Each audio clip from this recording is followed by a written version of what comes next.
Introduced this time around the kings in the house.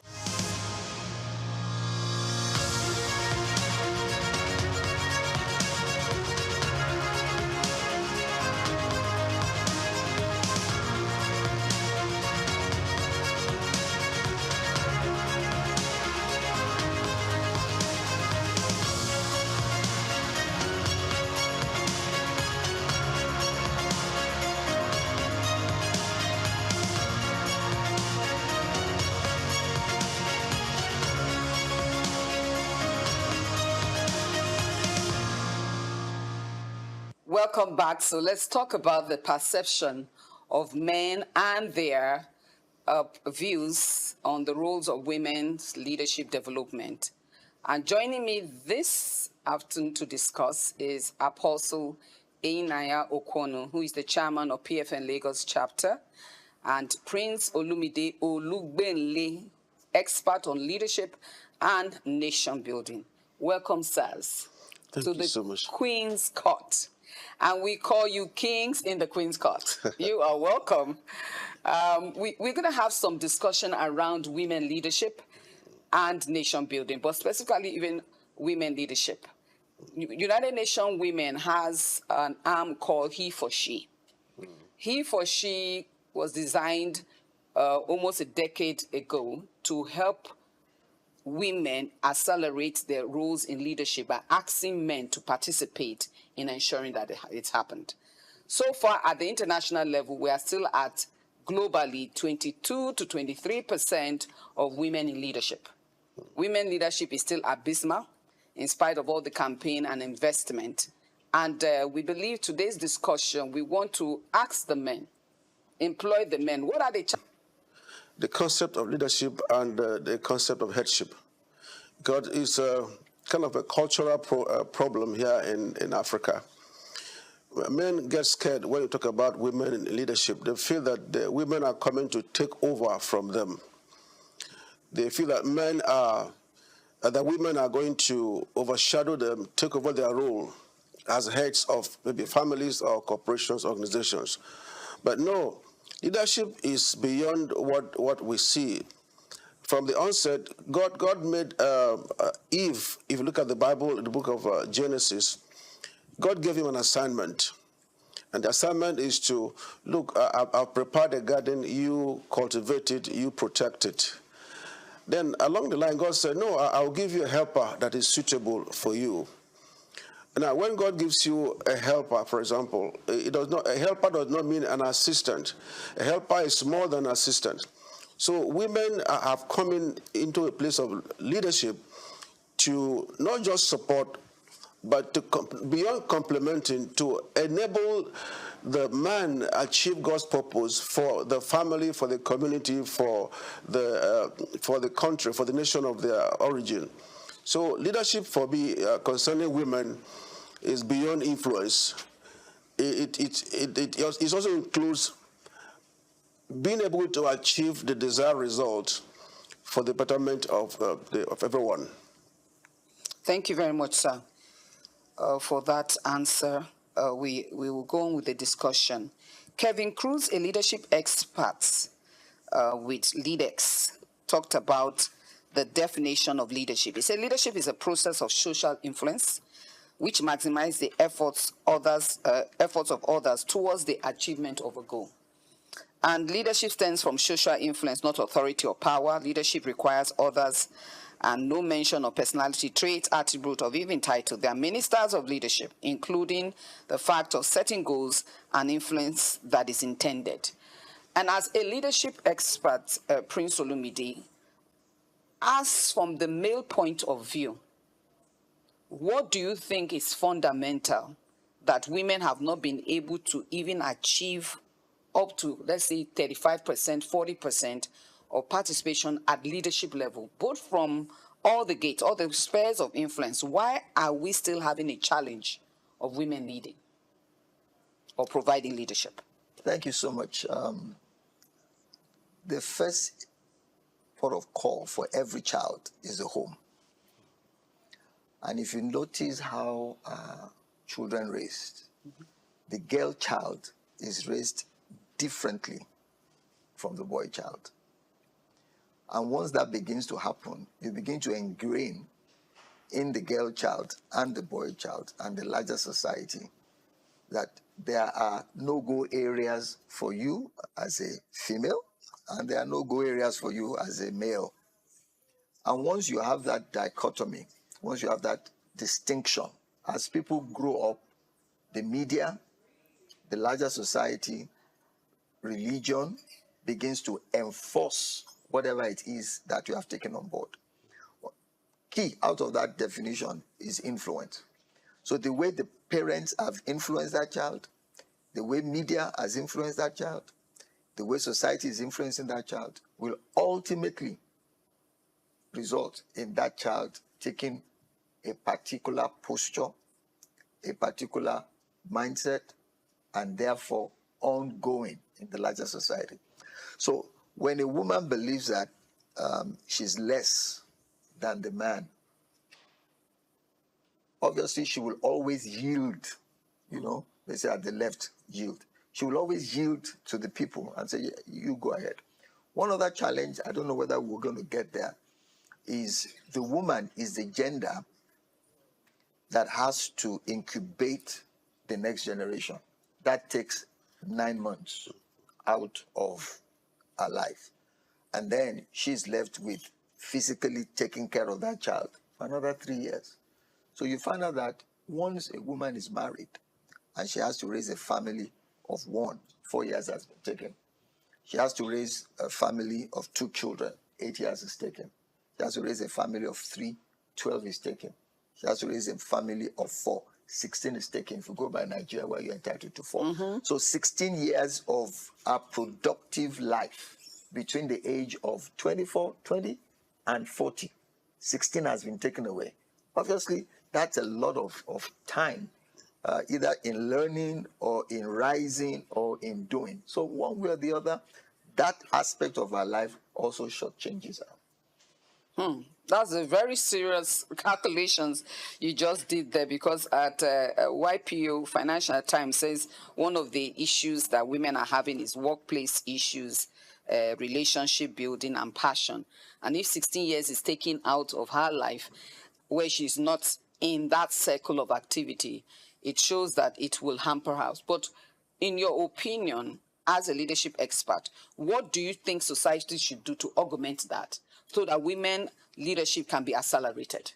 Because it also has been proven by DDI, one organization who did a research, that the more women they are at the echelon of leadership, the more productive that organization is. So women actually contribute to productivity value of an organization. So how do we accelerate? Okay.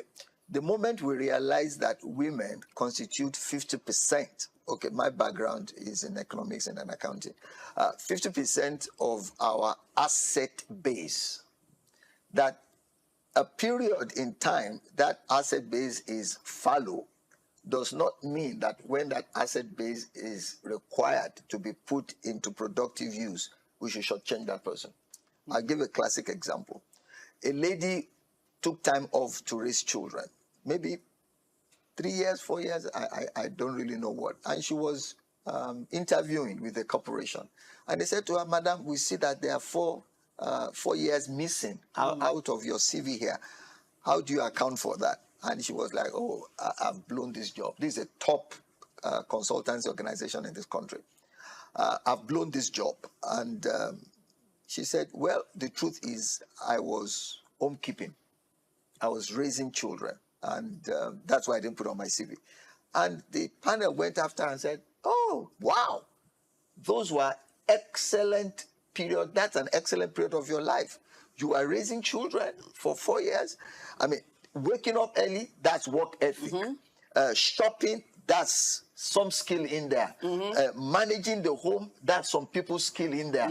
Managing, she said, no, by all means, in actual fact, you have demonstrated certain skills that are required on this job, and that pushed her to the top. She got an official car. She got all sorts of things that were thrown into. So there are certain skills that women use even when they are raising children that the marketplace should give value to. Excellent, excellent, absolutely. And I hope we are hearing that very, very recommended solutions that even when women have to take a gap year off to raising families, which is necessary for societal building, is also a leadership skill that is at work in that role. And so that should be counted even an expression of her contribution to society. Apostle Sal, as a leader in a bigger, larger way, especially within the church gate, women leadership is still abysmal. The issues of women not preaching or leading churches or organization is still a matter arising. In your opinion, an expert and the years of being in this journey, like 50 years now that I'm hearing, what do you think we should begin to do? Because one of the recommendations at the international level is to create a fair playing ground and giving women opportunity to offer them positions before you say they didn't take it, but offer them positions. So what should be happening within even the church gate? I think I'll take it from where Pastor Lubede started. From the home, the male child has been, in a way, indoctrinated to believe that the woman's place is not out there. The woman's place is to follow. Many years, when I was a teenager, and you have ladies, there are some areas they go to study. You either study secretarial studies, do secretarial studies, nursing, teaching, home economics, such things. And the boy is made to believe that, look, the woman should not aspire beyond a particular level. And like he also pointed out, they have come to believe it. Women had a mindset that, look, we can't aspire beyond a particular level. It to be greed or something. It's beyond us. We are weak vessels. Some of them have accepted they are weak vessels. They are to be seen and not to be really hard. So what should be done is to begin to work on the male child. The male child to know that, look, you are not, the woman is not subservient to you in any way. If anything, the woman is superior. And let me give you why.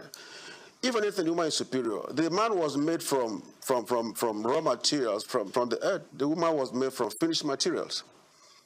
God took the rib from the woman, from the man, and then put his spirit into the woman and became a living being.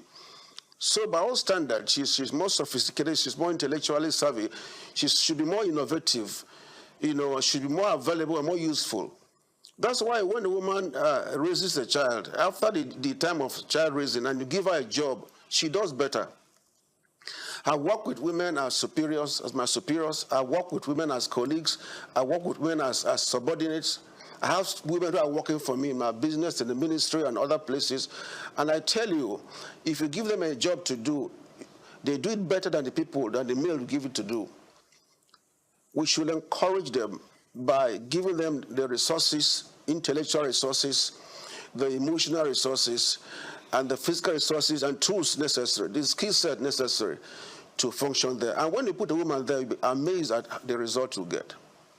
Thank you very much. So, but in your also leadership role, what deliberate efforts should we begin to make?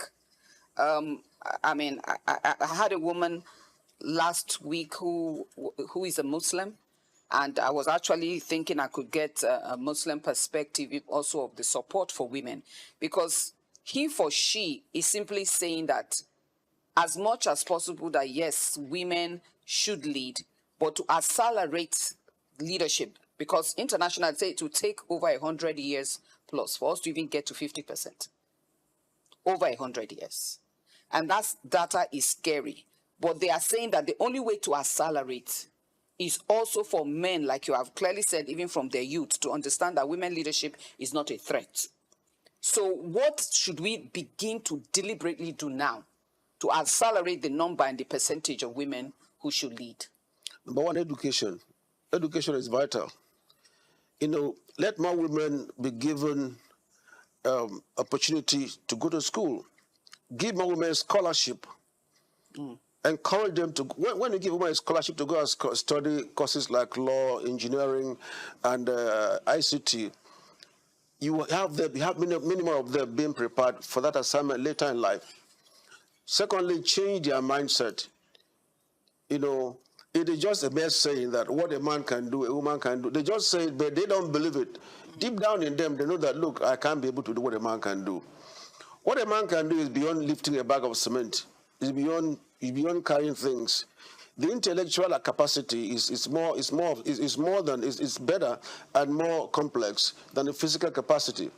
So when we educate women and we let women know that, look, you can, we inculcate it in our women that they can. I have 3 daughters, you know, and they're all graduates, and they're all leaders. I train them to be leaders. Bravo. I train them not to accept a second position. You know, all my daughters, they are champions in the area because Daddy has said this.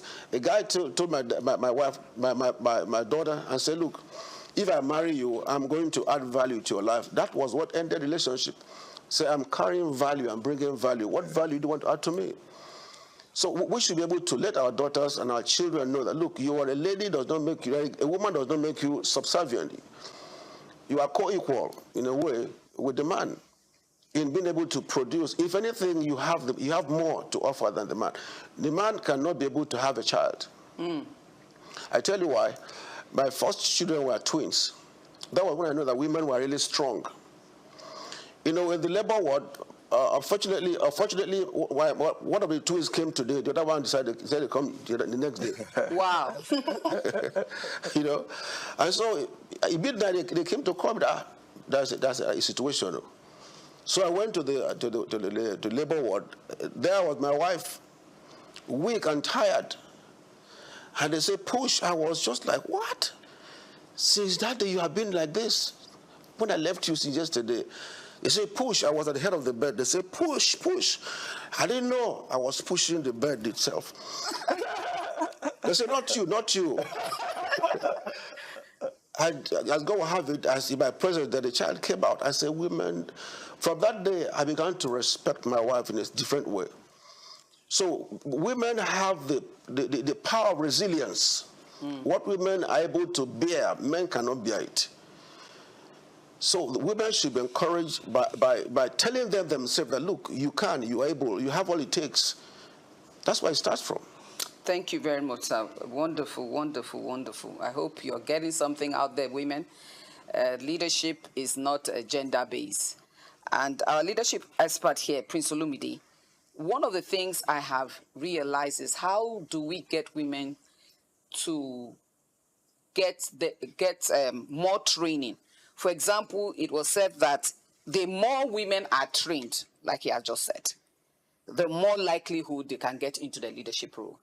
In what way can we begin to train, to do training within the national context, local and all that? What should we begin to do? Okay, let's start with what makes a male, what makes a female. We all know about the chromosomes. So which of the chromosomes is superior? Is it the X chromosome that is superior or the Y chromosome? I'm sure if any one of us wants to be sincere, we will say neither, because it takes 2 to make a human. So if it's going to be a male, XY, if it's going to be a female, YY. In other words, we are all born equally. In these days where people are even choosing to identify as male, female, I don't agree.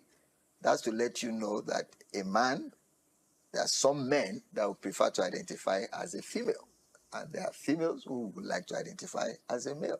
So in other words, in a good sense, that distinction between male, female may not really be there in the sense that everybody thinks it is there. It is there, but not in the sense that we may be taking it. Now, to answer the question, if we had the same ab initio, I think wholesome education, complete education should be given to both the gender. Everybody should be made to do everything as they grow up. When we talk about leadership, I don't think we should give anyone an advantage because of gender. Society may have given the male, for whatever reason, maybe because we are largely agricultural. And right now, in this modern experience economy, we may be fighting and say, you know what, let there be affirmation, 33%, that. I think, honestly, if society is going to move forward, it's going to be the best man for the job. Now, every individual is unique. There is no individual that does not have some unique bundle of talent, giftings, and graces. Now, it differs across gender, it differs across geography. Now, what we should do as a society is to identify the unique composition of each individual, including the female, and give bespoke education to nurture what that individual carries. Now, when you have maxed out the totality of an individual, that individual has nothing than to excel. For instance, if this person is given to, let's say, aviation, loves things to do with the air and all of that, and from childhood that has been found out, and you're exposing that child and training that child in aviation, everything that needs to be done, put that girl anywhere in the world, she will stick out. It will not be pure wickedness to try to limit her because of her anatomy. So I would say, train all the children equally in the basics, identify the unique gifting of that female child, also that male child, and develop that child in line of that bent. She becomes a natural leader. It will take wickedness to stop that person from occupying the height of heights. Wow, thank you very much for that. But you know, in Nigeria still, at primary school level, the data says the percentage of the number of girl child is almost the same with the boy child. The moment they enter secondary school, the girl child start dropping out. The upper secondary school getting worse. University, we begin to see that dichotomy. And there are issues of child marriage, sexual violence, traditional preferences, and especially these child marriage issues. We're bringing it in because even for people I know who graduated from school, they have their ambition and career. The moment they get married, at the married gate, they are told they can no longer lead, that the leadership ends within these 4 walls. And a lot of women have had psychosis. What should we do, both as a nation and as Africans, with the issue of child marriage? You know, child marriage, of course, many people think is only prevalent in northern Nigeria. But it has been shown that within the South, it is also happening, especially within the Niger Delta and a bit of the West. This child marriage issue, why should it even exist? Why should young girls be held bound and marry at a time that they cannot even offer anything to that marriage? And what do you think should be our response as leaders? Apostle, you can start, and Prince, you would also respond. I think it also boils down to the issue of education. Educating those who are in charge. You know, from the grassroots, there are leadership at the grassroots, but this grassroots leadership is dominated by the males. You have the Igwes, you have the chiefs, you have the other leaders at the grassroots level. If they can be properly educated on this girl-child issue and then early marriage, they will succumb to it. In the southeast, from where I come, you know, the issue of Osu was an issue. It was a big thing. Osu, the outcast. But now, if you mention it, you can go to jail. They can stone you. Because we began to educate the people from the traditional areas, the chiefs, the Igwes, the Ezes. They now bought in the idea. Even foreign people who are adept in this area, who are knowledgeable in these areas, were brought in. They gathered them, and then they told them the implication of what they were doing. The same thing also, this girl child that you are neglecting now, that you are giving that in marriage today, can be the president of the country tomorrow. Once it is stored in their mind, they will not want to give up their child, their child that early. So I think education and creating awareness is very important at the grassroots level. It has to start from there. You know, this morning, they are marrying my cousin in my village. They came all the way from Abuja. You know, I should be in the village by now, but because of this, and they called me and said, look, they're asking for bride price. How do we do about the bride price? I'm the head of the family. And I said to my family, we don't take bride price. Whatever they can afford, take from them. The brother of the guys was asking for 20 million. I said, we can't do that. In our family, we don't accept bride price. What do you have? They said, have 10,000. I said, okay, bring your 10,000. My friend, take 500, give them the balance. This is what should happen. And people are buying it. If you want to marry, before, I'm from Umuahia, you want to marry, if they give you a list, you'll be shocked. Our list used to be 4 or 5 pages. Wow. But now it's 1 page and it's monetized. If you have 100,000, tomorrow I give you a wife in my village. Because we know that, and because the elders have bought the idea that, look, we're not selling our children. Some people come and you give them, you spend so much and they forget about you, they've settled you for life. So this is a matter of education, educating those who make the decisions. And the decisions is from the traditional rulers. From the Saudi, for example, any decision that is to be taken, they have to defer to the traditional rulers. So he will go there and talk to them and educate them. And now they are catching it, they are getting it. Most of our girls are going to school. They are master. If you look at what's happening, many of them are in school. And I think more should be done in the South, in other aspect of other part of Nigeria. Thank you very much, sir. Excellent. Thank you very much. Okay. I think we need intelligence.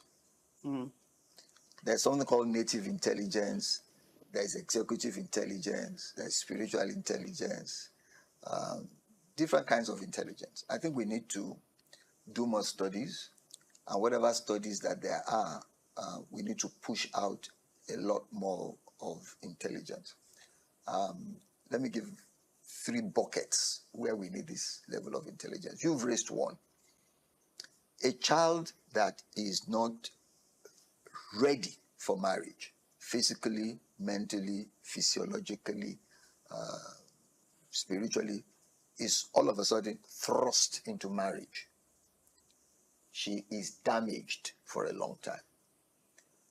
Now, a girl may be ready at 16, another may not be ready until she's 24. So I would leave that to each family to decide, when is this child ready. So the challenge we're having is pushing a lady, a girl that is not ready, pushing her ahead of her readiness into marriage. That is a problem. What level of education should that girl have before going into marriage? It has been found out that the more educated a woman is, the higher the chances that her children will do well in school. Because if she has university education, there are many things she can help the children do as far as homework is concerned. So that's one bucket of problem. Another bucket of problem is children are actually given the opportunity to go to school. And then the amount of years you put into education may actually disadvantage you in terms of marriage. May. So 16, university, comes out 20, goes into master's, 22, decides to do a PhD program or decides to do a professional program, 28, 30. At that point in time, some will say, you know what?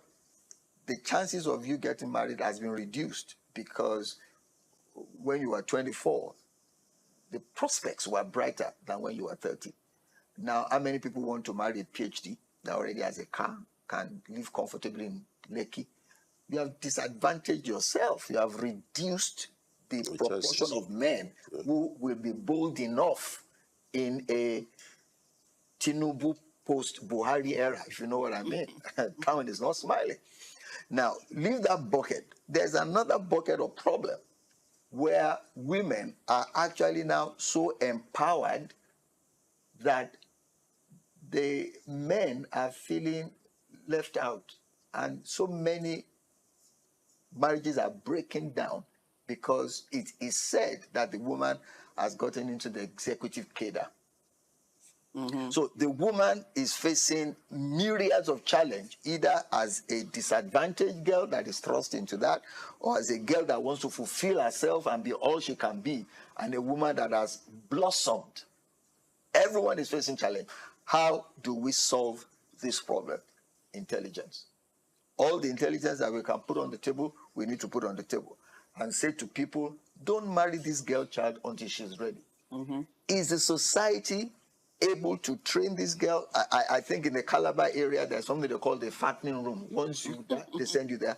Among the Jews also, between betrothal and between engagement, what they call betrothal, what we call engagement, and the husband coming to pick you, there is a gap of a year or two. It is the young man spends that doing whatever he needs to do. That 1 year is spent preparing this woman for being a wife and being a mother.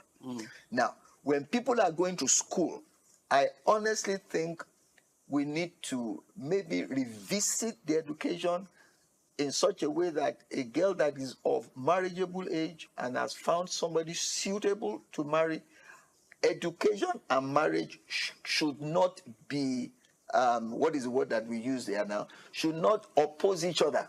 We should be able to find a system where both can go pari passu so that she's not disadvantaged. Now, for the women that are blossomed, there's a young man out there that is doing phenomenal work, even in North America, where they are bringing him to consult, and they are saying, listen, that you are earning more than your husband is not the reason why your marriage is breaking down. Yeah. There are other things that are going on. It's not that. Character issues. That has just emphasized or amplified it or accelerated it. So let's look at the issues. The money she's making, the money you are making is coming into your home. It's your home. Headship, like he was saying earlier on, is different from leadership. So there are other issues that we really need to sit down and look at to solve all this problem that the girl child is faced from the age of 12 till the age of 60, where they are still, even we are hearing 70 people, 70-year-old divorcing. I mean, it's crazy. It's a societal issue that we need to deal with. I want to add, though, to the issue of intelligence that you raised. Yes. I think the male child also, the male, should be taught how to live with successfully today's woman. Exactly. Because today's woman is an exposed woman. She's a strong woman. She's not like yesterday's woman. She's not like her mom. So you cannot live with your wife today the way your father lives with your mother. Exactly. So the husbands of today need to be retrained. I'm concerned. The husbands of today should also be taught, educated on how to live successfully with today's woman. Thank you very much. We're going to take a short break and we'll be right back to continue the discussion. And there's a serious case study we want to look at in Singapore.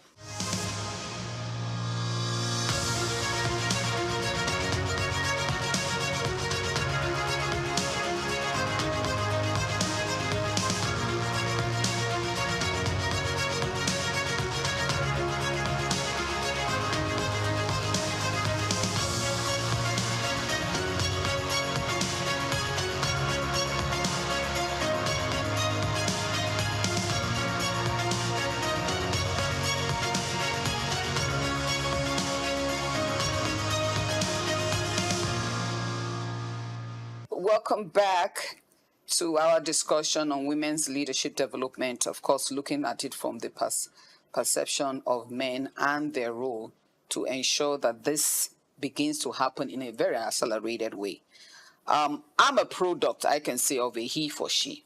My dad was a he for she. He trained all of us as women to lead. And I understood that very early in my life, and all through my life, I've had men supporting. And I believe that men playing a fundamental role in accelerating the number of women participating in leadership is a critical matter arising, and we must recognize that.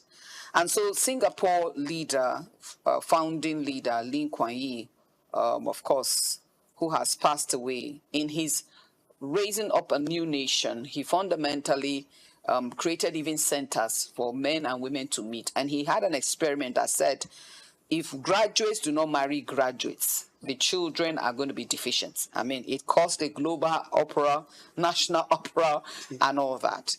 How do we encourage, because we end up with the discussion, especially of men, how do we begin to accelerate and encourage men to support women to lead without being intimidated?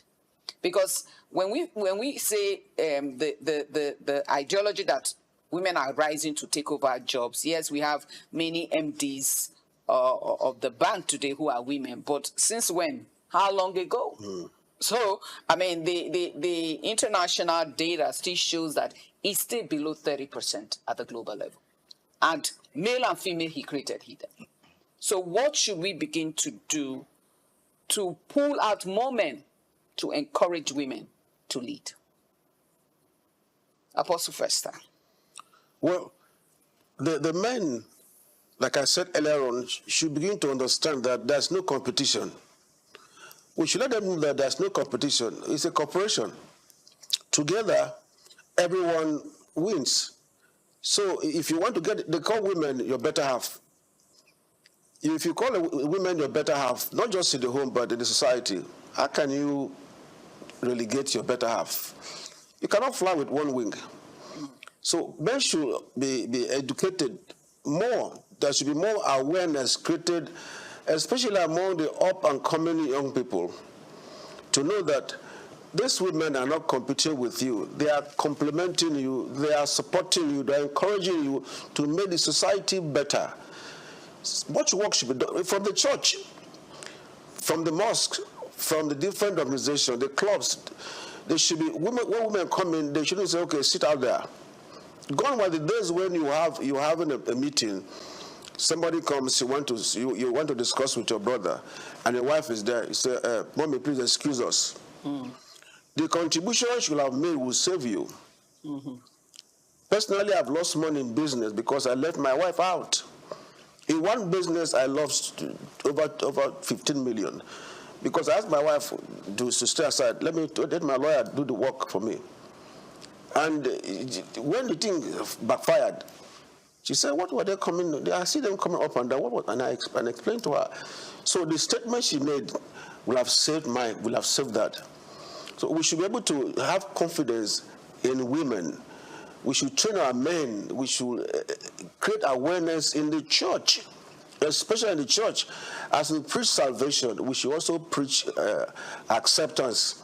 We should also preach equality in the church. That look, these women you see, don't sit aside. That's another thing we do in church.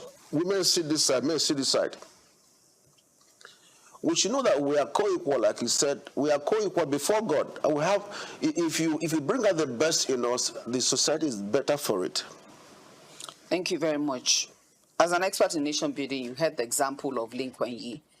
And so far we can see a nation succeeding with a GDP of over almost $80,000. And I hear they're targeting $100,000 within a decade. And with the new prime minister, a young man, we can see that a nation has continuity. Will it be wrong to insist that this gender equality becomes a national agenda with desks everywhere to monitor to get that number going? Okay. It's a good aspiration to work with numbers. And it wouldn't be a bad idea. I don't think there's anything wrong with that. But I will go back to what I said earlier on.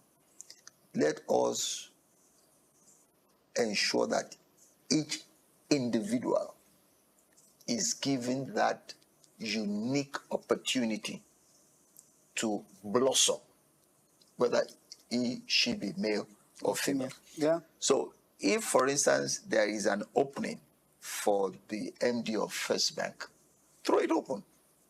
At the end of the day, you may find 3 women applying and 6 men applying. And you may just find out that the woman is better prepared. So it's not a case of because she's female, it's because she's the better prepared one. Yeah, so it would be, I think what I would ask for in the consciousness of society is that men should stop looking at women as sexual objects. I read somewhere that the oldest profession is prostitution. For there to be prostitution, it means that there are men who require that service. For that service to be fulfilled and for them to want to do repeat business, it means that there are women who are in that line of business. So for as long as men just look at a woman as a fine face and somebody to cohabit with or copulate with, we're not going to go very far with such men. So such desks, if they do exist, will be to not gender, I mean, the gender is already equal. So to even be fighting for gender equality is like we're fighting for something that just exists in somebody's mind. If it is the right thinking member of the society, X, Y, we're equal, we're the same. So why are we not having equal opportunity? So if we're talking about equal opportunity, maybe you will see what I've been addressing or talking about is equal opportunity.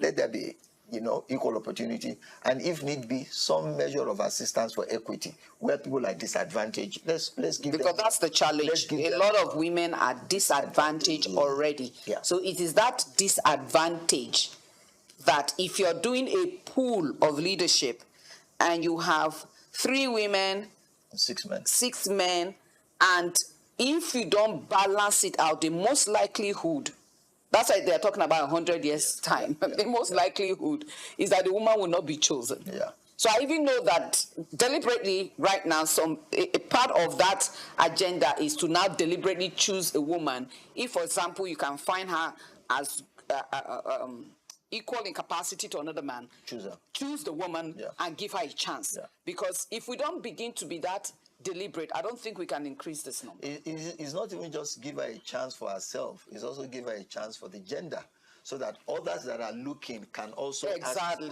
I think UAE, they have a female astronaut now. Oh yes. The Emiratis, and what they are simply saying is that if a man can do it, a woman can do it. Not just for this woman, but for the other people that need to be inspired. So what I would conclude by saying is, hello men, yes, the women bring forth the next generation. Yes, they complement us, but they are not just sexual objects. They are humans that carry everything that you carry, plus some more. Excellent. And also the oldest profession in the world is leadership. Is leadership. So every woman out there know that the first profession that God gave mankind was leadership. Not prostitution. To lead, not prostitution. Prostitution is man-made. Man-made, okay. But 6 countries, as we begin to wind down, 6 countries have 50% of women in the single or lower houses as in the political area. So we want to just go into the political aspect a little bit. We have Rwanda at 61%. Africa tops it all. Then you have Rwanda, you have Mexico at 50%, New Zealand 50%, United Arab Emirates at 50%, Cuba 53%, Nicaragua 52%, United Arab Emirates at 50%. Nigeria in this new election cycle dropped drastically in political leadership. Of course, with the selection of ministers and ministers of state, we are seeing some deliberateness, but not good enough. What should we begin to do to get women in the political space, in governance, quickly? And what do you think should be the challenges that men should help them overcome? And when I say help here, not help because of the sense of incapability, but because of societal mindset. We need the men also to champion women leadership. Sir, Apostle. Yeah. In some way, I want to say that women are also the enemies of the advancement. In what way specifically, sir? I tell you, women who have risen to, it has been proven, that women who come to the place of authority leadership, either in political leadership or whichever leadership, they want to remain there. They don't want any other woman to come up there. They stifle other women. Yeah, they stifle other women. So women should encourage other women. A woman is a boss in this place, for example. She throws around her weight to ensure that other women are scared from aspiring to become what she is. So, but for me, women should encourage, to intentionally mentor and raise other women, you know, in the 7 mountains, you know, and other areas of leadership. They should intentionally take up, like yourself, intentionally take up other women, other young girls, mentor them and groom them, pay for things for them, pay for courses of whatever will enhance their skills. Women should help women. And when they see that, when men see that women are united in their effort to rise or to become what they ought to be, men help them, men support them. But when a woman is pregnant, in politics, it is a woman in politics in this country. It is a woman who stop the women from aspiring, from going further. You know, the woman leader, they choose a woman leader who does not even have the skill of leadership, other than mobilizing women. You have not acquired leadership skills. You know how. You see, and then she decides who goes where. So give us 2 women, you know, for in our party to be this or that. She will look for those who have compromised to give to them. So women should mentor other women and raise them to a point where they can also be leaders. Excellent. Thank you very much, sir. And so also, Prince Olumide, in what way do you think we can now accelerate this number? Okay, one of the ways that we can do that is to kill more men. Is to do what? Kill more men. Not physically, of course. I read somewhere that Rwanda has that level, yes, because of the genocide that they went through. A lot of men lost. But we have had our genocide. We have had our civil wars. America too is very low. She has had civil wars. Yet Russia is higher than America. America has one of the lowest, maybe around 22 to 25%, and she's not doing too well too. So that's one factor that may have influenced Rwanda. But even UAE is interesting, despite the fact that that's an Islamic country. But again, they are very liberal in their practice of that. We need to go back to the way we look at the male and the female. Exactly. The moment we can agree that they are partners, the problem should drop by at least 50%.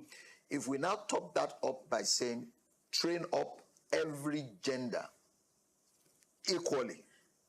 A girl should be able to fix a bulb, fix a car. A young man should be able to cook. We neutralize or normalize all those things that differentiate the female from the male at the home. And then when they get to secondary school level, we begin to educate based on distinctives, uniqueness. I think another 25% of the problem will be solved. The remaining 25 will now just be equal opportunity. Are we going to say this is open to all regardless of gender? Yeah. Once we can get there, I think with a little tip, we will be able to balance this out. People that have done the research say it should take 100 to 130 years to get to where we're going. So they already know that it's an uphill task. But if we begin to have this conversation and let the woman know you are not just a fine face. Excellent. You are not just your Peruvian ear, straight bone, your makeup. You are not just your stilettos. You are not just your derriere or your... Yeah, you are more than that. You are a creation of value. You are a bona fide citizen. You count in the population. You are an individual. If we push that narrative and it can sink into the woman, I mean, I've known you for a while. I doubt whether there is any male gathering where you can be pushed to the back. I even think if you show up, they'll probably just prefer you to be in the front. If we can have that audacity inculcated in our girls, we will have gone very far. One more thing I would say, I counsel families who have young children, particularly girls, and I say to their fathers, I say to the men, be the first authentic boyfriend for your girl. Take her out and show her what a man ought to be.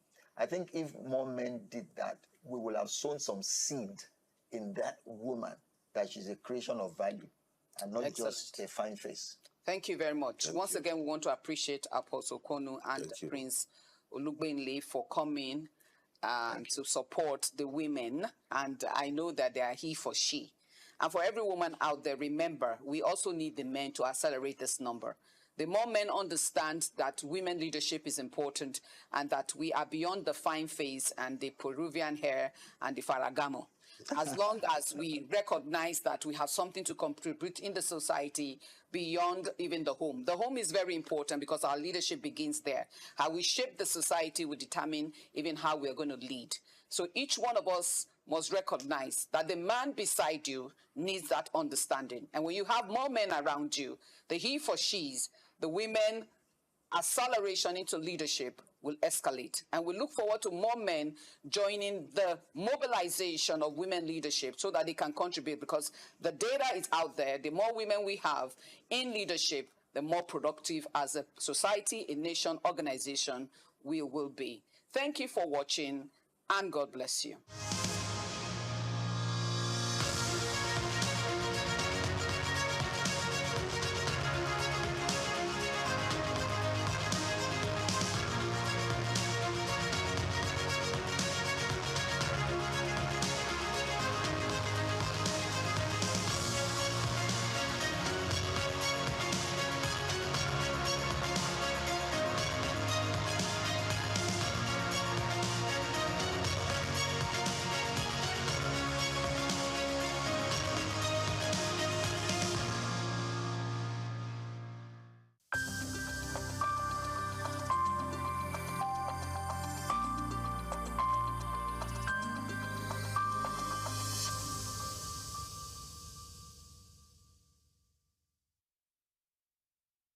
Well, you already know my name is Steve Omojafor, and my middle name is Bamidele. That was the name that my parents gave me at birth, because it was like they regarded themselves as not Lagosians.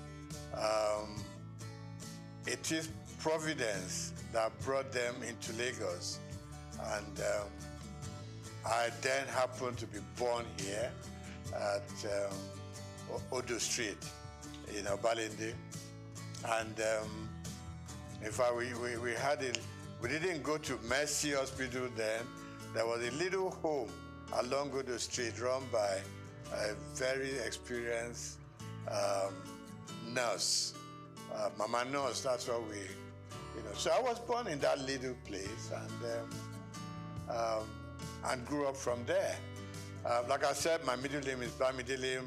My parents probably said, well, we have had you here, but this is not home. As at that time, you will go home with us. No problem. So I started off at St. Matthias Catholic Primary School on Louis Street. And I was in St. Matthias from 1953 till 1960, when we finished with our primary school leaving certificate. Then from there, an extra year at Holy Cross School. We did that extra, they call it prep class. Prepare yourself to go to the secondary school. And from Holy Cross, for 1 year, I moved on to St. Gregory's College, Lagos. Now, growing up in Lagos was one of the best things that happened to us then. Life was good, life was easy, life was safe, life was like everything that a young man could aspire to. We went to school with Scholars Bus, which was virtually provided for free. When Scholars Bus was not available, it was fun walking from Obalinde, firstly to St. Matthias, and then from there to St. Gregory's College. life was good, life was safe. You could go out any time of the day. You could play from house to house. Parents knew each other very well. And so, in fact, when you were late somewhere on your street or in your neighborhood, you could sleep there because they would send a message to your home that Dele is here, so don't bother. The next morning you wake up, have your bath, have breakfast, return to your home. There was this community life that we all lived. Parents could discipline children of their friends, okay? Not like these days, you dare not touch any other child. The parents will come and, do a battle with you. That I didn't send my child to you to be flogged or to be beaten. So it was a very beautiful life. So went to St. Matthias, went to St. Gregory's College, and then from there to University of Lagos. We were brothers keepers. School was fun. Teachers were all there just to teach you. There was no messing around. There weren't any bad habits that people could be developing along the line, So that was my life growing up. So we were all walking through Balinde to Lafiaji, to Campus Square, to Tokunbo, Okekpokpo, So we were children of the neighborhood. We were children of the area. So I'm never ashamed to say I'm an area boy in Lafiaji. Today it has become a taboo, but then we were proud of our origin. We were proud of our place of birth, and we were proud growing up in the neighborhood. So today, still believe me, I get up on some Fridays, I just go to Lafiaji, I stay with the guys. Okay, not all of us were fortunate enough to go through the system. Okay, so those who, in quote, we left behind, we still, a lot of the time, we still talk to them. We still relate to them when there are problems that we could fix. We help out. Because, it wasn't their fortune to be able to have gone. I know some dropped out, on their own volition. But generally, we all like the idea of going to school, but some couldn't make it. But we still relate to them. We are still friends. So I'm not surprised I leave Holy Cross Cathedral and I just hear people call me my names. And I know these people are those who knew me when we were growing up.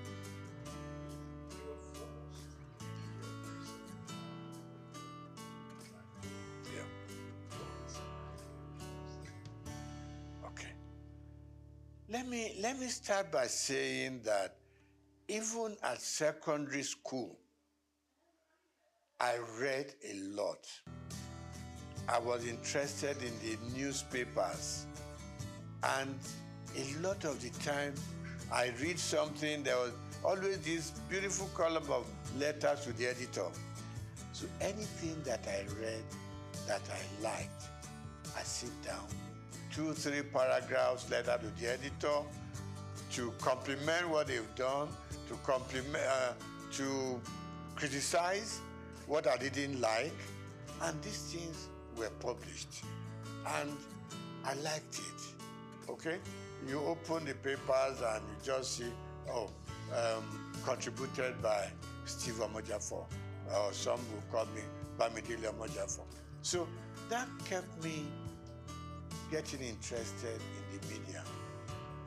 So when I left secondary school, after higher school, I would just pay a visit to Daily Times, which was in Tinubu, Kakawa Street. I just pay a visit there, and I got talking to people. They would take me to the newsroom, they would just show me how newspapers are produced and all that. that ignited my interest. So when I left higher school, mass communication was what called me. I know that my uncle, you are not doing accountancy, you are not doing engineering, you're not doing medicine, you want to go and become a newspaper boy. I said, yes, this is where my interests lie. So I got admitted to Lagos University and studied mass communication there. And while I was there, I developed a column in Lagos Weekend of those days. Every Friday I was contributing, and I was writing under the name of Akibodilon. Now, Akibodilon itself is a name that I picked up in a drama group, because we had a drama group that we produced all kinds of little plays here and there at Jekerandu Hall, you know. So one of the roles I played was Akibodilon. So when I started writing my columns in Daily Times and Lagos Weekend, I just used that pen name, Akibodilon. So I did the program and I started writing for Daily Times campus news, things that happen during elections, battle between the male and female, problems with the tutors and everything. So it became a very regular program. In fact, I inherited the program from late Golabo Ogusawo, you know, who was my boss in the Daily Times. So I did that program for 3 years. It became very popular. It got to a point, Vice Chancellor would call me to say, there's a little thing going on in the university. I hope you have covered it for your paper. And I said, I'm not even employed there. I'm just writing, you know. So I left University of Lagos, had all kinds of jobs that one could do, but I headed for Daily Times because I just had developed a path for myself, and that is journalism. Okay. So while in the Daily Times, worked with the Lagos Weekend, went to Daily Times proper and worked there. I was a columnist, I was a sub-editor, and also a reporter. Combined everything. So that was where my interest grew and grew, and it was very painful when I had to leave the Daily Times organization. And what did I go to? Linters advertising. When I walked into Linters, and I said to the chairman managing director, and I said, I want a job. I said, just like that? I said, yes, sir. You know, then it was easy to communicate with people. We're not too many, so they listen to you. So he said, what are you doing now? I said, I'm a sub-editor at the Daily Times. So why are you coming to advertising? I want to broaden my space. I want to broaden my experiences. It took about 3 months, and I got a job in Linters. And I remember Alhaji Babatunde Joseph, when I was going to leave, said, look, Steve, where are you going? I said, I'm going to Linters. I said, well, we do the same thing. They package programs commercially. Here we do our papers and we go sell, you know. So I said, okay, sir, let me just go gather some experience at Linters. And Linters and Daily Times were just 5 minutes walk from each other. And I said, sir, if the editor needs me for anything, trust me, I will spend my time and money, do write-ups for Daily Times. So I was like working in advertising and still writing for the Daily Times, you know. So that was my life. From Linters, we set up our own company known as Roosevelt Advertising Limited. And Roosevelt, was formed by 3 partners, you know, two friends of mine. 3 of us were at Lagos University at the same mass comm department. So we came out, and I left Daily Times to set up Roosevelt.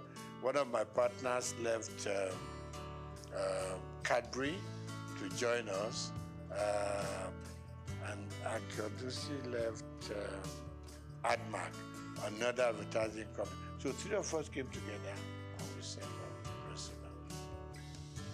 We call ourselves second generation agencies because before then we were the Ogilvy, the Linters, Grant Advertising, and so on. So we set up a small shop in Souq, and it grew beyond our own imagination. From Roosevelt, we set up a second line agency called McCann, STB McCann. Got affiliated to a company in America, McCann Erickson. So that was how it all went on. Now, I didn't do banking and I didn't work as a banker. The interesting story is that one day, while still at Roosevelt, no, STB McCann then, I got a phone call from somebody I've never met before. And I picked up the call. He said, my name is ABC, blah, blah, blah. And he said, the managing director of Zenith Bank wants to talk to me. So I said, no, there's no problem. I know I'm not owing any bank and all that. He said, no, he just wants to talk to you. So I picked up, he picked up the line and said, my name is this. I said, my name is this. He said, can we meet? So I said, she, no problem. He said, no. So we agreed to meet. And it got to be that he wanted to appoint a couple of directors for the bank before they went public. And what I said to him was, I'm not a banker. I didn't study finance or economics. He said, no. What I want from you is your name and your integrity. Nothing beyond that. That was the beginning of the story. So I got onto the board, and I learned a lot. You know, I'm somebody who doesn't get to a place and I want to show them what I know or what I don't know. You could make a fool of yourself sometimes. So for me, like the first 6 months or 1 year, was just go to the meeting, listen to them, know where they are coming from, know what the focus is, and know what the expectations are. So I picked it up from there. Gradually, I got into the system. Of course, naturally, buy some books on banking, finance, just read, you know, so at least you know how the banks operate. I've always been a customer of the banks in a very small scale. And all I did was follow the banking trend. You know, there weren't too many banks in Nigeria at that point in time, but I followed through. And that was it. I got onto the board. And somewhere along the line, there was a policy of the central bank. The managing director had to step aside, so to say. The chairman had overspent some time regulated by the CBN. And they approached me and said, you are going to become, at the board, you're going to become the chairman of the board. I said, me? And they said, yes. I've met a lot of people here, so why me anyway? To cut the short story long, I was eventually made the chairman of Zenith Bank. And I was there, I was chairman for 4 years. And then CBN rules changed again. The MD came back, and I was very happy to hand over the bank to him. And I said I was going to leave when he came back. He said no. Statutorily, as he had 2 more years on the board, that no, you got to stay and live out your time. And then, so I did. And after 12 years, I eventually bowed out from the bank and returned full-time to my own job, which I've been known for, and that is the media world. Okay, so I get invited for interviews, for programs here and there. Like you said, it's always a good thing. You have something you have learned over the years, you want to impact it on the younger ones, who are coming. I mean, my first son, for instance, went through the media scene, now in advertising, and I go on encouraging them. I retired from active day-to-day operations about almost 15 years ago, but I'm still keeping pace with what is going on around me.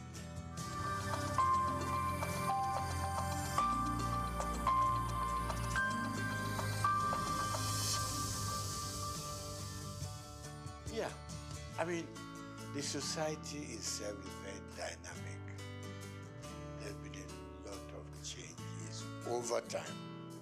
I mean, I look back during my own time in the newspaper world, and I can count just about 4 or 5 newspapers then. Okay, Morning Post, Daily Times, The Express, and a couple of others. So we knew each other, we knew the practice, we exchanged news information, we exchanged, I mean, if you had a news that was breaking, you want to call up colleagues from other papers, we all go there as a team, right? Because stories will be written from different angles, no matter what you do, So newspaper was great. And it was so good. In the morning, your byline was there, and people were trying to reach you, about the quality. Quality was good. Quality was good. And there wasn't too much of freelancing in those days, the newspaper world. So you were either fully employed or you didn't belong. Same thing for radio. I mean, for instance, television I didn't do much about. While in journalism and in newspaper world, I was writing for radio, okay? Interesting stories. I had, there was a name to this program, the Oddities, Odd World. So we were picking up things that were odd. People that didn't imagine what they were. It's not something that was very common. So we went on doing that. So newspapers were growing, radio was growing, television was growing, and out-of-home media was also growing. And talk about the dynamism of the system. Suddenly, people were now going out of buying a newspaper every day to sit down and hold it in front of you, trying to read from beginning, from cover to cover. Other forms of communication came on. With the advent of mobile phones, things began to change. In our own time, it was the phone you put on the desk and you were dialing it, a lot of the time you could never get across, okay? Suddenly, mobile phone came onto the scene. And news coverage was transformed completely from what it used to be, okay? So now, people on their phone could reach out, you could touch Germany, touch America, touch all parts of Europe, just sitting down in your office to gather information, gather news, what is new, And then, of course, we now had more television stations, no longer NTA alone, okay? Now, with the news stations, things were just expanding. Things were broadening up, and news gathering became something new altogether. and everybody was heading for a new phenomenon altogether. So today, you don't have to be a big guy to be able to tell your stories. Little children tell their stories, female tell their stories, you know. So really we have moved from the days of waiting to read your newspaper to gather your news. Now, with your phone on your palm, you could do wonders all over. But of course, standard also, in some areas, standard will improve. In some areas, standards will go down. Because the multiplicity of media sources create problem. The kind of quality control we used to have in those days was disappearing. And people can build up stories without even being there to know if it is factual or not. So of course, the turmoil that we are going through in the media space now is better imagined. But I still believe that for those who have structures like the one you are building up now, will enable people to know that you've got to check, you've got to cross-check, okay? I mean, we have laws that control what we say, what you do, what you publish. Of course, they are not as rigid as they should be, you know? So, in terms of content these days, you have to ensure that you check your facts so before you can believe, you know, what they are saying or make any sense out of them. So really it has become all commerce affair. And this is not going to be the end. The explosion is going to continue. Maybe in a few years to come, we're going to have a stronger media control than what we have now. I mean, people are building content. You go on YouTube, you go on all kinds of media, and you are getting all kinds. What you hear from your WhatsApp is different from what you're going to get in your YouTube. You go to Instagram. People are selling themselves with all kinds of stories. So really, for me, we've gone through the era of sanity. And I hate to say, we've gone into the era where anything you can think of, say it, write it, do it. And for the consumers, it's like you either take it or you leave it. But it's good that we can now reach out much, much widely. I mean, thanks to our mobile news. I mean, you talk to people in any village in Nigeria, and suddenly one thing that didn't grab us so early was you open up your Google map, and you don't have to stop people on the street anymore. Show me where I'm going. Just go to the app, and it leads you to the front of the house you are going to. So we have a lot of improvements, and I think it's going to be improving some more.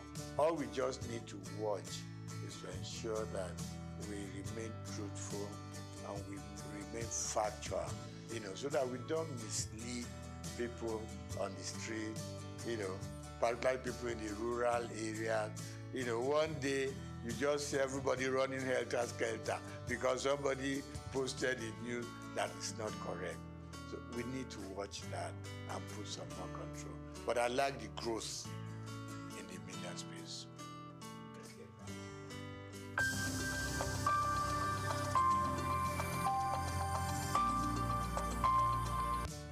When I got into the banking sector, I saw myself more as a customer than a board member. I haven't been a journalist, which I still am. I wrote so much about what consumers or customers were going through in the banks. It was the period of tally number, you know. Remember this commercial, you know, where somebody carried a mat. I said, what are you carrying a mat in the bank? I want to lay down here because I know before I get my money, I will have slept once or twice and woken up, you know. So I was very consumer oriented. When I got into the banking system, a couple of times my board members will ask me, are you on the board or you are still a customer? I said, first and foremost, I want to remain a customer of the bank. Who will come into the bank and get properly served? Who will come into the bank and feel like human? Who will come into the bank feeling important? Because it's your money in the bank. Even if it's only 1,000 naira, it's your money. You need to be treated with some dignity and respect. And that was my mentality that I took into the board of the bank. I said, listen, I am not too happy the way customers are treated. It is their money, no matter how small. Treat them with respect, treat them with dignity. So they started listening to me after some time. And I said, customer service is extremely important. In those good old days, you will hardly hear about customer service in any of the major banks. It wasn't there.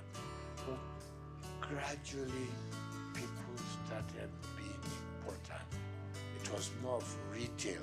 I mean, yeah, you can deal with the big corporate organizations, but at the same time, it is these poor students, poor market women, you know, people who are out there on the street laboring hard to bring their money. So that was one area I was extremely happy that we developed that area of retail banking and being able to make the consumer the king. Okay? So that was part of it. Then, of course, I said to the bank, I said to them, fine, it is very good to make huge profits, okay? But at the same time,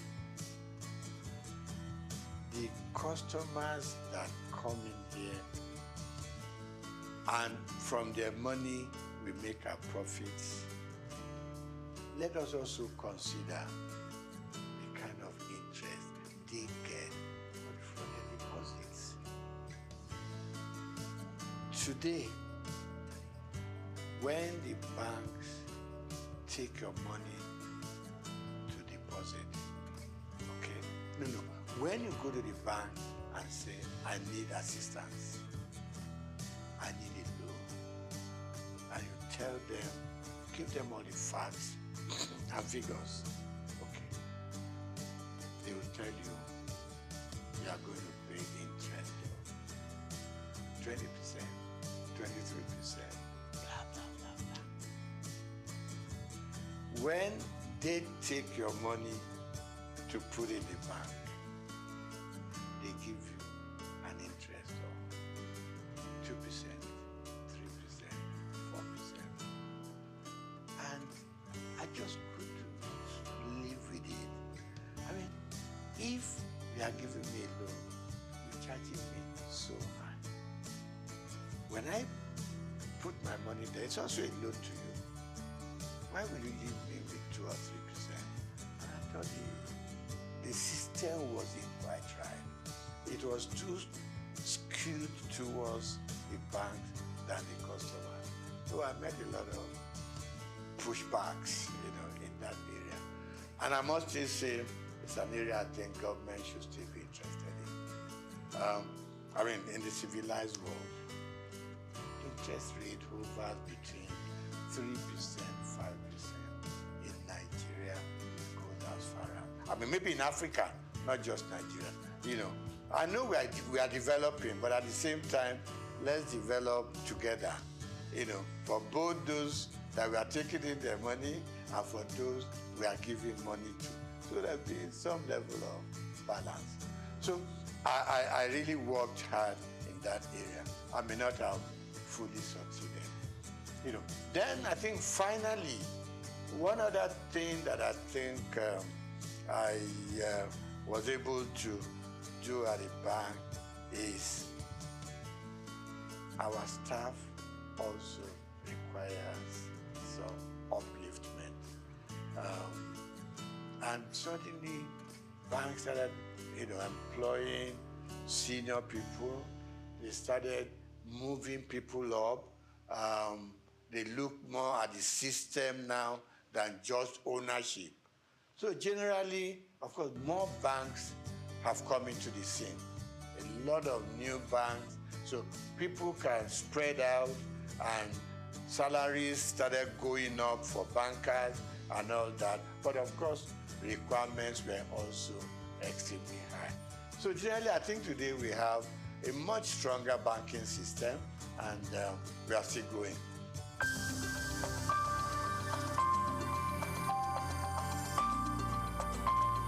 Now, the banks for a long time have been let loose to do whatever they want to do at the disadvantage of customers, like I started off with. Now,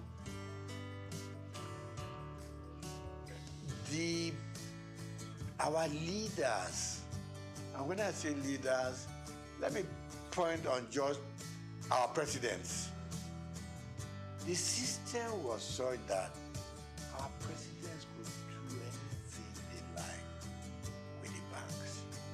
It was almost an extension of the State House. You just pick up your bell and you ring, and the governor of Central Bank will come shaking because you had the power, bring him in and fire him. So he had to respect everything that the president wants. And it's wrong. This time around, I can say, even in some parts of Africa, you couldn't run the central bank the way we run it here. All the CBN governors wanted to do, please the president, and you are free to do whatever you want to do, and it's wrong. It's wrong. I mean, take even Britain here. Have you ever heard this kind of relationship between the Prime Minister of England and the CBN? No. Everybody has his mandate. In places, in climes like that, the president doesn't call up the central bank governor. Go and do this. Go and do that. Exchange rate should be done. Change your policy to be done. I mean, that's part of the problem we've had in this country. So the last government and their CBN just ran this country to their whims and caprices. You leave your monetary policy. In fact, you were running both monetary and fiscal at the same time. You took the Minister for Finance, for instance, and you have no dealings with him or her. You ran their own programs for them, and you did things that they should do, but they couldn't query you because the president, had your back. So a lot of things went wrong.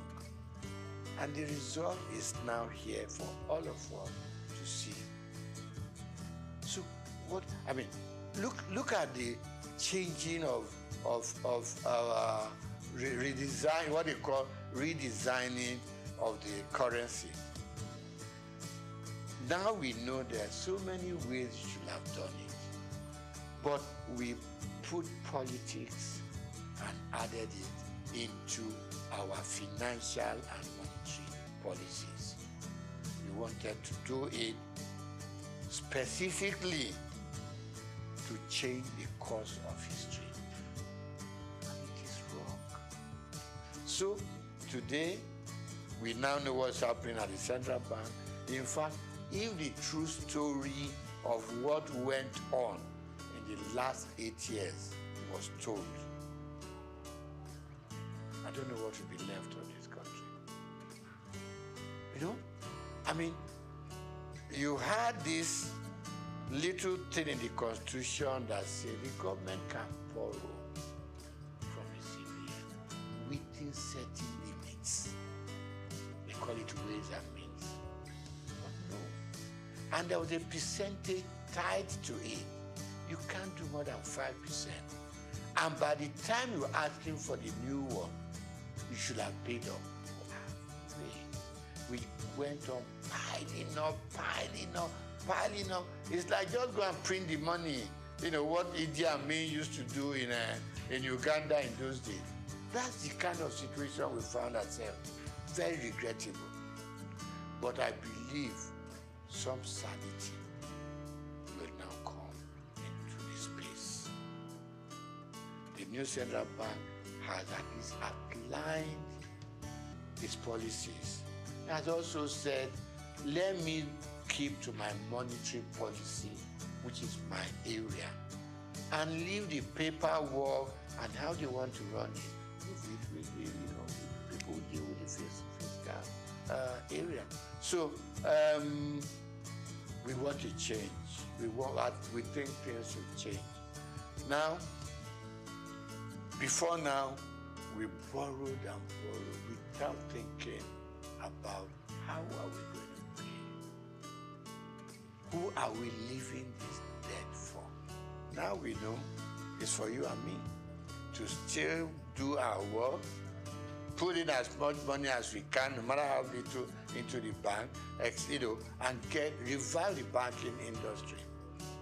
Okay, so the CBN has its own role, and my prayer and my wish is that they will keep their own part of the bargain, leave other people. The Minister for Finance has said it that much. We should. I mean, we all know simple economics. You don't borrow money to pay your debt. You borrow money for production. You borrow money to fix things like your oil maintenance and all that. Where our money should be coming from. That's what you borrow money for. You don't borrow money for wastages. You don't borrow money to satisfy your whims and caprices. You don't borrow money to just go out there and waste it. Now, you borrow money to pay back your debt. At the end of the day, we are back lower than where we started off from. So really, my appeal to both the president and his cabinet, particularly those that do with finance, give them some room.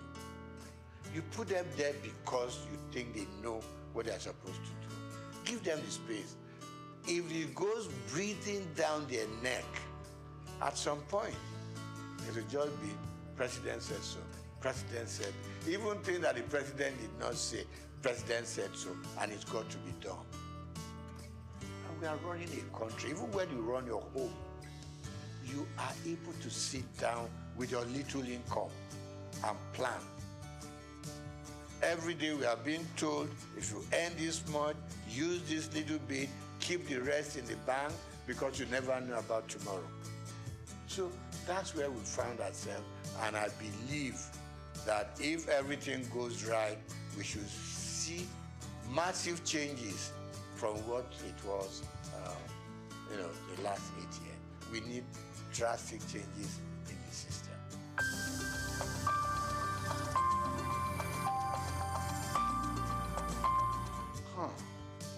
My mom in Abalinde used to say to me, when I want to be lazy, he will make sure you do what she wants you to do. I will remind you that hard work doesn't kill. It is laziness that turns you into an inconsequential human being with no sense of direction. We grew up learning hard work, both in school and out of school. I, for instance, hawked on the streets of Lagos with my mom. You leave St. Gregory's College, now not primary school, St. Gregory's College. You come back. My mother was a textile seller. Got it, probably went to Balogun, pick up. When I come back from school after my lunch, get a basket full of cloth, which I put on my head, and we go from street to street. My mother's carrying her tape rule and another measurement stick, and we'll go round Obalede, Igoshere, Bamboshe, Oshoji, and we were selling. From there, she graduated to owning a shop in Balogun. When I leave school, I was her accountant, so to say, bookkeeper. All the things they sold, I make, keep the records and everything. I helped her take the money to the bank. It was Barclays Bank, what was it called then? Yeah, Barclays Bank, before it became Union Bank in Balogun. So I've learned how to trade. I've learned how to make money. I've learned how to deal with customers. Plus that, I was also a bread seller. Somewhere along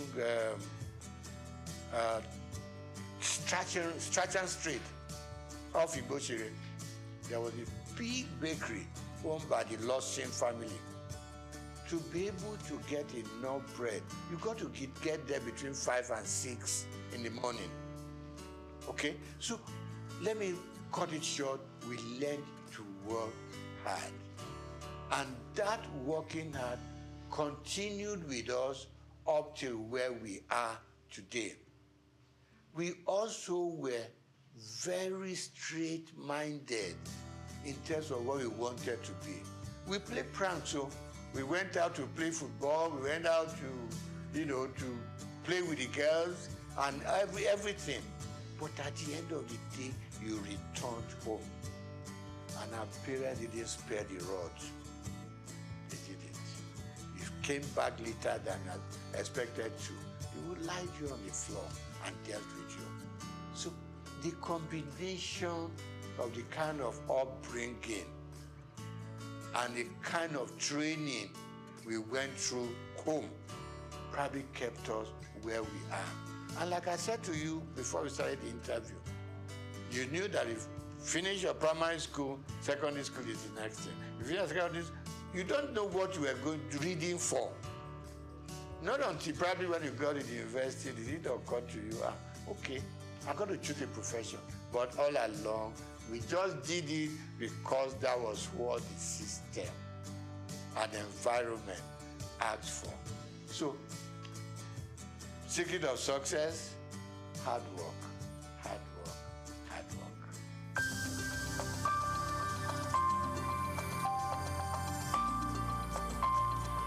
No.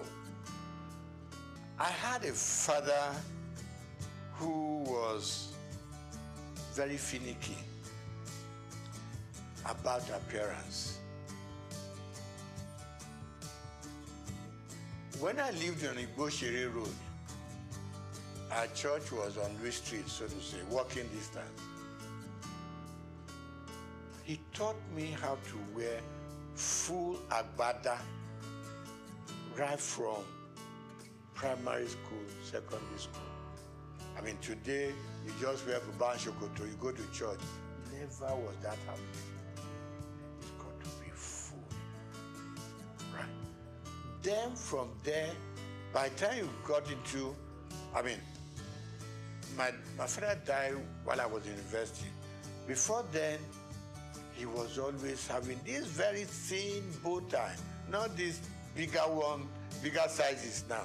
Thin, you know? Even when his dress is khaki, he still had it on. So I admired him, but initially I was on my long time, up till a point, and I looked back at some photographs we took when we were in the secondary school. And I thought, no, let me go back to those old days. Some people tell me it makes you look old. I said, I don't mind, you know, but these days I have just acquired that fashion taste, you know, which has suddenly become my, what do you call it? Become what I'm known with. And I enjoy it. And I encourage people, once in a while, put on your bow tie. It makes you look good, makes you look impressionable, it makes you look a serious person, and it makes people take a second look at you.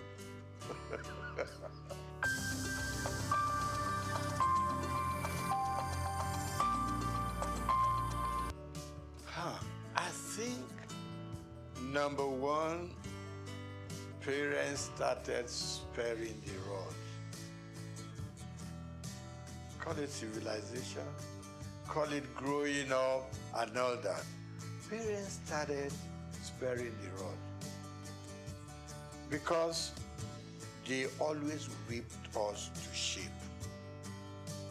You knew what was expected of you, and you did it.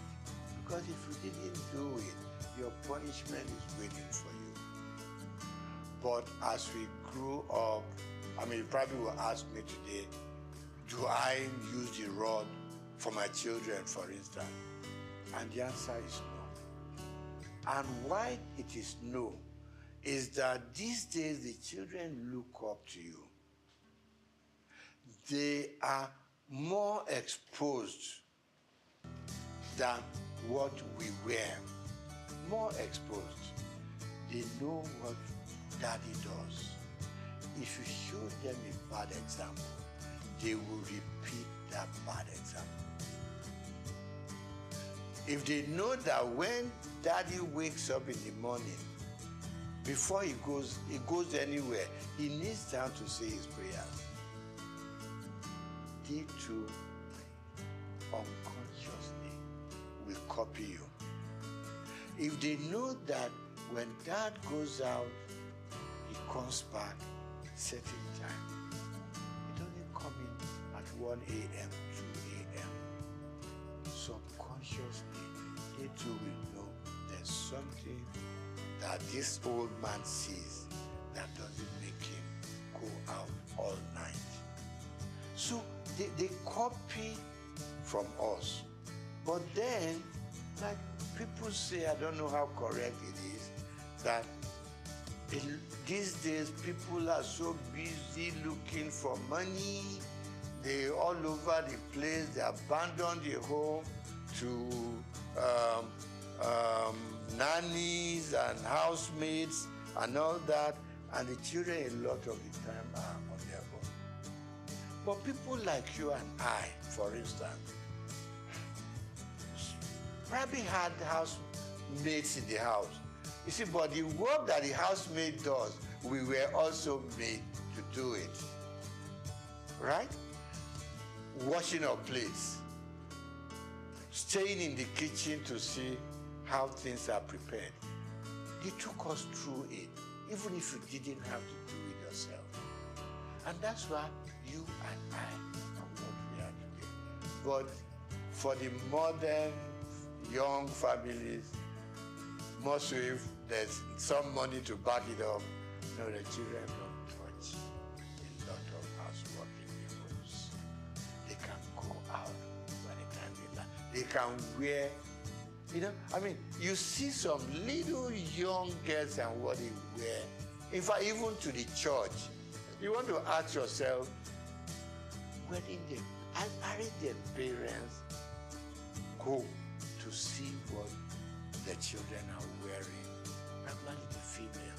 Even the guys wearing what they, things they don't use the belt, the trouser would just be somewhere on their hips and all that. Yeah, I mean, we want them to express themselves, but within control. So, wrapping up on that, I'm going to say, yes, we grew up under stronger control. Today's parents are so much in love with their children. They don't want to make them unhappy. You don't want to, pick up a stick and hit them. But I don't quarrel with that. But please be there for them when they need you.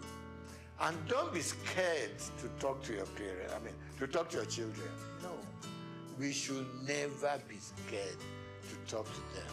Because they're not going to take us over. I mean, they are our children. So what you don't want them to do, communication, extremely important. Talk to them. Let them, because peer pressure is extremely strong out there. They're mixing with so many guys from much even richer homes who have more to spoil their children with. Now you are a moderate family, your moderate children have to mix and relate and go out with guys with stronger economic background. There is, there is some disconnect there. Let's bring our children closer. Let's talk to them. A lot of parents don't talk to their children, and it's not right. Because the more you talk to them, the more they have that empathy for you.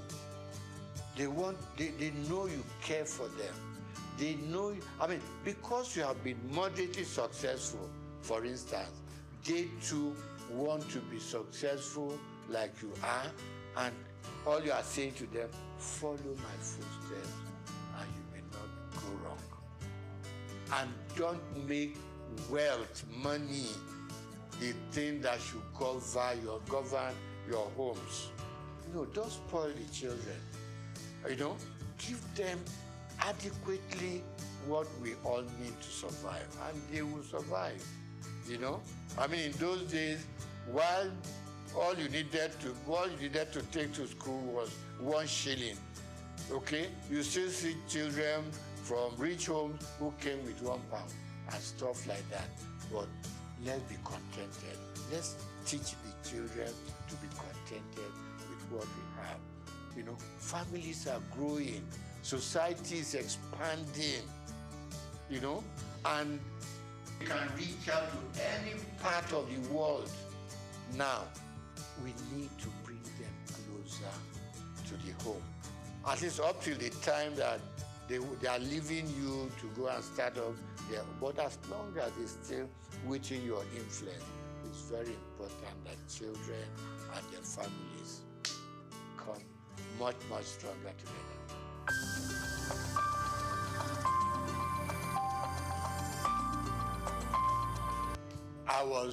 I'm going to start with sports.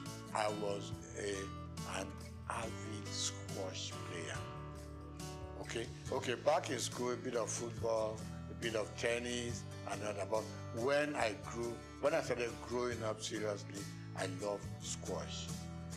And I played squash until I was over 50. Okay, and the doctor said, slow down on squash. So today, I do my swimming. Okay, I still do my swimming 2-3 times a week. Okay, and then of course I work.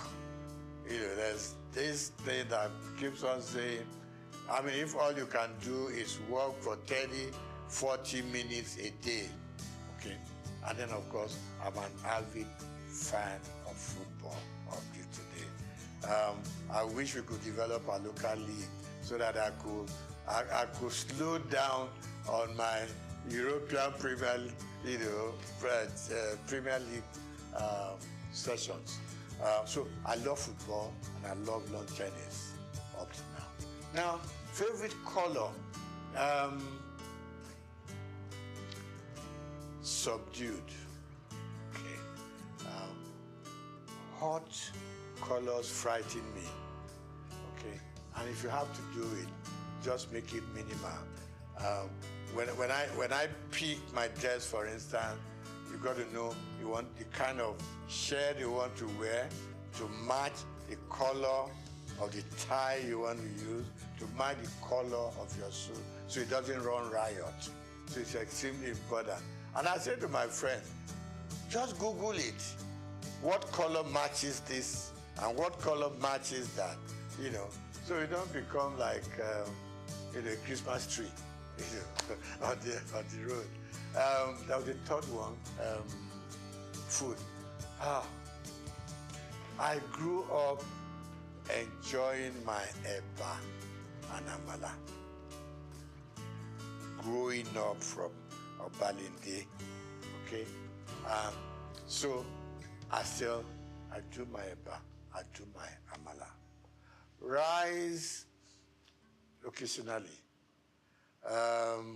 But then these days, from age 70 upwards, oh, the doctors are screaming, watch what you eat, what the quantity you eat.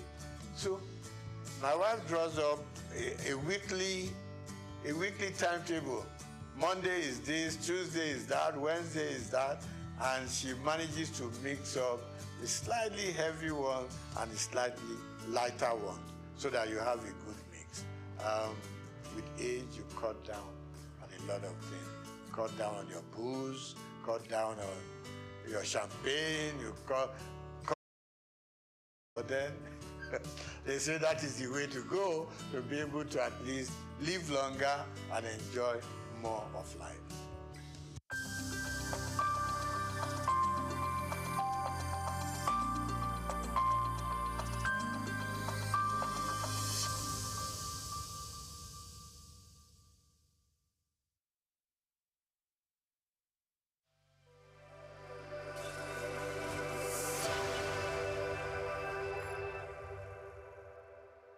Yes, it's a beautiful day. It's a fantastic day. It's an awesome day. And we are super, super excited. Guess what? It is the Femi Walsh Prestige Partnership that is being flagged off right here at the Federal Palace Hotel. Oh, my God. Well, that thing sums awesomeness. We're being at a place where every conversation about Nigeria's independence happened. And then also thinking about royalty, you know, things that make us feel like we're kings and queens when we come into this place. I mean, I'm oozing at this point. You know, talk about the scenery, the ambience, the rooms. This hotel is actually really, really good. And the fact that Femi Walsh is partnering with Federal Palace Hotel doesn't just give me the chills, like, it makes me happy. Happy. We're going to be having exclusive events, coverage, and we're going to bring in our expertise to come and give them that edge amongst... That finesse. Taking the brand globally through our media. My God. It's not something you want to miss out on this journey that I just started. We're going places, sis. The Federal Palace Hotel was established in 1960 and constructed by the A.G. Leventis Group. Perhaps one of the most notable thoughts about Federal Palace is that it was used as the venue for independence celebration of Nigeria in 1960. Over the years, the Federal Palace has now become a world-class ultra-modern facility with a touch of elegance. The hotel, which has been recognized nationally and internationally, has become a tourist attraction for many. Perhaps this is the reason Femi Walsh Group decided to partner with the Federal Palace by supporting the hotel with resources and equipment for coverage of all the hotel's events.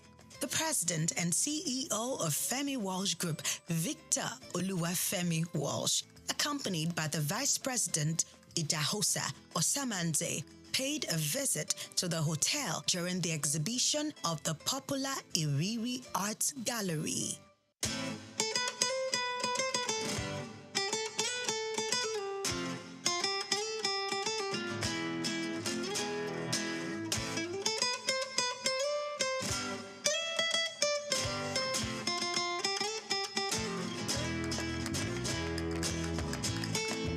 was a day of joy for each of the artists to see that the president of Femi Walsh Group was actually fascinated by their art pieces.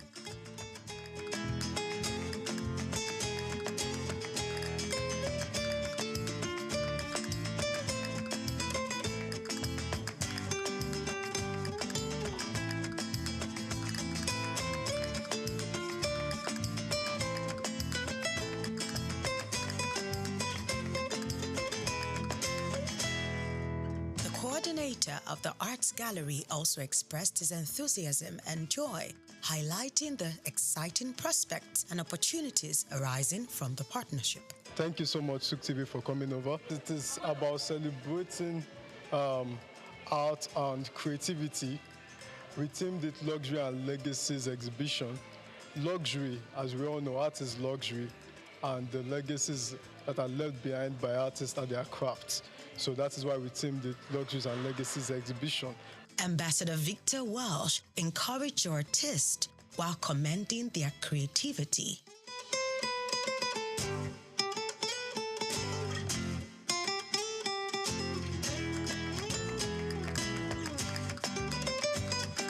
The general manager, Herman Britt, was excited that the collaboration between Femi Walsh Group and the Federal Palace Hotel exchanged pleasantries with the president and told Souqnews TV about his joy. The energy is fantastic, and the support that you've given us is absolutely superb. So, yeah, watch this space, and your support is valued, and I love the partnership that you guys give us. So, looking forward to the journey with you guys. Other members of the senior management of Federal Palace who were on hand to receive the ambassador and members of the Femi Walsh team include Temitope Ifiodun, HR Manager, Billy Uguechi, Events and Banqueting Manager, Chef Chris Onyanu, the Executive Chef of Federal Palace, Oluwatoyin Sulaiman, Housekeeping Manager, Dotun Arogundade, Digital Sales Executive. Each of this senior management staff shared their feelings about the collaboration. We're actually so excited about this partnership with Souq News. It's going to, be beneficial for both Federal Palace Hotel and Souq News. And we know that all our new offerings will be extended to the larger world. We are actually doing things differently now. Federal Palace is actually doing a lot of things differently now. Our staff are ready to give the best of the best services to our guests. To cover our events and take care of Federal Palace in terms of media and all that. The Femi Walsh Group, consisting of all the different subsidiaries like Souqnews TV, the ALFM, Novacraft, and the Machinery, look forward to doing great things with Federal Palace Hotel as we kick off the Prestige Partnership. We're going places, and yes, with Femi Walsh Prestige Partnership, what we want to do is make sure that we're giving the clients of Federal Palace the best of the best of the very best in terms of coverage, streaming, videography, photography. So if you have a wedding ceremony coming up, you got the birthday party coming up, whatever you have coming up, all you gotta do is make sure you contact Femi Walsh, because we give you the best of the best of the very, very best. Merci beaucoup. Merci beaucoup. Keep watching. My name is Uyai. I'm a textured artist, and keep watching Souq News. My name is Alexander Beja, and keep watching Souq News. Karim Joseph Aramide is my name. I'm a visual artist, and I'm going to tell you this: keep watching Souq. Hello, I'm Billy Macaulay Oguchi of Federal Palace Hotel. I'm the Banqueting and Events Manager. Keep watching Souq News. I'm Temitope Ifiodun, HR Manager of Federal Palace Hotel. Keep watching Souq News. Thank you, guys. Federal Palace. See you soon.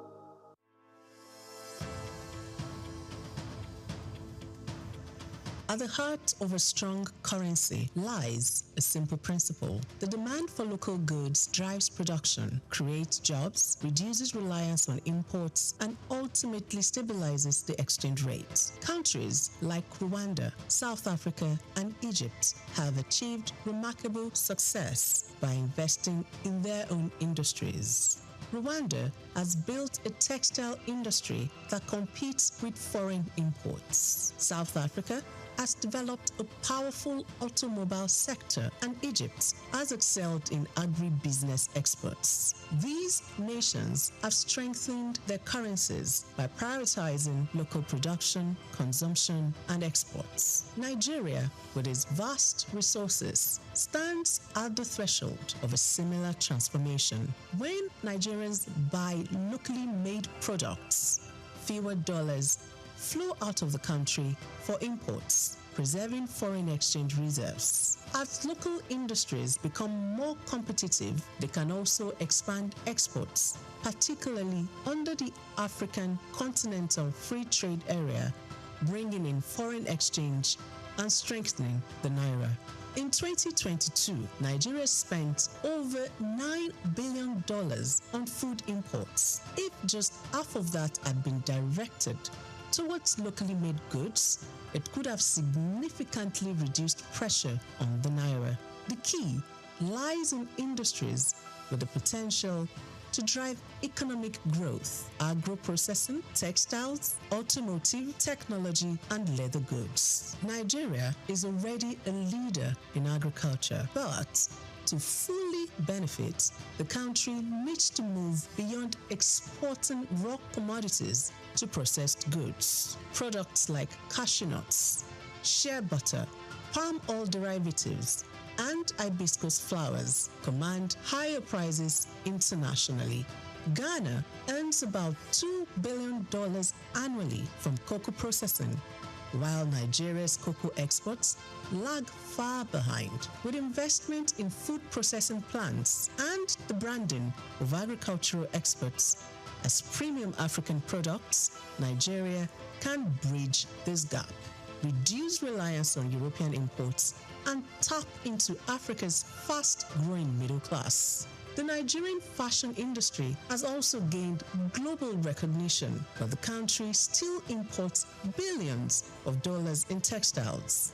In 2021, Nigeria imported over $4 billion worth of textiles, while Ethiopia, using local cotton, earned $110 million from garment exports. By boosting local textile manufacturing and using Nigerian cotton, Nigeria could reclaim a significant share of the $15 billion African fashion industry, positioning cities like Lagos, Aba, and Kano as textile hubs. Nigeria's automobile sector also presents an opportunity. The country spends over $8 billion annually on vehicle imports. In contrast, South Africa's automotive sector contributes over $12 billion to its GDP and employs more than 100,000 people. By implementing policies that support local vehicle assembly and production, Nigeria can reduce import dependency, create jobs, and become the region's automobile hub. Nigeria's tech ecosystem, home to fintech giants like Flutterwave and Paystack, is already Africa's largest. If Nigerians prioritize homegrown software solutions, the country can reduce capital flight and strengthen its tech industry, making Nigeria a global player in technology. The leather industry, particularly in Kano, also holds significant potential. While Nigeria produces some of the finest leather in Africa, much of it is exported as raw material. If we focus on producing high-end leather goods like handbags, shoes, and belts, Nigeria can meet local demand and expand exports. Ethiopia's leather exports exceeded $133 million in 2022, while Nigeria's remained under $50 million. By branding and exporting premium leather products, Nigeria can become Africa's leather capital, boosting the naira through increased foreign exchange earnings. To strengthen the naira, Nigeria must prioritize investments in infrastructure, improve product standards, enhance branding, and implement policies that favor local manufacturers. Consumers must also consciously choose locally made products to create jobs and drive industrial growth. The success stories of Ghana, South Africa, and Ethiopia show that this strategy works. It is time for Nigeria to invest in and promote made in Nigeria goods, solidifying and strengthening the naira for a more self-sustaining and prosperous economy.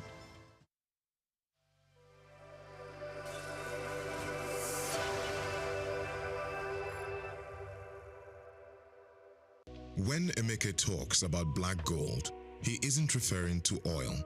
He buys it in sacks, not barrels.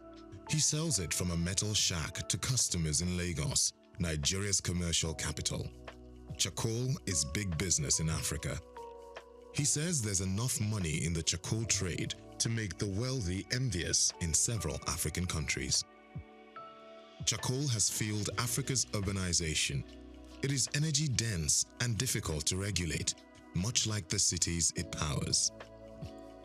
Despite concerns about pollution, deforestation, and illicit money flows, charcoal remains indispensable. In this special report, written by Bayo Olaoye, he explored the value of Africa's charcoal economy, estimated to be worth billions of dollars, and assesses its viability. Nearly 200 million Africans cook primarily with charcoal, including 27% of urban dwellers. That share has grown since 1960, replacing much of its previous reliance on firewood.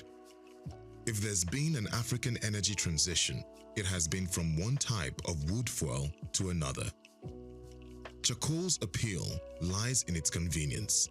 By weight, it contains nearly twice as much energy as the wood it's derived from, making it easier to transport and ideal for megacities with fragile infrastructure. In Kinshasa, a Congolese metropolis of 18 million people, almost everyone cooks with it. Never before have cities grown so large while relying so heavily on wood-based fuel. In rural Africa, tens of millions of people make charcoal using earth kilns, outnumbering the world's coal miners. The process involves heating wood under low oxygen conditions to remove moisture and volatile gases. Logs and branches are stacked in a pile, covered with grass and soil, and burned for several days. This yields 1 to 2 tons of charcoal from 10 tons of dry wood. The process emits more carbon than simply burning the wood. Much of the raw wood is free, harvested from farmers' own land or from forests. Many charcoal producers are farmers selling to traders when in need of cash. Others are entrepreneurs who bring in work teams, distribute chainsaws, and pay off landowners or local chiefs. Locals often complain about outsiders cutting down their trees. In Kenya and Uganda, vigilantes have even attacked charcoal trucks. Africa's charcoal trade is estimated to be worth tens of billions of dollars, possibly more than the continent earns from cocoa or coffee. The money trail often leads to soldiers or government officials. The United Nations Security Council banned charcoal exports from Somalia because jihadists were earning millions by exporting it to the Gulf, where shisha smokers prize the aroma of acacia wood. Charcoal production leaves destruction in its wake.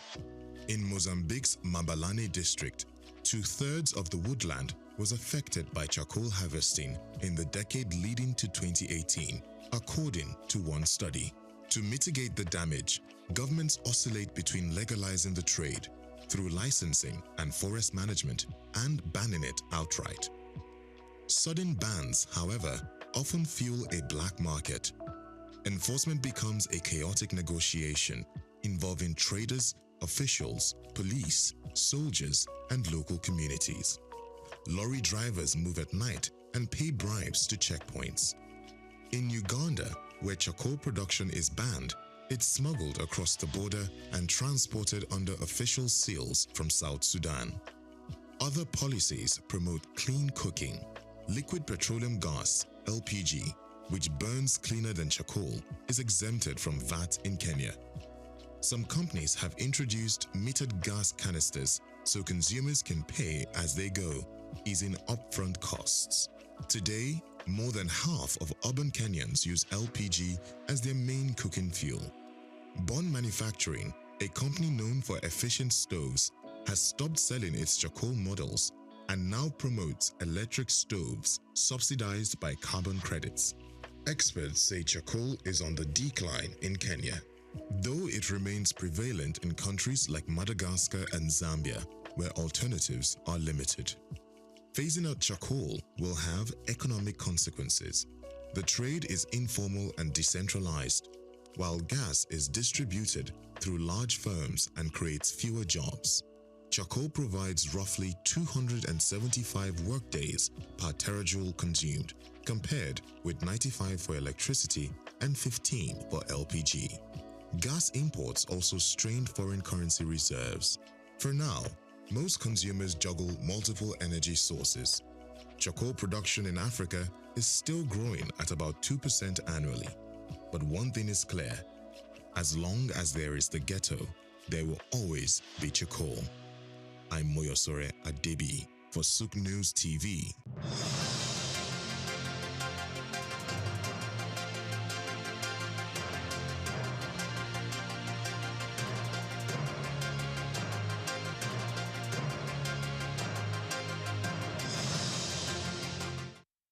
A very good afternoon to you and welcome to the news, reaching you live from our studios in the commercial city of Lagos. I am Oyinpriye Kurumade. Now, we begin with President of Dangote Refineries, Aliko Dangote, who had said that the refinery is increasingly relying on crude oil imports from the United States due to shortages in local supply. He made the comment during the visit by the Technical Committee on the Naira for Crude initiative. Dangote also noted that despite the government's policy to supply crude in exchange for Naira, the refinery still struggles to get enough oil locally. Between April and July, the refinery is projected to import over 17 million barrels of crude, mostly from the United States, with American oil now making up a third of its total feedstock. Dangote praised the Naira for Crude deal for helping reduce fuel prices and stabilizing the Naira, but warned that consistent supply is critical to keep the refinery operating at full capacity.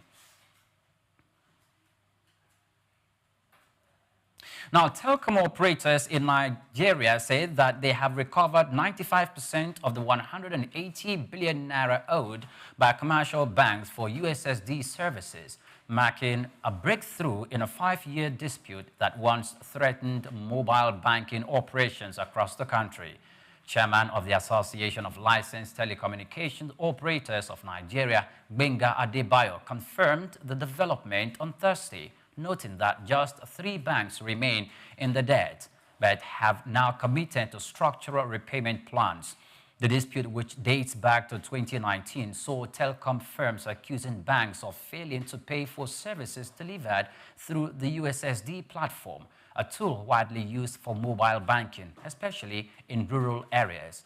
This repayment milestone comes as the industry adopts a new billing model, which allows customers to pay for USSD sessions directly from their airtime, known as the end-user billing.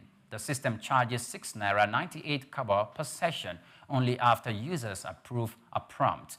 While the new model is optional, banks sticking to the old billing arrangement must clear all past debt and ensure timely payment going forward. One major bank has already migrated to the new system, with others expected to follow suit. Subscriber groups have welcomed the shift, calling it a move toward transparency and improved service delivery. And our banks of New York Mellon and Standard Bank have launched global depository notes backed by Nigeria's Naira local currency sovereign bonds. The move is designed to give international investors easier access to Nigeria's high-yield debt market. According to reports, the GDNS are structured to mirror the returns on Nigerian government debt denominated in Naira and will be settled via global clearing systems like Euroclear and Clearstream. This simplifies the process for foreign investors looking to tap into Nigeria's fixed income space, with Nigeria offering some of the highest yields among emerging markets, including over 18% on 182-day Treasury bills and over 19% on benchmark sovereign bonds. Analysts say that the product is attractive for frontier market investors seeking strong returns. Officials from both banks say that the product enhances access and confidence in Nigeria's capital market. The Bank of New York Mellon's Chris Kern called the GDNS a gateway to Africa's underutilized investment landscape, while Standard Bank's Sola Adegbesa said that it offers a simplified entry point for global investors. The launch comes as Nigeria pushes economic reforms under President Bola Tinubu. Measures like fuel subsidy removal, foreign exchange adjustments, and tighter monetary policy have started to yield results, with the Naira stabilizing, now reserves improving, and inflation beginning to ease. In May, Moody upgraded Nigeria's credit rating to B3, citing a stronger fiscal performance and improved external liquidity, the factors that further boost investor confidence in the country's outlook. Away from that, the Debt Management Office has concluded Nigeria's third sovereign green bond offer, raising over 91 billion naira, nearly double the initial 50 billion naira target. The bond offer was oversubscribed by 183%, signaling strong investor confidence in the country's climate finance strategy and its push towards net zero emissions by 2060. A total of 47.3 billion naira was allotted at an 18.95% interest rate, and the proceeds will fund a green project outlined in the 2024 Appropriation Act. The Debt Management Office said that this success not only supports Nigeria's climate goals, but also strengthens the domestic capital market. Now, lastly on the news, the European Union has barred Chinese firms from bidding on state medical equipment contracts worth over 5 million euros. This decision follows China's alleged exclusion of EU-made devices from its own procurement process, affecting items like surgical masks and X-ray machines. Brussels said that nearly 90% of Chinese public contracts block EU firms. Under the new rule, even successful EU bids must limit Chinese components to 50%. The move comes after a year of failed negotiations and is part of the EU's broader strategy to protect its businesses from unfair foreign competition. China has dismissed the action as protectionism. Now, many thanks for watching. Do well to follow us on all our social media platforms at Souq News Television. Coming up shortly is Souq Business Landscape. Do join us again.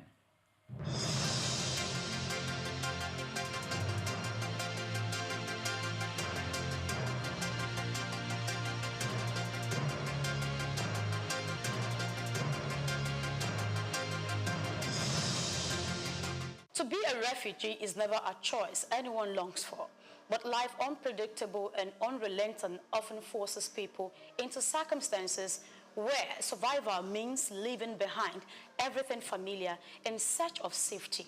A refugee is not defined by the borders they cross, but by the dreams they carry, dreams of dignity, safety, and the right to simply be human again. They may arrive with no belongings, but they carry the heaviest burdens, memories of loss, the weights of uncertainty, and the fragile hope of starting over. Every year on June 20th, the world observes World Refugee Day, pausing not just to mark a date, but to reflect on millions of lives disrupted by war, persecution, disaster, and climate crisis. Behind every statistics is a name, story, a future paused but not erased. The theme for 2025 declared by the United Nations is solidarity with refugees, a rallying call for compassion, justice, and shared responsibility. According to the United Nations High Commissioner for Refugees, UNHCR, as of 2024, over 114 million people are forcibly displaced worldwide. Among them, more than 40 million are classified as refugees, men, women, and children who have crossed borders to escape violence and insecurity. Africa remains both a major host and a region heavily impacted by displacement. Nearly one-third of the world's refugees live on the continent, from the Lake Chad Basin to the Horn of Africa, from Sudan to the Sahel, all marked by movement, survival, and the search for stability. Refugee settlements like Bidi in Uganda, Kakuma in Kenya, and Adre in Chad are evolving into communities with markets, schools, and healthcare centers. Refugees there are not just surviving, they are rebuilding, often side by side with local hosts who share what little they have. In Nigeria, the plight displaced persons, IDPs in Borno, Yobe, and Adamawa mirrors the struggles of refugees. Disrupted education, loss of livelihoods, and constant insecurity. Women and girls remain especially vulnerable, often facing exploitation and violence, while boys are exposed to child labor and recruitment into armed groups. So this reality demands more than charity. It calls for developmental solutions. Many African nations are shifting from aid-driven models to inclusive policies that integrate refugees into health system, education, and employment frameworks. Countries like Uganda and Ethiopia are taking the lead, proving that solidarity can be practical, not just symbolic. Yet, challenges persist. Government must strengthen legal protections. Development partners must invest in long-term opportunities, not just emergency relief. The media must tell full stories, not only of trauma, but of transformation. As the Global Compact on Refugees reminds us, responsibility sharing is not optional, it is essential. World Refugee Day is more than commemoration, it is a moral checkpoint. It reminds us that the measure of any society lies in how it treats the displaced, the vulnerable, and the voiceless. In the word of the UNHCR, whoever, wherever, whenever, everyone has the right to seek safety. Let this day move us from sympathy to system, from reaction to readiness, and from aid to true agency. In standing with refugees, we reaffirm our shared humanity. Grace Komolafe, Souq News Television.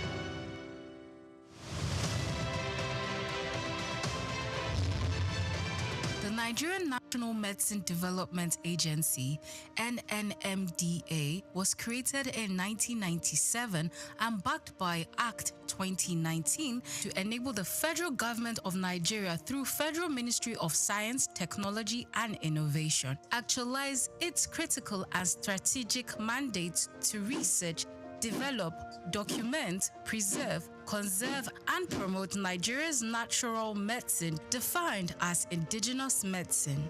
4 Director Generals had steered the affairs of the agency since its creation 28 years ago.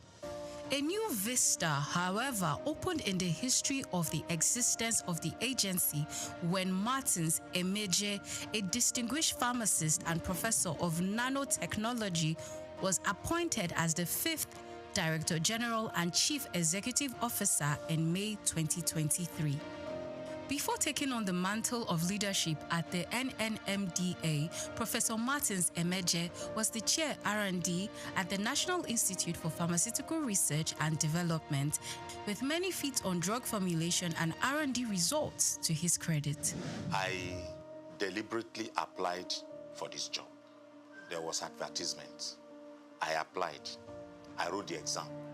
It was an online exam. Nobody saw anybody.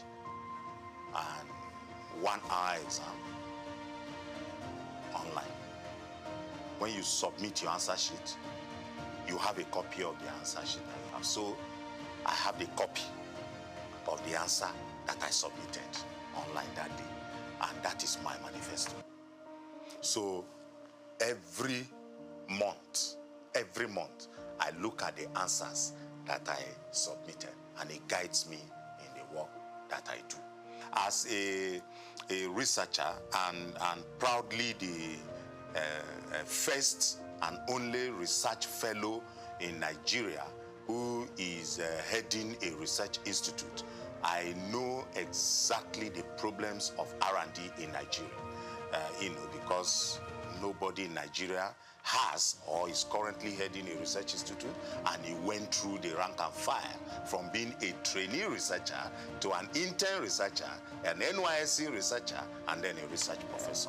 This is the background that I have. Call him a round peg in a round hole, and you won't be wrong, as he hit the ground running, leaving a lot of innovations on his trail, achieving great strides in the areas of education, agriculture, and health, thereby raising the bar in R&D in natural medicine for the agency. From May 2023, when he was appointed, within just a few months, 4 oral solid dosage formulation products were unveiled. My greatest moment actually happened on 8th of March 2024, when the Minister of Innovation, Science and Technology, Chief Uche Naji, came to Lagos in the campus of NNMDA here to launch 4 oral solid dosage forms. It was not just the first time it was happening in NNMDA, the very first time it was happening in Nigeria. We decided that we will go for education as a major target, as a major KPI. And we went for it aggressively and got accreditation to start a 2-year national diploma in natural medicine. So this agency, for the first time in Nigeria, we now have a school of natural medicine. It's never been heard before. It happened in this administration within these 2 years. Within these 2 years too, because the country saw that we had made explosive advancement in this area, we got upgraded to what we call an awarding body for national skills acquisition in traditional medicine. One of the best medicinal gardens that you can find in Africa right now is in this country, owned by the Nigerian Natural Medicine Development Agency, and we did it these 2 years. In fact, two of our products that is waiting for Mr. President launching was we got our raw materials from our Nasarawa State Farm in Karo. Nigeria is the largest producer of cassava in the world. Cassava. The only country that competes with Nigeria is Brazil. Yet, Nigeria does not have value-added cassava products. Yet, Nigeria imports starch to make pharmaceutical products. We made a presentation to the National Assembly, and the Senate of our National Assembly supported us. So we went into development of pharmaceutical grade starch. Today, we have pharmaceutical grade starch. In health itself, we have developed and submitted to NAFDAC about 23 different products. 23. And they are all at advanced stage of NAFDAC's regulatory assessment at this point.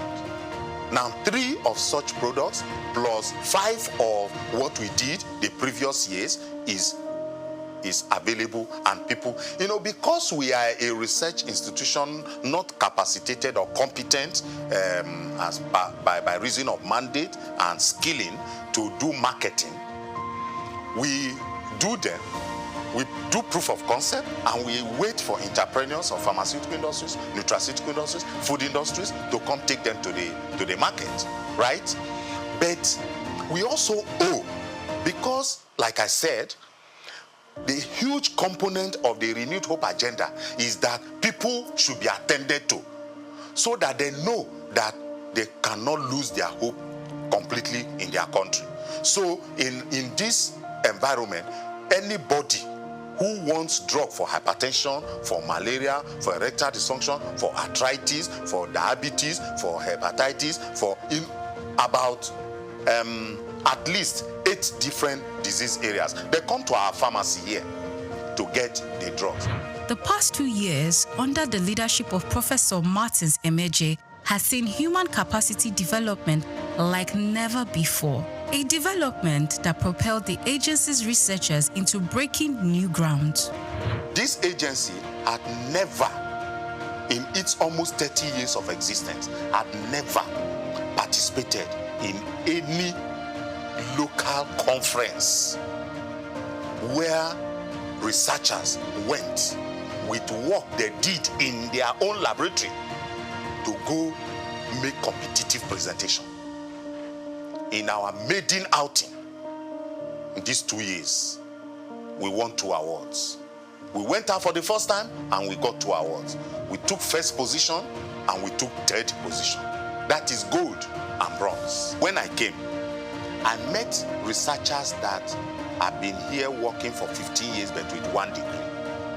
And I told them, you can't be a researcher with 1 degree. So I embarked on rigorous and aggressive drive to partner and collaborate with investors. So we went into that. Today, as I'm talking to you, we have at least 13 researchers and of the agency that are doing different postgraduate studies in different universities in Nigeria. I have a staff that was in Zimbabwe for 6 months. Now he has a master's in intellectual property. At least 7 of my staff have gone to India. Quality assurance has been one of the top priorities of the NNMDA Director General and the accreditation of the agency's laboratory and product development unit for pharmacy internship program by the Pharmacy Council of Nigeria a year ago. Under the watch of Professor Martins Emeje, the agency recently graduated its pioneer pharmacy interns. I went into nanotechnology or nanosciences after PhD, and I had to go out of the country to train in this area for more than 4 years. So it's an area that I'm keen about. I'm one of the first people, if not the first, in Nigeria to have put in practice nanotechnology. What it has done to me as someone who studied Western pharmacy, which is more like macro study, it is that it has taught me how to manage resources, no matter how simple. The last 2 years has seen NNMDA signing important memoranda of understanding with reputable academic institutions and other critical stakeholders in the areas of training and laboratory services to Nigerian universities. As part of its advocacy and public enlightenment drive, the agency brought together critical stakeholders in the nation's natural medicine space for a national dialogue on rethinking natural medicine aimed at galvanizing the needed support and political will.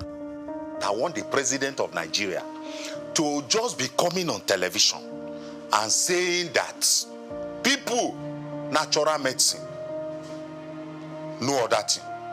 Natural medicine, let's do our own. Let's do our own. Let him just be saying it. Anytime he's talking to press, let him say it. Because once people know that this is where the president is, this is where his mind is, this is what his body language is, then we start investing in natural medicine. A turning point for the agency was the resolution of the National Assembly on Natural Medicine Gazette. The visit by the chairman, House Committee on Legislative Compliance, was a further demonstration of the renewed impetus.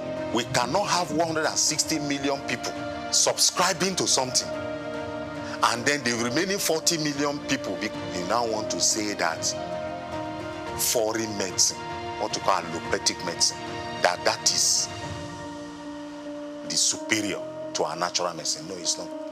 So when the House of Representatives passed that resolution, I told myself, I have now achieved.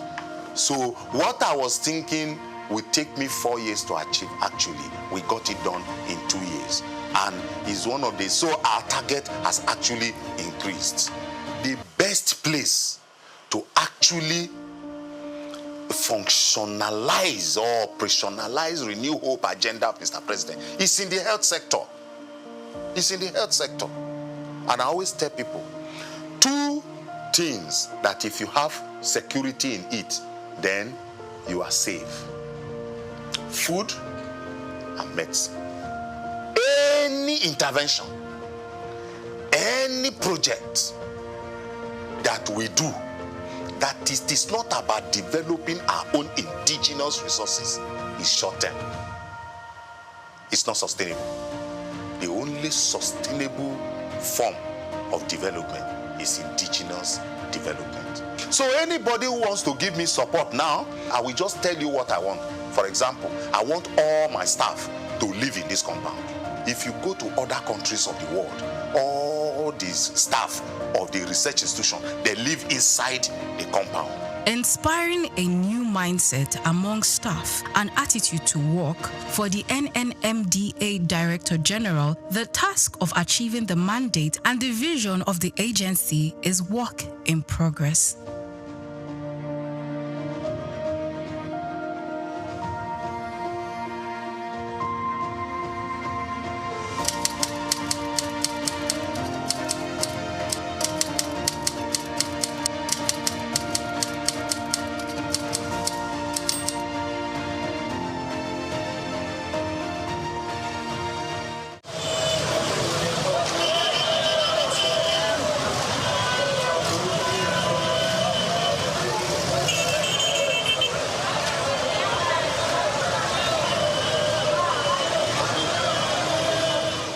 Traffic regulations are practices put in place in both developed and underdeveloped countries. They are designed to ensure the safety of all road users, reduce accidents, and promote orderly movement. Either you are a driver or a passenger, every road user is required to understand and follow these laws. Under obligations, drivers must possess a valid driver's license issued by the authorized body. In Nigeria, this is the Federal Road Safety Corps, FRSC. Individual,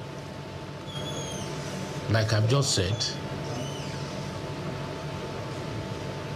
most Nigerians, as we know, celebrate their date of birth. And as such, when you obtain a driver's license, say for 3 years or 5 years, you already know, if you do it today, in the next 5 years, when you'll be celebrating your birthday, you are already aware that your license is due for renewal. You don't have to even wait until that date. By law, a month to that date, you should start processing the renewal of the driver's license. While other countries have their respective designated authorities, vehicles must also be properly registered and insured, with up-to-date documentation readily available when requested by law enforcement officers. Mandatory rules include observing speed limits, which vary depending on the road type. In cities, the limit is 50 km per hour, increasing to 80 km per hour on highways and 100 km per hour on expressways.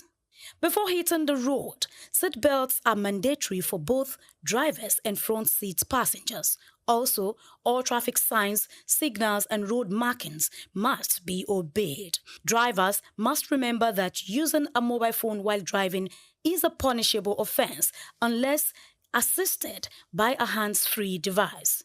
Drunk driving is illegal with penalties ranging from fines and license suspension to imprisonment. For passengers, wearing seatbelts is essential and distracting the driver should be avoided at all costs.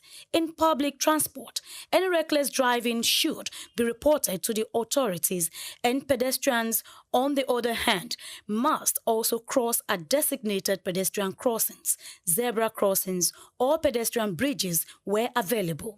They should follow pedestrian traffic lights and only cross when the signal indicates it is safe. Looking left, right, and left again before stepping onto the road is crucial and should avoid running while crossing.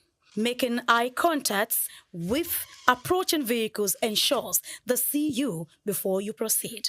By following traffic regulations, road users can prevent accidents, protect lives, and contribute to smoother transportation for everyone.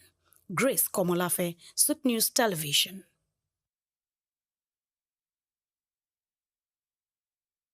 Broad Street. Broad Street, situated in Lagos Island, is steeped in Nigerian history. Once the biggest financial hub of the country, it housed the headquarters of major banks, linked the CBN, the stock exchange, and the loads of lender companies. Broad Street is a historically significant street. It has played a central role in the development of Lagos and history, an important commercial and administrative center for the British colonial authorities. It was also a home to some of the city's earliest modern buildings. Broad Street was a residential area in the pre-colonial era. With the British came the Methodist Boys High School in 1878 and the Broad Street Prison in 1882, renamed Freedom Park. The General Hospital, which was a British military hospital, was built in 1893, being the first general hospital in Nigeria. The old British Secretariat building, which is now the Federal Ministry of Justice, was built in 1906. Broad Street has seen a full turn into modern commercial office blocks, complexes, skyscrapers, and markets from the Outer Marina through Akpombo, early into the Adeniji-Adele Road. Broad Street is one of the busiest streets in Nigeria on weekdays, where commercial activities take place day and night. From modern buildings to ancient structures, this street gives one a raw dose of life in Lagos. Broad Street is often referred to as Lagos Financial District. It boasts a mix of architectural styles, reflecting its long history, colonial-era buildings, Victorian and Edwardian architectural features, alongside more modern skyscrapers and structures. Broad Street remains a vital, vibrant part of the Nigerian economy. Broad Street. Souq Enlightenment. Lateef Jakande. Born Lateef Kayode Jakande in the Ekbetedo area of Lagos Island, Lagos State, on July 1929.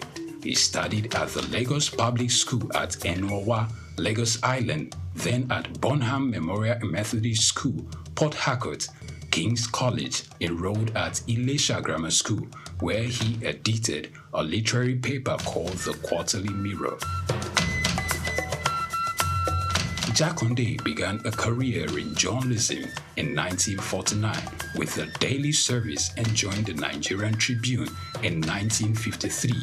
The owner, Chief Obafemi Awolowo, appointed Jakande editor-in-chief of the Tribune in 1956. Jakande established John West Publications in 1975 after leaving Tribune and began to publish the Lagos News. He served as the first president of the Newspaper Proprietors Association of Nigeria, NPAN. Jakande ran for election as executive governor of Lagos State in 1979 on the Unity Party of Nigeria platform. His administration was effective and open and implemented the cardinal policies of his party.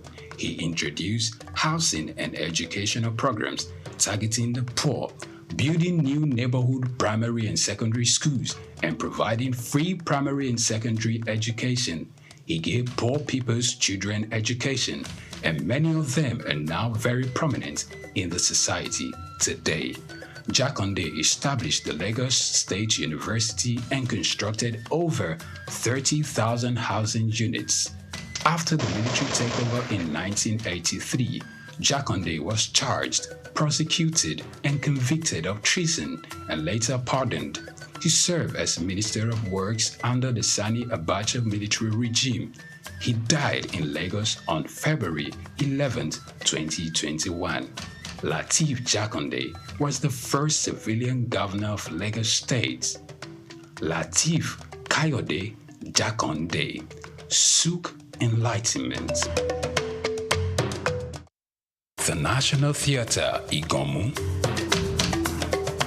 built during the military regime of Olusegun Obasanjo and finished in the time for the Second World Festival of Black Arts and Culture, Festac, in 1977. The theatre holds amazing treasures and memories. The artworks fill everyone with pride. The National Arts Theatre is visible from the motorway which connects Lagos Island and the mainland. The National Theatre is packed with the artworks of a legendary contemporary Nigerian artist, stained glass walls by Yusuf Grillo, sculptures and murals by Lamidi Fakeye, Erabo Emopai, and many others. It was put to full use for a month as one of the 4 venues of the Second World Black and African Festival of Arts and Culture, tagged Festac 77. The complex hosted 16,000 participants from 56 African countries and the diaspora in an unprecedented showcase of African music, fine art, literature, drama, dance, and religion. The National Art Theatre was built and designed by Techno Expert Stroll, a Bulgarian company mirroring the Palace of Culture and Sports in Varna, Bulgaria. Completed in 1976, the building is one of the largest and most beautiful of its kind on the African continent.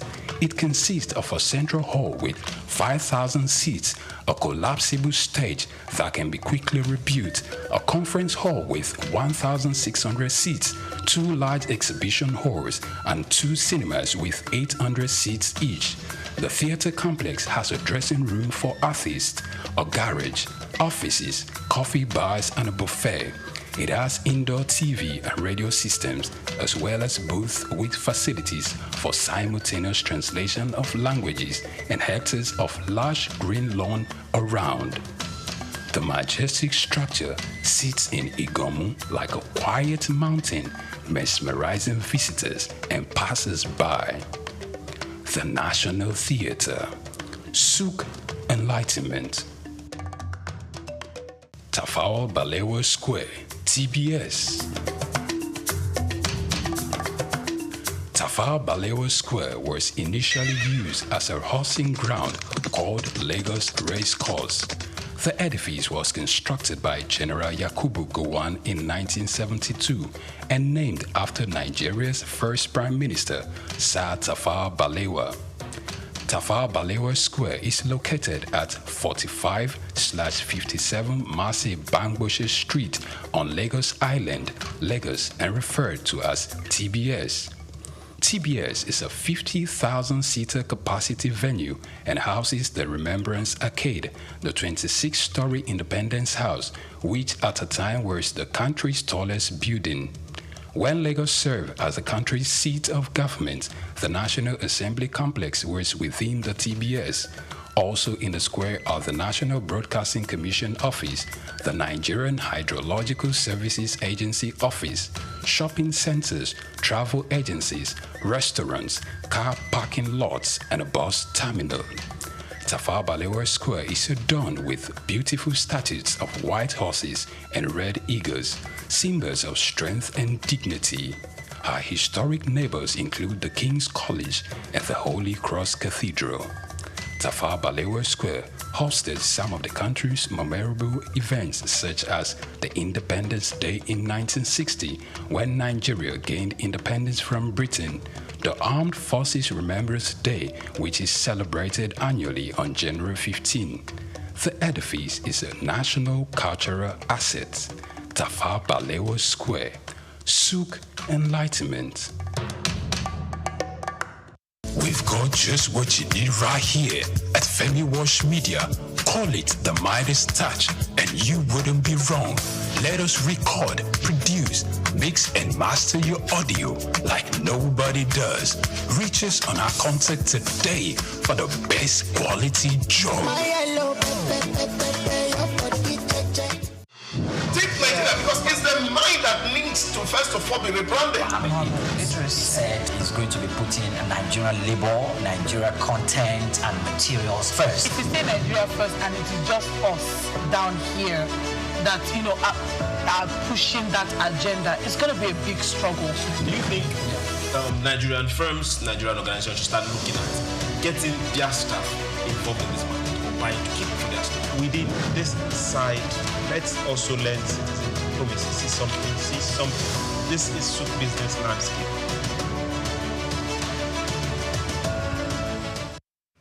Hello and welcome to Souq Business Landscape, your weekly deep dive into the world of business, the evolving economy, and forces shaping development across industries and nations. Each episode, we break down trends, challenges, and innovations that drive market and move societies forward. I am Olumide Shokoya. We are the four horsemen. Starting from my left, I have looking charming. I think he represents something from the east, the eastern part, or... Well, this is Kumar. I'm looking like, okay. Cap. Thank you very much. Is it a ceremonial cap? In fact, I just picked it from the wardrobe. I don't know. Just why. So, I also have on the far left, I have Emmanuel Amolo. How you doing? Very well to be here again to come and bring analysis to the issues. By the powers vested in me, I also present our very own think tank. It is an institution like Priye calls him, Dr. Idahosa. So glad to have you. And I like your cap also. Thank you. As observant participant today. I'm here to learn. Keep sending your feedbacks. We are very receptive to diverse opinion. But since it is Friday, allow me to say this. There was supposed to be like the cap was to be tilted to your right side, but you did it to the left. Olumide's was supposed to be tilted to the left side, but he straightened it. It's against custom. Well, I know it's against custom. Well, custom determined by the exigencies and the peculiarities of the time. Probably a new custom is emerging. I read somewhere where... but things start at a particular point in time. Yeah, but the one is on the left, maybe you're a bachelor, yes. when it's on the right, you're married. Yes. And then when it's in front, those sides mean something. You have no idea. You have no idea when it's front. So I think it's left when you're married, right when you're single. Yes. So Doc is right. He's always on the left. No, it's supposed to be on the right. For married? Yes. And the single guy was supposed to put it on the left. Yes. So they are the ones do the opposite. Doc, you're still in the market. Well, you see, that is what I'm saying. Who defined the culture? That's Priye's definition. No, it's actually started. All right, so... No. It's a definition. Okay. One man's meat, it says another man's I can see Lukman's. When do we start to send applications? Lukman is a bachelor, I think, and it is... Oh, it's not a bachelor, but it's on the left. So doctor is right? Okay. All right, so let's take a look at some of the key highlights for today's discussion. From farm to market, federal government and states unite to end roadblock and rising prices. From agreement to action, can Nigeria's unity bring down food prices? Secondly, President Tinubu unveils projects in Kaduna, pledges 100 billion naira for rail. With this new signal, a new era in northern infrastructure.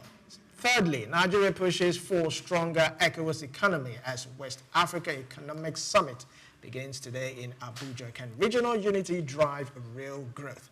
And lastly, Nigeria and Germany seal a €20 million green energy deal. Is this the boost Nigeria's power sector needs?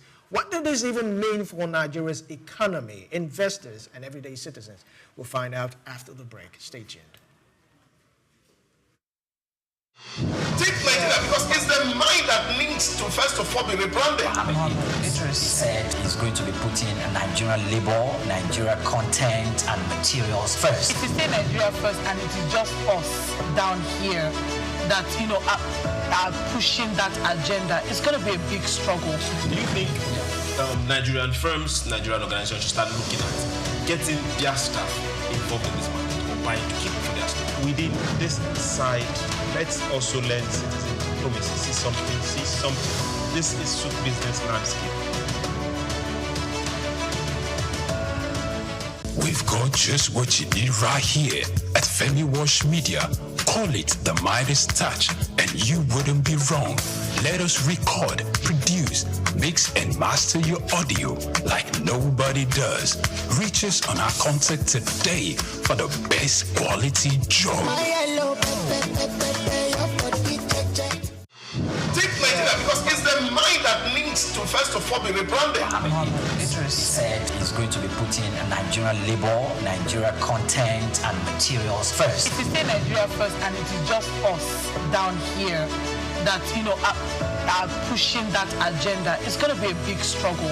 Do you think Nigerian firms, Nigerian organizations should start looking at getting their staff involved in this market or buying to keep for their staff? Within this side, let's also learn citizen diplomacy. See something. This is Souq business landscape.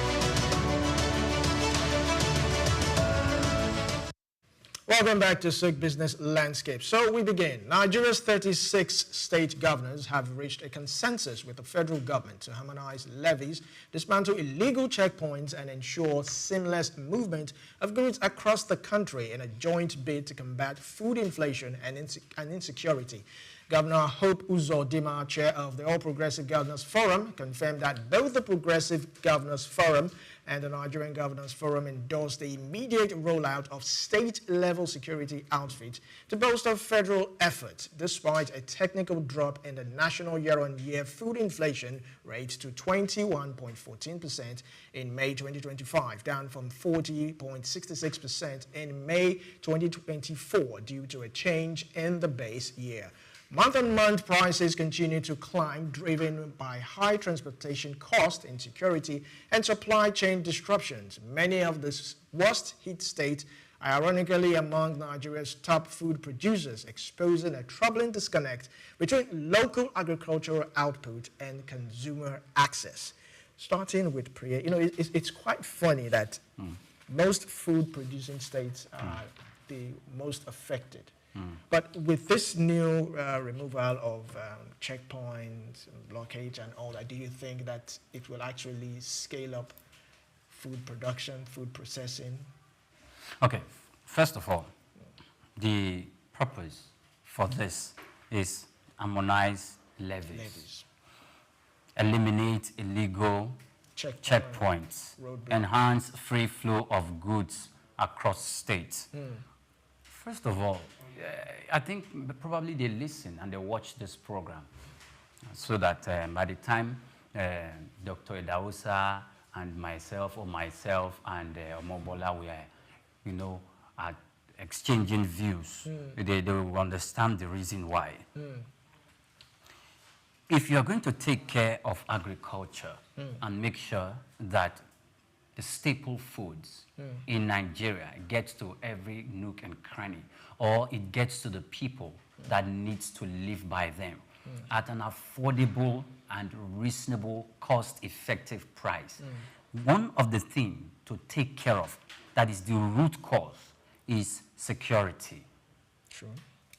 And if we trace back to when we start having the bandits and the terrorists started attacking farms, cutting away goods, if we trace it back there, we will know, or we'll be able to connect when the food inflation in Nigeria started taking a very, very increasing step.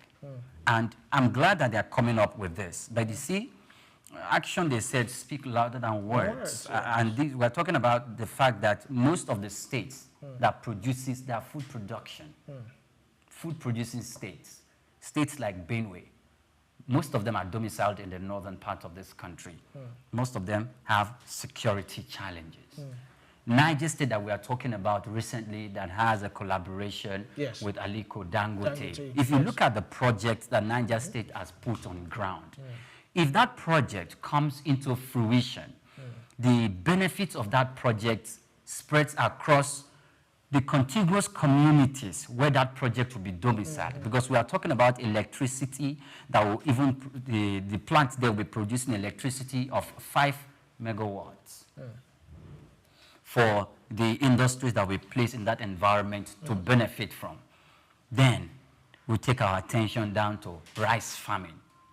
And, you know, Chooks will say that if we look at Niger State alone and we harness all the human capital resources in taking advantage of that environment as far as rice farming and farming is concerned, agricultural produce, it has the capacity to feed the whole of Nigeria and to also export the products to outside this country. So we should look at that. The Mokwa Bridge collapse that took place in Niger State, I think, recently also contributed its own disadvantage, even though it was very, very recent, but it exacerbated the whole problem that had been on the ground, because most of the trucks that were used to move agricultural produce from that part of town down to the urban centers or down to the southwest or the southern part of the country, you know, there's this blockade. The bridge collapsed, and so they cannot find their way in here, even though they are going to start using alternative routes. That in itself is going to, you know, expand and increase the price of logistics. Flood, disaster. We are in the rainy season. So I was told that if you want to know the true state of the level of road infrastructure in Nigeria, don't do it during the dry season. Wait until it is the raining season. The roads you think or you felt they were good and they were up to the standard to ferry our goods from one part of the town to another, they are just being covered probably with sand or with debris. Because when it starts raining, you start seeing big, deep ditches and potholes. And that will hinder the pace at which these vehicles now go. And the cost of transportation is something So if they're going to take care of these, as they're taking care of these, attention to security, our farmers need to go to the farm, not with fear and trembling, but with an atmosphere that they can be assured of, that their lives will still remain intact when they are done with their day's work at the farm. Emmanuel, over to you. Do you think that this, just like Priya said, harmonize all levies, eliminate checkpoints and roadblocks? Do you think the federal government and the state are actually addressing the root cause of this inflation, or these are just short-term fixes? Thank you, first of all. But then again, I kind of agree to take a journey of 1,000 steps. You still have to move an inch, even if it's one step. We know this situation with the prices of food, which eventually can lead to higher inflation, starts from somewhere. Part of the fixes is what they are doing now. Whether it will get to or give you a long-term effect is yet to be seen. And that's where perhaps investors would say, let's hold and watch for a while. But you still have to do something, because you cannot start and then hope it will get to 100. You have to start somewhere. Whether these steps that are taken is the right one, yes, they are taking the right steps. Now, whether it will transcend into what we expect eventually is, there are lots of things that need to be put in place. Because right now it's still looking like political statements. Let's see it, because we've heard it a lot of times. Oh, let's start with stopping the road. It's just like when the police IG will come and say, we are removing police officers from VIPs. So you go to the next event, you see them there. You'll be like, did the man just announce this thing? The same thing where you say, no more roadblocks in certain places. Usually when they bring a new IG, they say the same thing. These roadblocks that we know, many of them are through our security agencies. Now, they were placed there to help check things like illegal goods moving from place to place. But now that we are seeing that perhaps we don't need so much of them, let them now focus on other things. It now gives room for individual states to now focus their security elsewhere, maybe like protecting more of the farmlands than the produce getting from one place to another. It is a good step because now things like the prices they get to pay at these checkpoints, because let's not kid ourselves, they pay checks in these places. They now put those things together and then the cost of production now comes down a bit. Now the prices of goods now comes down a bit. And more people can now afford to buy these things. And then the travel time from farmland to your table now gets shorter. Interestingly, the steps that they are taking, the vision is very good. We just wanted to see it actualize for a longer term. Because now it's looking like, oh, they can do it in the next first week. Let's see what it brings out. First 2 weeks. But if it is sustainable, it will be a very, very good move. Thank you very much, Emmanuel. So, Doctor, over to you. Now, we need a lot of investors in our agricultural sector. Now, with this resolution, with this new step, do you think it would help boost investor confidence? Well, I think sometimes it's unfortunate the way our elite think or reason in terms of problem solving. Because we don't sit down really to do some root cause analysis of some of the things that actually affect us and how we can, in the long term, reduce some of the crises or the inhibitants that are here on the way. I'm not sure, I'm not completely sure that the states even know those who are placing this levy on the farmers. Such a way that you can actually control them. You see, it's when your officers are the one who are leveling people money, you can actually say, okay, let's put a stop to it. But most of the levies that you see that these transporters pay, they are paid to non-state actors most of the time. When you say non-state actors? No, I'm saying people who are not in the payroll of government. Okay. You take, for example, we have bandits collecting tax in Niger State from farmers in some part of Kebbi State. So before you move the goods out, they are on the road to collect these things. And if you don't take it, you incur their route. So these are part of the issues and the conversation. So I'm thinking, as they are also thinking and saying, what is the real long-term solution to some of all these issues?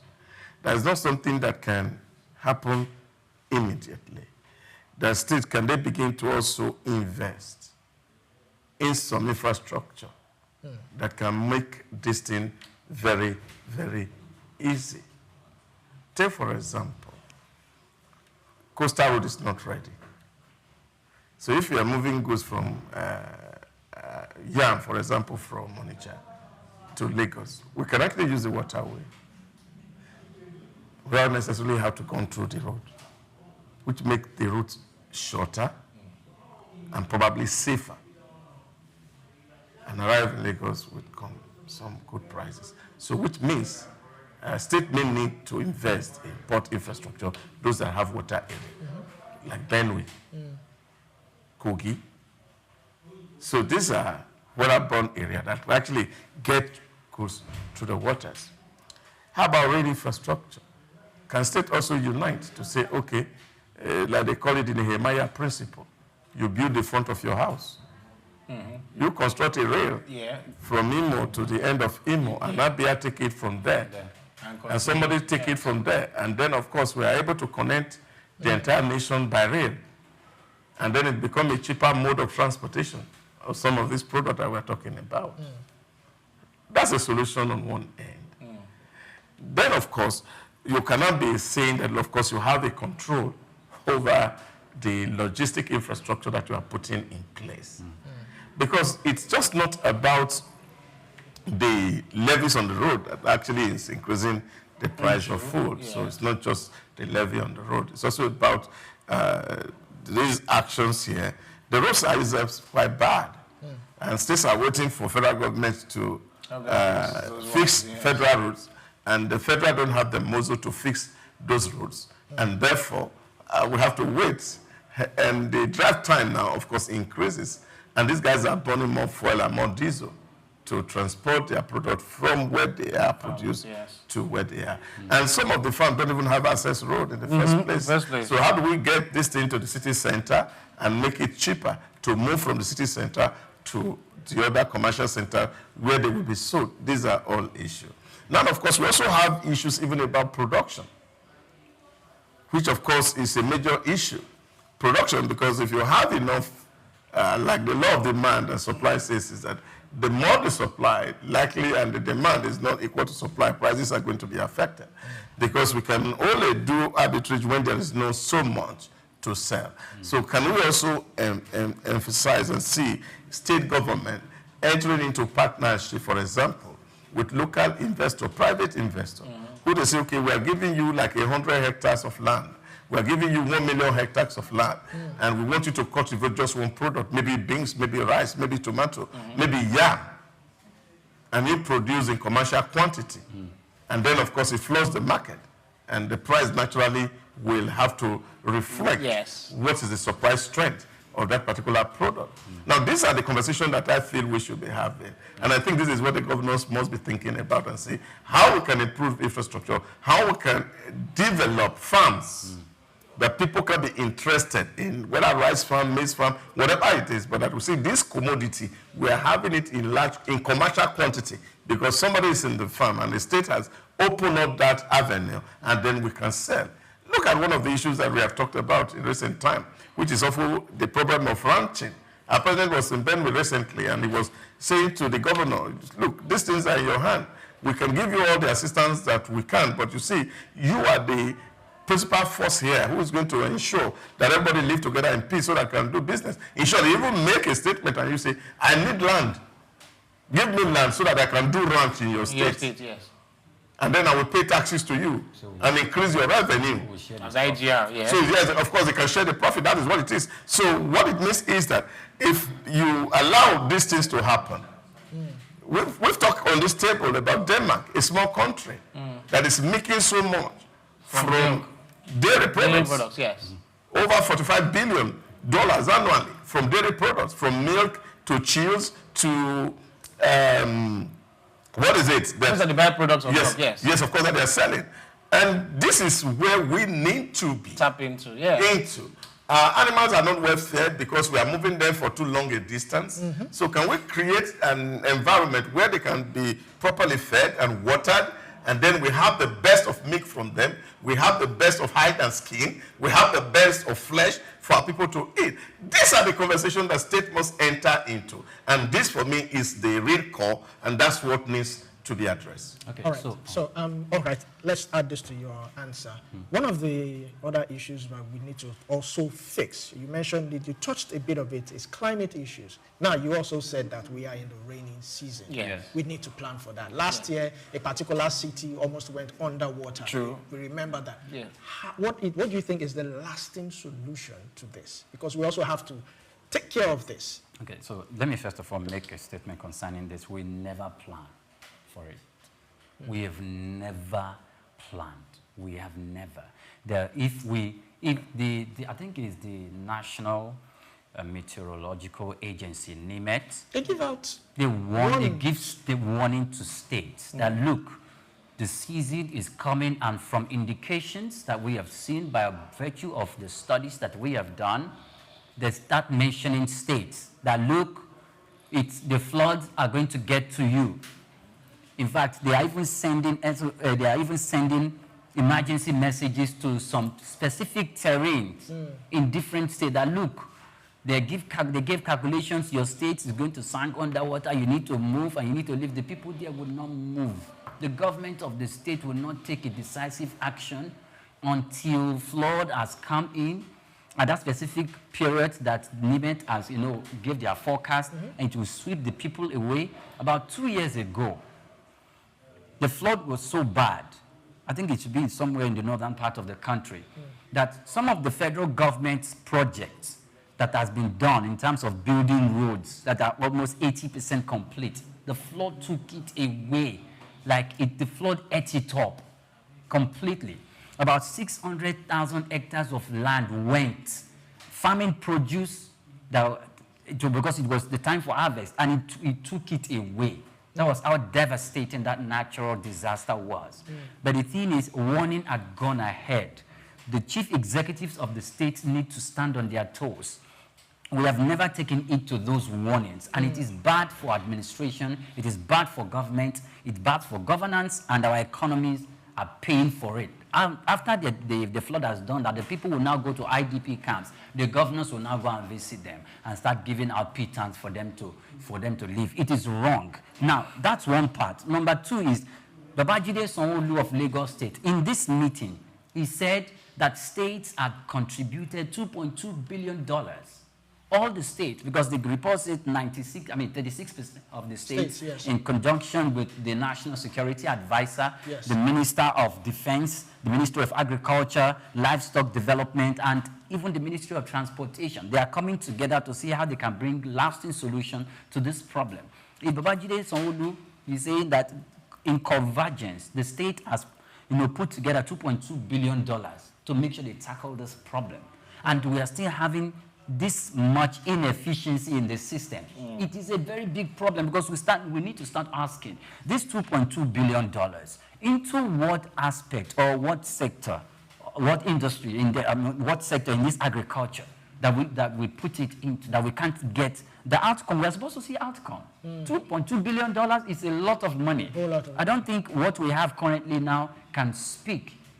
It's not commensurate with the injection of that fund. This is the point, is that because we treat most of the time simple. Let me give you, for example, in Lagos State here.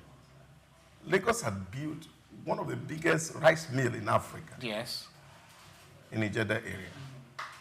Massive infrastructure. But where are the rice? Even before that, we had the lake rice that we had collaboration with that was Kebi. Yeah, the rice was good, but of course that couldn't continue. Yeah, it gave rise to that mill. To build their own mill, yes, in Lagos. We're not seeing Lagos rice because there are no paddies in Lagos. Paddies are supposed to be sourced from the outside. Who is planting the paddies? That's the point I'm making. I started also thinking that, look, it's just to see how can we really get. Yesterday on this table I was talking about what they call supplier development. What supplier development? You have a value chain of a production. So assume I'm producing cap. Somebody is supplying me cotton. But the person supplying me cotton is not the cotton farmer. Maybe he buy, process, and now he can only supply me the much that he gets from the farmer. True. So I, who is the final user, I'm saying yes, I can see you the visibility of my immediate supplier, but I need to see more into the visibility of the supplier of the supplier of the supplier, and see where the problem is on the value chain, and see where I can put my investment, so they make the work of my first line supplier easy. So I have to develop the capacity of these guys in this area. And then, of course, they are able to actually give me enough supply that can make my trade to do well. So these are the things that we need to look at. Statements, for example, Lagos, for example, who has invested heavily on a processing machine, must also find a way to see how do we develop farmers who are going to be producing paddies for us. This could be something that you have to do in a contract to say, okay, you have the potential to do farm. And I'm asking, okay, I want to liaise with the governor, for example, of Kwara State, governor of Kogi State. You give us like 100 million hectares of land that we can cultivate to grow paddy for our infrastructure that we have in processing. So you give me this thing, and okay, we are going to mobilize farmers together to begin to cultivate rice. And so we can make a prediction to say, this is the quantity or the tonnage of paddy that this machine in Lagos needs to be able to feed this industry. And then it's produced straight from Kwara. Kwara is getting some advantage because they have opened up that farm area for them, because the product that are leaving Kwara, there are some taxes that's getting to the government. And Lagos process it and they sell, and there is something that, of course, VAT comes in here because of value addition that we have done to it, and they are making profit from it. Employment is generated both in Kwara and in Lagos. Now, this kind of partnership is what they should be thinking about. But when you are making investment and you are not factoring into what is going to feed that industry that you are investing in, is like at the end of the day, you would have put some money in this project, and this money is not doing anything useful. I had a conversation 2 years ago with a commissioner of finance from Borno State, and he told me that they had world-class factories that they have built in Borno State. That the only one of it that was only making little contribution was the plastic industry. But all other ones, they were built a state-of-the-art facility, but they are not in use. So you can quantify that into your investment, because while you are thinking of those investments, you're actually not thinking of to see how this thing is going to work and add value to both the economy and the people of your state. And this is where the state, most states are actually missing it. And I also love what the president said in Benue. And he said, look at your peers, you are here. So what are you doing with your time? Can't you people come together and actually put it together and say, how do we solve our problems? Which means, of course, he's also thinking about collaborations among state governors who will sit down to actually think and say, okay, you produce X, I produce Y, let this person produce Z, and then, of course, this is the outcome eventually. And all of us are collaboratively benefiting from whatever thing that is getting out of those factories. I think this is where the real issues are, where people are not having conversation, but they are doing investment, but they are not actually adding up to the output at the end of the day. So, right, so in less than a second, or less than a minute, rather. So, earlier on, when Doc was talking, we were mentioning things about infrastructure and how the absence of it, has really truncated the level of development that we have in agriculture. And my mind goes to the state or the regional development commissions that we now have. The Southeast Development Commission is there. Then literally all the regions now have. All the regions now have development commissions. So who are they accountable to? At the beginning of every budgeting year, what is your plan as a regional development commission? What are the projects that you have? Because he was talking about building a state from Abia, you stop at Anambra, or they took it from that.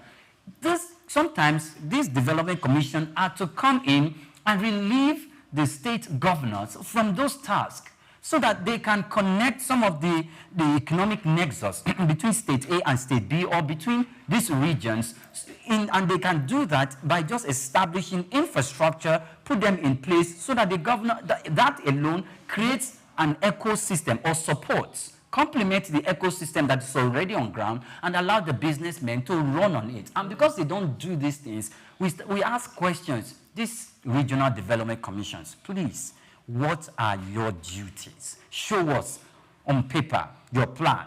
Show us at the end of the year who hold them to account, that come and give account of your region. But look at it this way. I also have the opportunity, while I was working in a research company, to have worked for SONU some years ago, and it was on NDDC projects.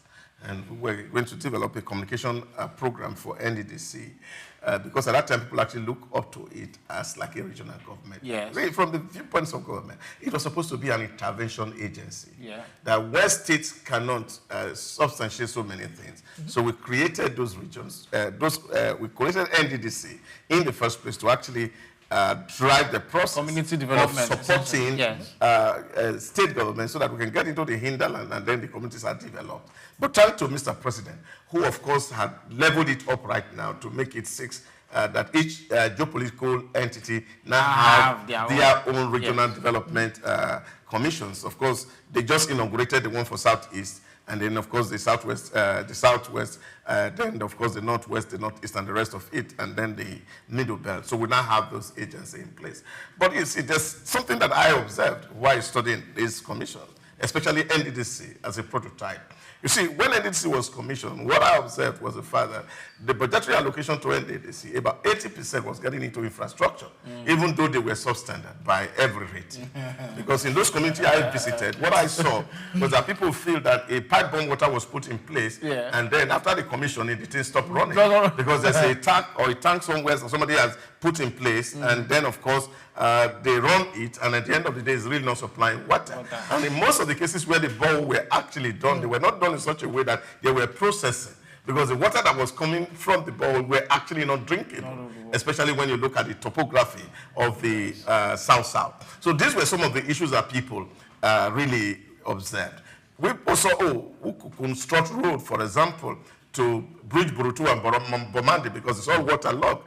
Now, as at that time in 2006, the participants that are engaged had told me that they were spending between 3,000 and 3,006 to ferry between that. And of course, if you look at the road network that would join that thing, if they drive it on a drive time, it should not be up to more than 15 minutes of drive to cross both so that they can actually exchange.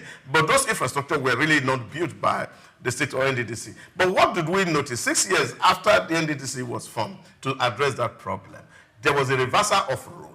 What that means was that where they were spending 80% on capital project and 20% on recurrent, the thing changed places. So 80% was recurrent, 20% was going to infrastructure, capital, which of course was no longer sufficient.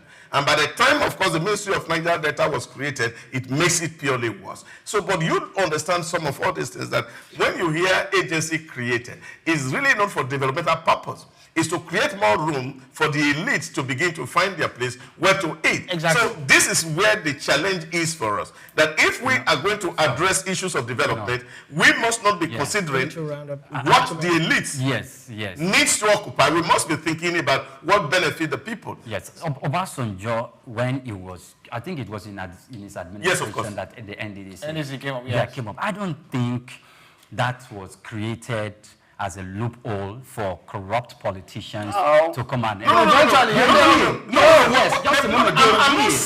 not saying, you see, there's a gap between what you are told to do and what you eventually do. Let me give you two examples. For example, we are talking state structure here. When we were looking for money in 2004, and World Bank was not giving us loan. And they say until you put structure in place that are going to see that loan is given to you, you will not, we will not give you. Yes. And they said, okay, what do we need? And they said, you need an accountable system. For example, there is so much corruption in your public procurement process. There's so much corruption in terms of financial responsibility. People are reckless in spending. So if you can put 3 structures in place, that is the Bureau for Public Procurement, that will regulate what procurement is doing, and you put into place a fiscal responsibility commission that ensure that public funds are used wisely. And then, of course, there was another agency that was supposed to be created. So this agency, the federal state government actually created it. Now, one of the features, for example, of BPP was the fact that there was going to be a council where, of course, experts are going to be recruited to form a council to drive that process. Eventually, that council was never created. Because the intention of those who were creating BPP was not because they want BPP to work, but they needed access to loan from the federal government. So you must be able to distinguish between intention and what is actually being carried out. And this is the point I am making to you. Why is it very important who become the MD of NDDC, for example? Okay. So this ownership is the problem I have. And that's why I'm saying that when you hear people talk about creation of state, creation of local government, creation of agency, we're not really thinking in terms of development. What we're thinking about is how do we accommodate more elites that we can continue to hold on to the power of government. But this is what Cloud blessed memory, had always hammered, that until we put development on the table, some of these agencies may not be able to deliver on the outcome, which of course that the citizens are expecting. Because at the end of the day, you're actually doing some bidding on some people, and as long as those people are benefiting, it's fine for the political All right, so let's go on a short break. It's still Souq's business landscape. Let's go on a short break, and when we come back, we continue with the program. Stay tuned. Take Nigeria, because it's the mind that needs to first of all be rebranded. Idris said he's going to be putting Nigerian labor, Nigeria content and materials first. If you say Nigeria first and it is just us down here that, are pushing that agenda, it's going to be a big struggle. Do you think Nigerian firms, Nigerian organizations should start looking at getting their staff involved in this market or buying to keep for their staff? Within this side, let's also learn citizen diplomacy, see something. This is Souq business landscape. Cashew nuts, ranked among Ivory Coast top cash crops, play a crucial role in the country's economy, generating substantial revenue and supporting livelihoods across the country. As the world's leading exporter of raw cashew nuts, Ivory Coast contributes an estimated $800 million annually to its economy and also serves as a vital source of income for over 410,000 families, particularly in rural areas where few other opportunities exist. Cashew trees flourish in Ivory Coast northern regions, including Bondukau and Savannahs, known for its high-quality nuts and extensive plantations, just as Worondogu and Bagwe in the north central and northwest are also emerging as key producers. These regions not only drive Ivory Coast cashew production, but also support local livelihoods and economic growth. However, the country with over 29 million citizens is yet to fully realize the potential of its cashew industry. Despite being the top producer, the country processes only 7% of its cashew domestically, resulting in lost opportunities for value addition and job creation. Specifically, a recent data reveals that only 22% of the country's cashew nut output was processed domestically in 2023, even as the volatility of global cashew prices poses risks to farmers' income and overall economic stability. Concerns also arise regarding labor practices in some cashew farms and the environmental impact of deforestation for new plantations. To address these challenges and maximize the benefit of its cashew industry, Ivory Coast must focus on key strategies moving forward. These include investing in local processing facilities to boost job creation, export value, and farmers' incomes. Furthermore, the Ivorian government body overseeing the cashew sector, ARECA, must promote fair trade practices and ethical sourcing to ensure better prices for farmers and improve working conditions. Sustainable farming practices will also help to protect the environment and ensure long-term cashew production. According to a recommendation made at a workshop organized by the World Bank, tax exemptions and access to credit facilities will help to tackle some of these challenges. Furthermore, the private sector can also invest in research to develop high-yielding cashew varieties, improve processing techniques, explore new cashew products, as well as develop and implement digital platforms that connect farmers to market in order to facilitate financial transactions. Organizations like the Africa Cashew Initiative, ACI, must also assist in data compilation in the value chain at macro, meso, and micro level. By addressing this and harnessing its cashew potential, the country can further enhance its economy and build a more sustainable future for its citizens. Israel Adeyemi, reporting for Souq News.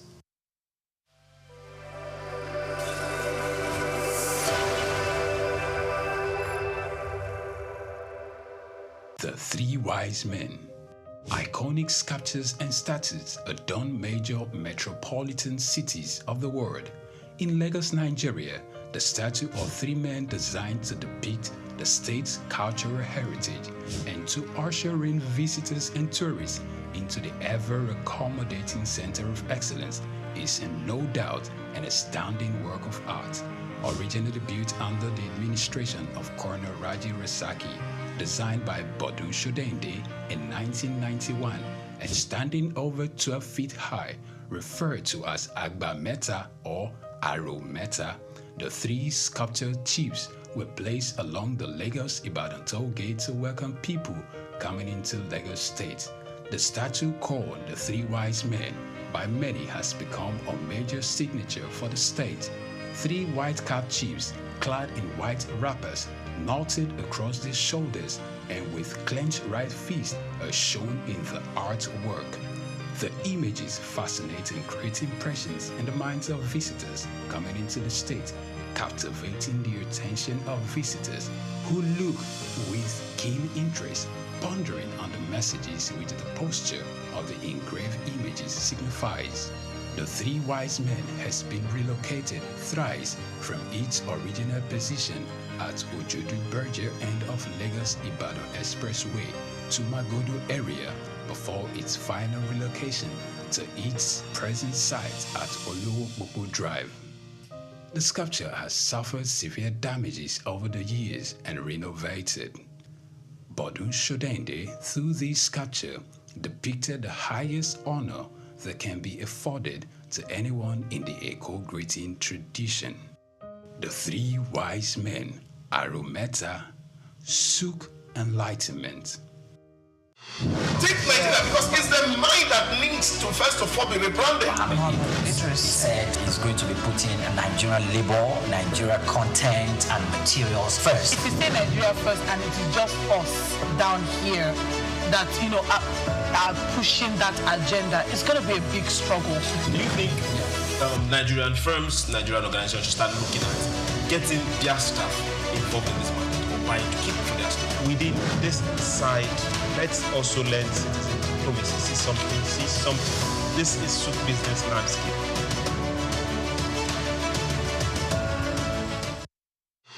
Take Nigeria because it's the mind that needs to first of all be rebranded. Idris said he's going to be putting a Nigerian label, Nigeria content and materials first. If you say Nigeria first and it is just us down here that, are pushing that agenda, it's going to be a big struggle. Do you think Nigerian firms, Nigerian organizations should start looking at getting their staff involved in this market or buying to keep for their staff? Within this side, let's also learn citizen diplomacy. See something. This is Souq business landscape.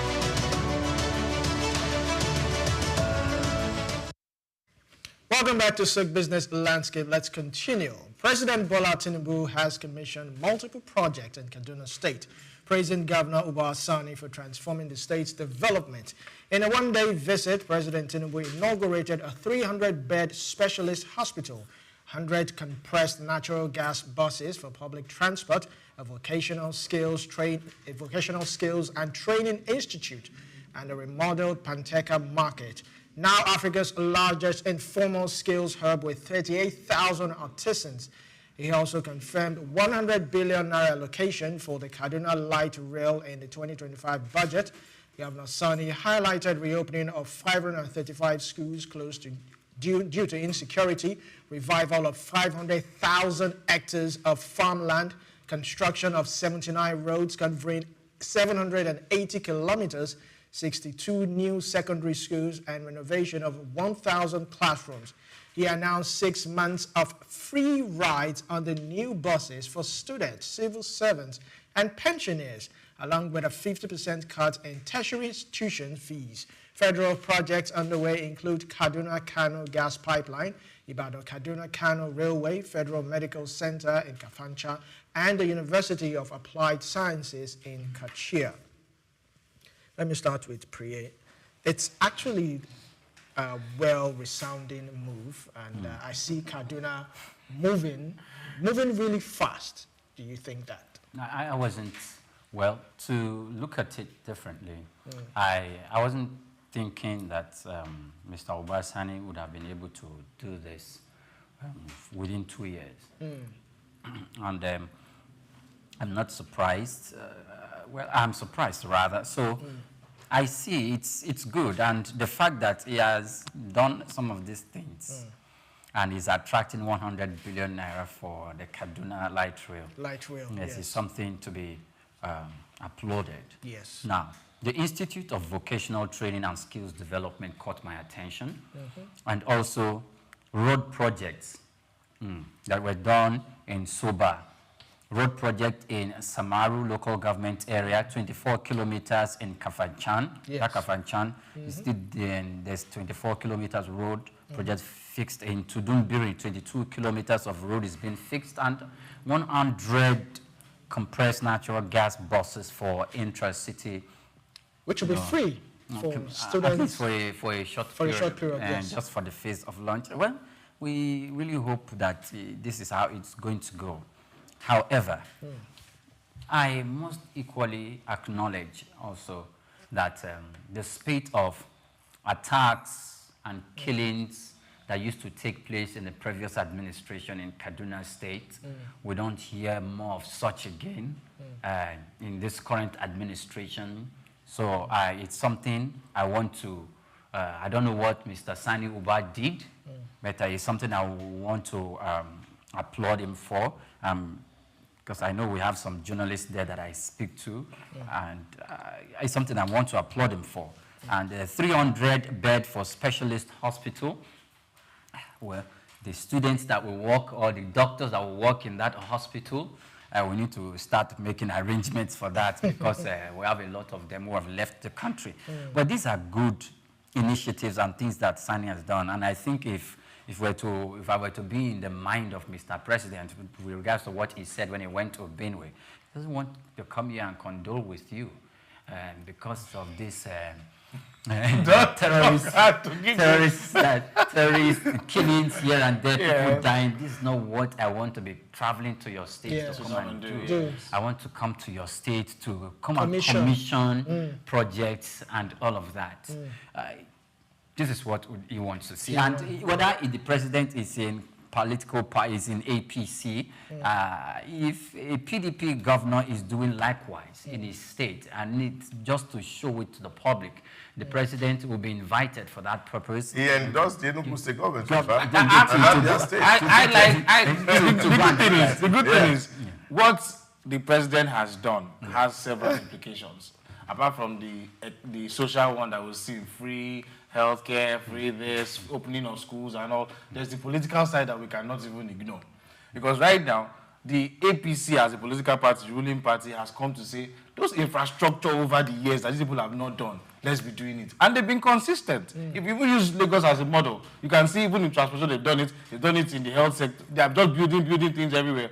Now you now have an APC president that's taking after one. Buhari tried in his own capacity. Tinubu has now come in now and is just taking the thing from like 0 to 100. Let's just keep building. No. I'm saying he's just taking. I'm saying he's taking it from 0 to 100. I didn't say he's there yet now, because he's pushing the track. The ball is, if you check in recent months, he's been going from state to state commissioning projects. Done in even. Wike is so proud now that he's give it to him. In the FCT, you are now beginning to think maybe this place is another state on its own. Some will argue whether it's a 37th state, but that's not the point. It's the fact that the APC has now stood their ground to say we are an infrastructure-driven government, and that's what we are focusing on, irrespective of whether the governor is from an APC party or a PDP or whatever it is. The last time he was in Enugu State, just like Dr. Bradley pointed out, most of the things he was saying, you're not going to ask yourself, has the governor of the state decamped? Who knows, he might defect tomorrow. But look at it. For me, it's leadership. I was so bad when I listened to him speak in Benue. And there was a statement, and I was saying to my colleague yesterday, I'm not sure whether the governor got the message. And he said to him, you are a progressive governor. Progress is what we want to see. Yes. As a progressive governor. So anybody who is progressive. And I think it was Soludo at the platform recently who made that thesis that all progressives should come together. He can see that is a progressive and see what Mr. President is doing that is progressive. And that as we move toward 2027, all the progressive should come together. Irrespective of the political party. Yes. So you can actually meaning of that you can have a common ideology. But the point here is the fact that the president is actually happy on some good things that are happening. Yes, El-Rufai did all the best he could do in terms of being cerebral governor. Everybody know that. He tried to cultivate that. But you see, the clannishness around him was what was actually spiking the issues in Kaduna. That through his regime, there were one trouble or the other in Kaduna. You are hearing killing. But in Southern Kaduna. Southern Kaduna. All yes, the time. All the time. But in the last 2 years, somebody had come into the saddle and is providing leadership. The same APC. The same APC. In the same Kaduna. So which means really, the problem is really not about the people. The problem we suffer is about the elite who profit from the chaos, whatever it is that's happening in the environment. And these are issues that, of course, Mr. President is speaking to. So it doesn't really matter who is in power, whether you are APC or PDP, it does not matter. But as long as you are a leader, you should know how to be able to embrace people. I was saying to the governors, I said, take torchlight. Go around in the night. Walk around. Ask questions. Ask for help. People who can help you. Because you are the one governing the state. It's not we. We are only giving you support. So what that means is that you have a president who is open-minded and actually want people to be as progressive as they can be. But that said, is to see that we have to commend the governor that is trying very well and is bringing peace to the southern part of Kaduna. Look at that project. The entrepreneur or the vocational institution. 3 senatorial zones, even including southern Kaduna. So it was not just as if I'm concentrating on one side or the other side.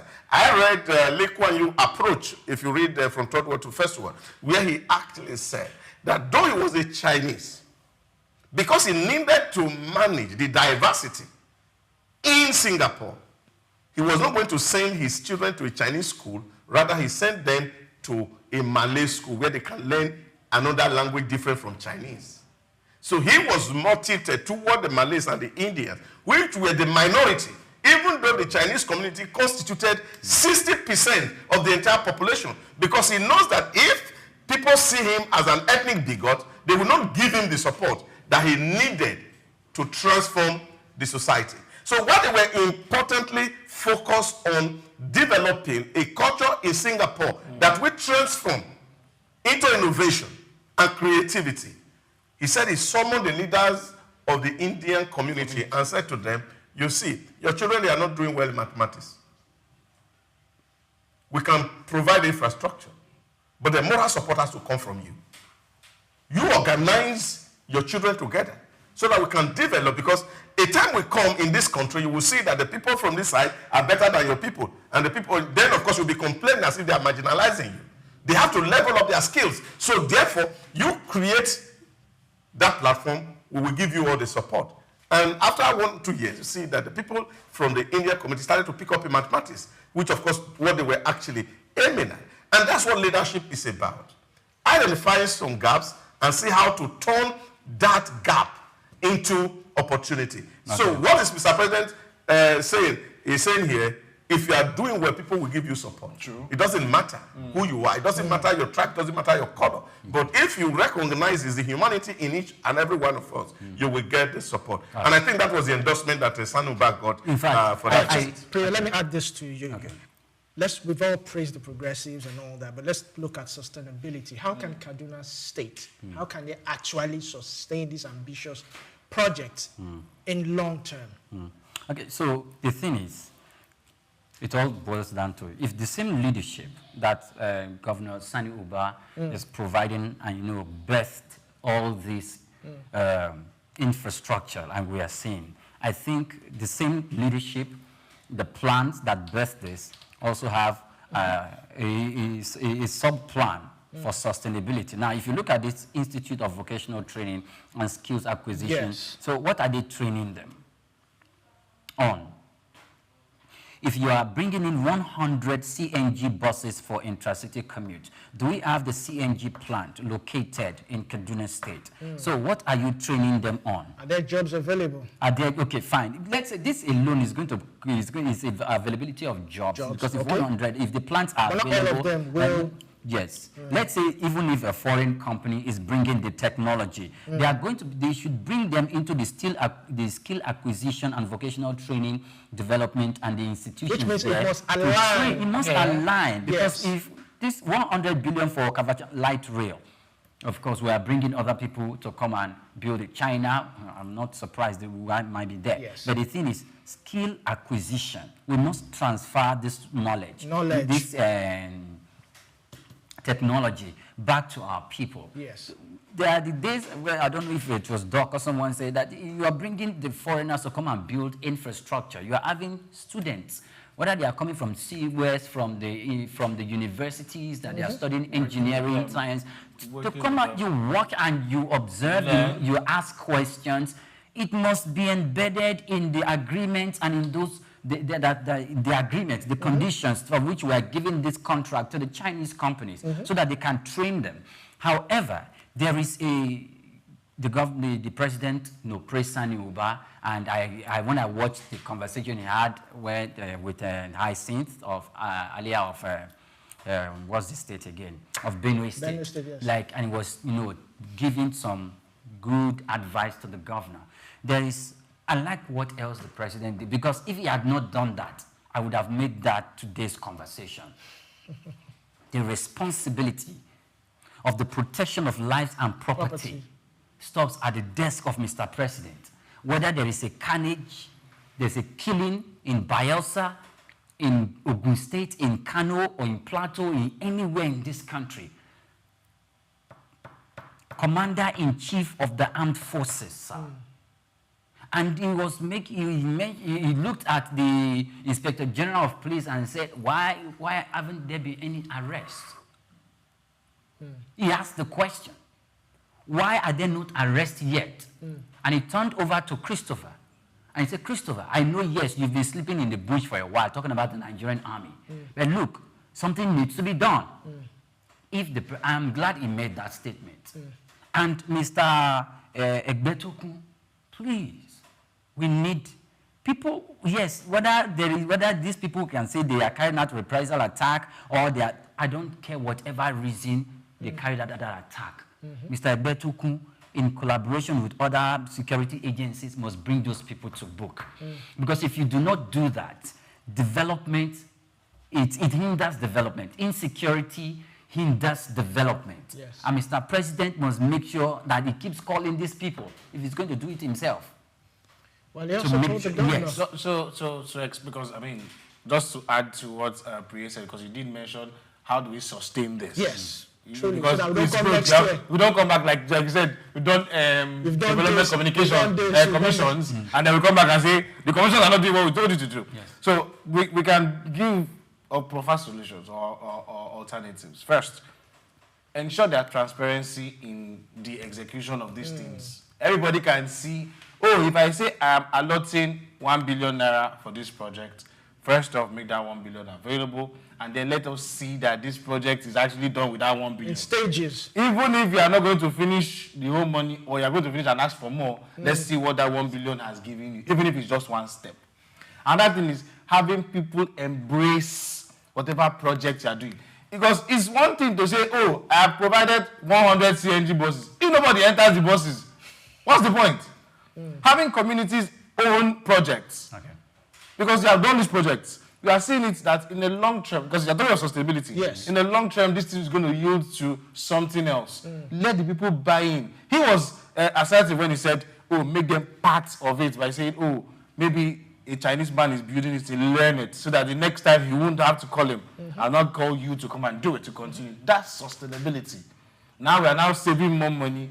We're not bringing people. We're not doing it ourselves. There's one adage we used, and it worked for me when I was doing my research project at O-level. It says, when you want to make a child that does not like a food to eat that food, make him join you in cooking it. He will want to taste what he eventually cooked. He may not eat it eventually, but the fact that he has joined you in cooking it, he might want to taste it. And then that way he has owned it. So when you say, oh, you want to create a link between Kaduna and Kano through rail, many of them may not even know what a train looks like. Doctors will say, okay, I'm building this track now, we don't even know what a train looks like. That is part of what you now being community leaders. Doctor was even, when doctor mentioned the fact that, oh, these people have this behavior of having leaders who are not, there's this dichotomy between the leaders and the led. And the led, yeah. Bring them together. Make them understand this thing, have a conversation. The elites are human beings. They also exist in these places. Eventually, it's not that many of them too are myopic. They don't get to see, oh, this project, if we even let it see to the end, we too might benefit. But they might just say, okay, maybe this project now, for you to get from kilometer 1 to kilometer 5, maybe they want to construct it. I may not even be a construction person, but just give me so I can be a part of it. That is where they are thinking. But if you start saying, I say, okay, by the time you finish this project, everybody in this community is going to benefit. That way. Yeah, sustainability. But what you have to understand is that sometimes I just use my experience to be able to put inferences. I was sharing with some set of people, and I think I've said it on this table on a couple of occasions. I tried to participate in local politics as a student. And of course, while we were going there, growing up as a child, I needed to go to other community to go play football. Because that was where the primary school was. So in my community, there was no, and that when I had that opportunity, that I missed to play football in my community, because every time you go to the other people's community, they own the facility. Yes. And of course, sometimes fight comes. And so, and that was really not quite very pleasant. So when I had the opportunity in 1992 to be part of a political party movement, I said, okay, they asked, I said, what do you want? If you can help us win, what do you want in your community? And I said, I need a primary school. And I said, okay, no problem. We'll give you a primary school if we win. We did all our calculation and our work, and we won. And he said, right now we are going to give you a primary school. Where is the site? We showed the site. But funny enough, the opposition party in my village didn't want the school to succeed. There you go. Okay, so they didn't send anybody. They didn't want the school to succeed. The first was that they brought argument that the land does not belong to the community, it belongs to the personal family. I was able to go through all of that with a sheer stubbornness to say that this must be done. And then the school was eventually built. And they were even having those conversations in the village, saying that let even see who is going to go to that school. That's what I'm saying. If you don't make that part of the project, if government does not see children in the school, they will close it down. You see, turn it to a farm. You see, this is a problem, and it's a problem about orientation. And I remember when I was sharing this same vision. No, my experience with somebody recently, and he said, it dawned on him, and he said, oh, I had same experience. Because when I lived in Ojodu, there was this road, they tie every road around. So, and I was wondering, so he went to the ballet and asked him, I said, look, every road in this place was did you people commit offense against the government that they are not tying your road? And he said, the ballet said, well, it was only small money we asked them to bring, and they didn't bring. So we left it out. So really, it's not so much about the elite also, it's also the role. Just to corroborate the point you have made, the people are also very critical in its sustainability. Because if we politicize projects, we can sustain them. And that's why you see when every new regime comes in Nigeria, they abandon whatever project they are done and start their own new project. And the state resources are being wasted. Now, this is the orientation that we need to have. That politics is not an end in itself. It's supposed to be a vehicle toward an end. And what is this end? That the people are developed. Politics is not religion. But we have elevated it in this country to the status of a religion. That once a man belongs to a particular camp or movement, as long as things are not done the way you want it, therefore it's not done at all. And you are fighting tooth and nail to see how to sabotage that problem. This is where we're at a crossroad. And if we must be able to get across this bridge, then there's a whole lot of enlightenment that needs to be done. That when we belong to political parties, we are not in a court. We are not in a religion. What we are is just that we are thinking about how to fast-track development so that the people can benefit, because this is what matters eventually. Because even in terms of appointment of who govern these institutions, you will find that, of course, political loyalties are considered at the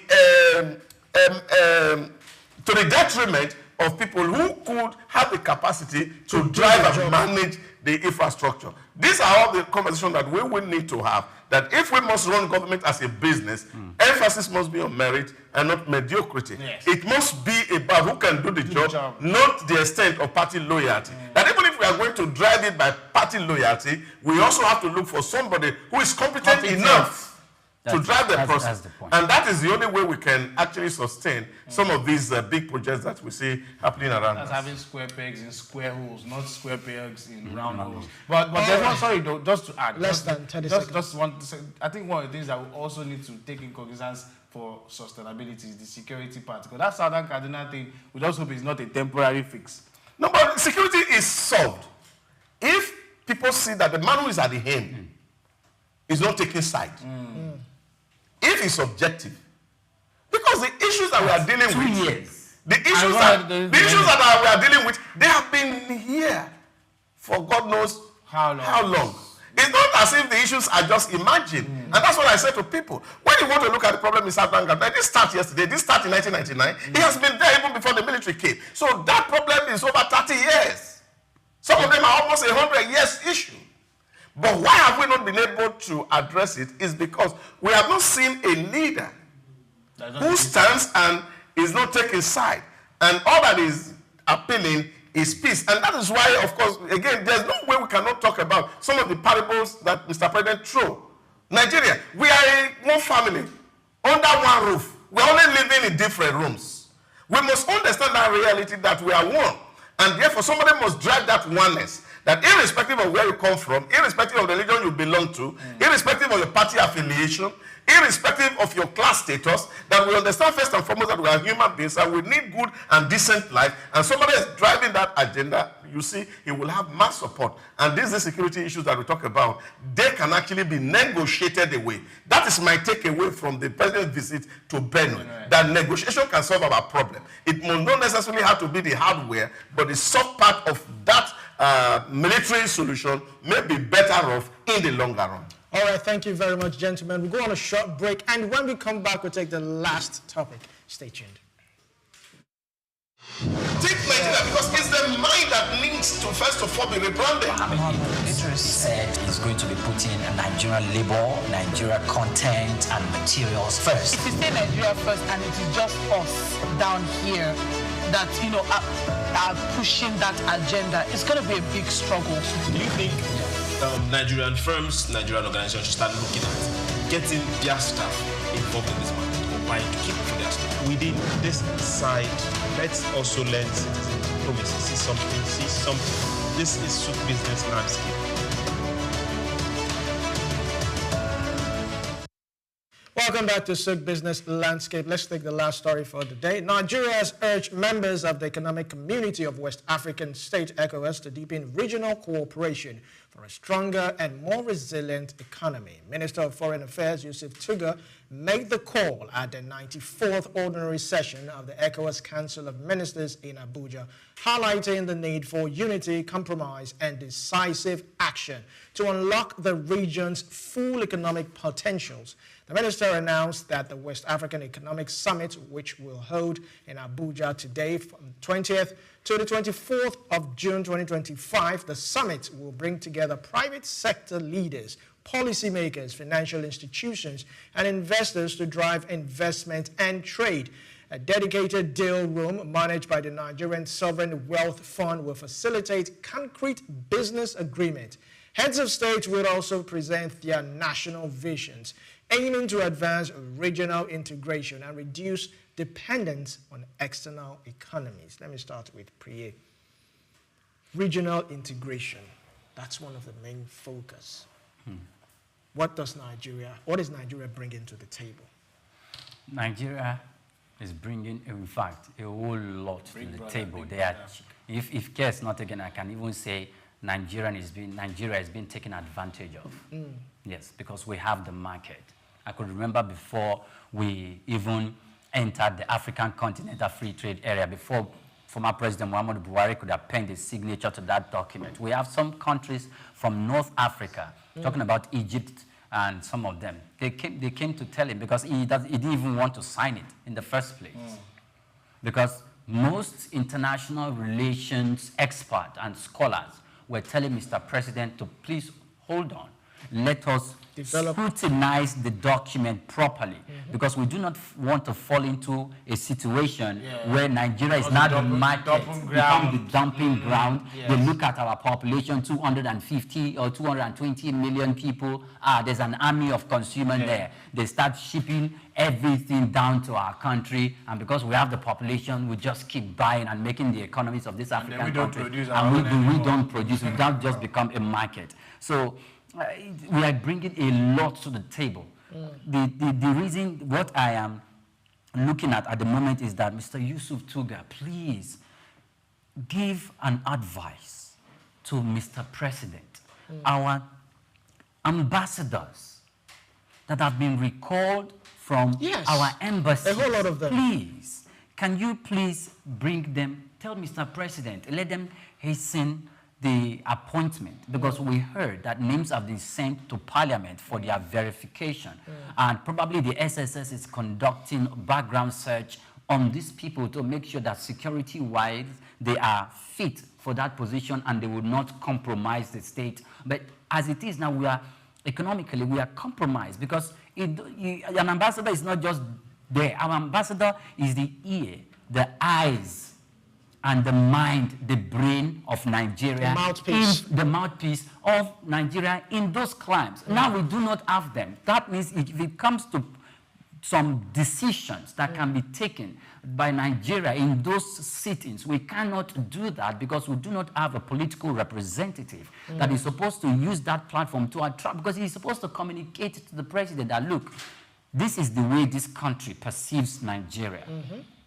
And the way they perceive us, it might compromise our economy one way or the other. They are not really friends. Because you have your ambassador in that country does not mean you are really friends. No. It's just, sometimes it could just be for trade reasons. But how do you know if our interest is being protected there? So I think keeping them back is taking too long. And if we are coming up with this meeting, gladly it is being hosted in Nigeria. Yusuf Tuga is the host, is the host of this for African countries. So what is he telling them? What is he going to tell them if we do not have our ambassadors in those countries? What are they going to do? Emmanuel, what are the economic benefits, or what economic benefits are of this to Nigeria? To Nigeria, because as well as the West African countries already will benefit because it opens up more markets for them. But if we are not saying Nigeria alone, first off, we are the head of ECOWAS is our president. And it's obvious. We already know the man is transforming a lot, even as a country, as we've seen it. From our last conversation, we're seeing he's doing infrastructural development. It's expanding that same thoughts to West of Africa. Because now you're going to be depending less from maybe aids from the West or Europe, as it were. And now depending on what you can do internally. I like the fact that as Nigerians now, one of the push for this arrangement is to have more private sector involvement. So you can now see, you're not getting monies from inside to push on these things, which invariably might still benefit them in the long run. So I see Nigeria looking at, okay, we are championing these things, apart from the fact that the leadership is from us, but because we see as the big brother of this place, we stand to gain if we do it well. We stand to gain a lot tapping into new markets and not so much having to depend on people who are outside looking in to help us decide on how we go. Infrastructure-wise, agriculture-wise, trade-wise, market-wise, we stand a chance. I just hope, because that was the fear Priya also mentioned, I just hope that we don't miss this target and just become a place where our innovation doesn't come up anymore. People are now, since we are not getting this thing cheaper from, because it's cheaper to import, for example, from a closer border country than from overseas, as we like to call it, literally over the seas. When we now see, we can't get this cheaper, let's no longer bother ourselves. We now sit down and become lax. But once we can tap into this thing and say, okay, we now produce more. How can Nigeria do that? We produce more and push most of what we have to these other places. We stand to gain better. All right, coming to you, Doctor. One of the what birthed regional trade, one of the things that regional trade has encouraged is the African Continental Free Trade Area Zone. Since its inception, would highlight some of the things, how will I put it, highlight some of the things that we've made, some progressive moves that we've made. Then also, looking at this summit and now, what do Nigeria itself, what do they stand to gain, basically? Well, I think what's quite worrisome is the way we tell our stories as a people. You see a lot of investment in capacity building. And most of the time, as a person who has been out there trying to help people develop capacity, and one of the things that's quite very demoralizing is that when people come for a program, not for the benefit of what the program is going to give, but for the pecuniary gains that comes from the program. So you are organizing a training. People are actually not in the training because they want to acquire more knowledge, but they are more particular about what social benefit that comes from the training. And this is a big problem. And this is what happens in most of the conferences in Africa. We end up in a talk shop. And we say so many things, and we're actually not doing so much. And I think integration will start by human capital development in Africa. If you go to Benin Republic, for example, I'm going to tell you, a child in a secondary school or university in Benin will know more about France than he knows about Nigeria. Yes. So these are fundamental issues that Africa need to address. Because if we say we are one, we must paint the picture of oneness, as it were. So you're not seeing Nigeria maltreated, for example, in Ghana, or Ghanaians maltreated in Nigeria, or vis-a-vis. You see in South Africa, who is, for example, an anti-black people, who are supposed to be his brother. That is happening because there's so much of ignorance in this space. And I think that deliberate enlightenment by African leaders to ensure that they are investing in developing curriculum that focuses on our own history, it will make a lot of sense. When I was in a history class in my undergraduate, my professor said to us, in 1964, he was in a university in the UK, and the professor was teaching them history of the world. And he said the history about every other continent. And then one of the black students asked and said, of course, we taught us history of Asia, history of Europe, history of America, but there's no history of Africa. And he said, all that is in Africa is colonialism, the rest is darkness. Wow. And darkness cannot be part of history. And that was in 1964, according to him. So these are the kind of conversation you have. And he gave us the name of that professor. I think it was a professor, trying to remember his name now, who made that assumption, that the rest of Africa is darkness, and darkness cannot be part of history. Cleveropa, that was the name of the professor. So you see that that kind of a conversation is what we are taught. We know so much about America. If you talk about America now or England, everybody know. Even in recent time now, I talk about football. We know all the team players in Spanish Premier League, yeah. But the local league, we don't know. Even Ijebode, Ikorodu, United. We don't know the names of the This is worrisome, and I think this is where we need to start. We say charity begins at home. Yeah. And as we begin to tell our story, that integration can become better. We will have a waffle, for example, that is strengthened, even in terms of football. We will have a trade united. But as long as we're just doing this for talk show, and then we go back and then do the same old way, like they say, according to Albert Einstein, doing same thing over and over again and expecting a different outcome could be the right definition of insanity. Thank you very much, gentlemen. Thank you for all your powerful thoughts, your thought-provoking thoughts. This is where we draw the curtains this week on Souq Business Landscape. It's been a pleasure staying with us. Let's do this again next week. Don't forget, like, comment, and share on our social media, all our social media platforms at Souqnews Television. From here on, I am Olumide Shokoya. Take care. And I'm Oyinpriye Krumale. You can follow me on Oyinpriye8 on Instagram and Oyinpriye5 on Twitter. Idaho Souqnews is my name. Follow us on all social media handles and follow the conversation and be part of it. And I'm Emmanuel Amalo. Thank you so much for watching us. Take Nigeria because it's the mind that needs to first of all be rebranded.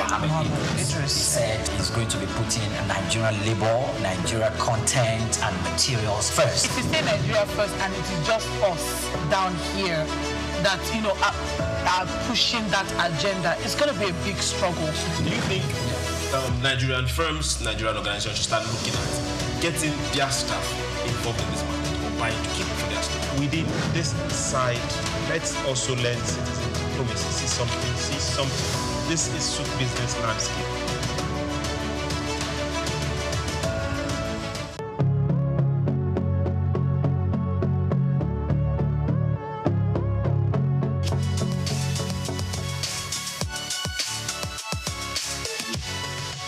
Well, Supporters Club had been there for 66 years when it was funded officially, but those who funded it were just doing it for the fun.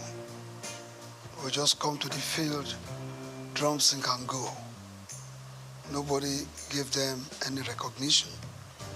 But I joined them in the year 1977. Well, I paid 2 naira to join. And how did I join? It was because of an incident that happened at the National Stadium.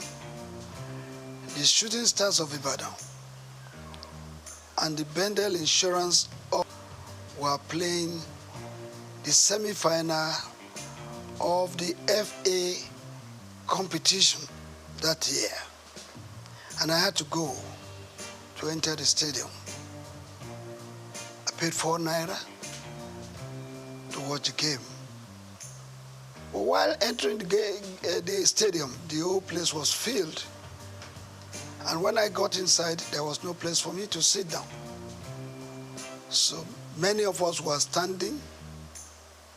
Out there, people outside the gate of the stadium, there were more than the people right inside.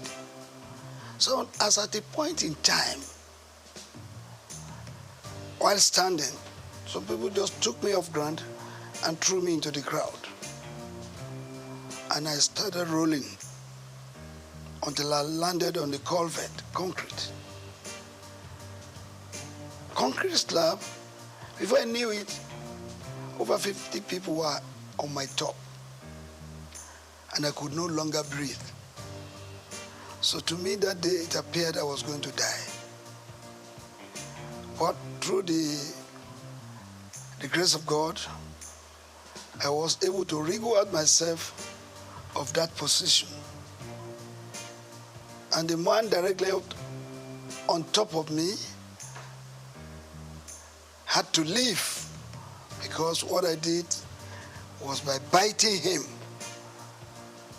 And I had to struggle to go under the concrete slab. And I was right there for the first half of the game, 45 minutes. I was right there under the concrete slab. I couldn't watch the game. It was the breeze that was coming from the outer part of the stadium that that saved the situation. After the first half, you know, people will get up to go to the toilets, to go and buy drinks and meet their friends. I had the opportunity of coming out, and a good Samaritan gave me a small place to sit. Even at that, I was very unconscious. I was not comfortable. But the game ended. It was a drawn game. When the game ended, everybody left the stadium, but because I wasn't very comfortable, I had to wait in the stadium for like an hour and a half before I left. So when I left and I got home, 9 p.m. network news, breaking news. 32 people died in the stadium that day. And that, the thought came to me. I probably could have been one of them. But I thank God. That was what informed my decision to say, I will not go to the stadium again until I have the best way to go into the stadium without being killed, maimed, or injured. And I decided to move with those people, and I joined them. But then we were just doing it. Maybe 20 of us, 15, 30 of us, we meet under the trees of the National Stadium, and we go home. And since that period, immediately I became a member. I introduced what they call flag bearing. When from 1977 to 1990, every Nigerian team that came out of the tunnel or goes out there outside Nigeria to play, you will see the Nigerian green, white, green flag being carried by one person. It's me. I did that flag bearing for 13 whole years. Whenever the team is played, I will be there with them, whether it's the Super Eagles, the under 20, the under 23, the Falcons, and the rest, all our national teams. Even our club sides going out to play Continental. When you see the green, white, green of Nigeria, I used to be the one carrying that flag. So I was with them, and I rose within the ranks from being an assistant secretary to becoming the national secretary and also the chairman of the disciplinary panel of the Nigerian Football Supporters Club. And by 1990, I was voted to be the chairman. That was when the thoughts of registering the club came. So when you hear that the Nigerian Football Supporters Club founder officially, because of its registration, I did the registration. Registering the club, I moved it from Lagos to Ibadan, Oyo State. I'm an Ibadan man. Charity begins at home, they say. So I went to Ibadan. From Ibadan, I moved to Bauchi. I moved to Abuja, Kano, Port Harcourt, all the states of the Federation. By 1992, I went to Cote d'Ivoire, in Abidjan precisely, to launch the Supporters Club. I went there physically, bringing the Nigerians together, those living in Abidjan. I formed the Supporters Club and launched it officially. I left that place, I went to Ghana. I launched it in Ghana. Leaving Ghana, I went to Gambia. I went to Burkina Faso. I went to Mali. I went to Republic of Benin. I went to Togo. I went to all the countries of Africa, putting the Supporters Club in place in those countries. By 1995, I moved to the United States of America. I launched the Supporters Club at the Giant Sports Stadium in New Jersey. in 1995. After that, I went to France in 1997 to launch the Supporters Club in France in 1997 because we were already thinking of going to France to play in the World Cup. And if the Super Eagles will not have enough supporters there, what will happen to them? Don't forget that I led the Supporters Club to the United States of America for the very first time we played in the World Cup in 1994. I was at the Copa America in 1995. That was when I had the opportunity of launching the Supporters Club in America. In 1996, I led the Supporters Club to Atlanta in 96. And the winning of the trophy, the gold in football event, made possible by the Supporters Club, support of the Supporters Club. Because when you listen, when that match, you remember that we played a match with Brazil in the preliminary stage, and we lost 1-0. But we had the opportunity again to meet them during the semi-final. And during the semi-final, Brazil had given us 3 goals. We were trailing 1-3 at the interval. And when the second half came up, we were given a penalty, I think 25 minutes to the end of the game. One of our players, I don't want to mention the name, but he knows, he lost that penalty kick. That was when God told me, sing this song. It's a miracle working God. It's a miracle working God. He's the Alpha and Omega. He's a miracle working God. Of course, my members chorused. Indeed, miracle came. We scored the second goal. And the then Minister of Sports, Chief Jim Nwobodo, came to our stand and said, let it go. I heard you guys singing, it's a miracle working God. It's like God is going to make a miracle to happen today. I said, yes. And we continued. I changed the song. I have a Father who never fails. I have a Father who never fails. I have a Father who never fails. Who never fails. Who never fails. Forevermore. Amen. Jesus never failed. Amen. Jesus never failed. Amen. Jesus never failed. Jesus never failed. Jesus never failed. Forevermore. We scored the third goal. Then another song came. Boya chukuna gaza. Boya chukuna gaza mere. Messiah yobiuma.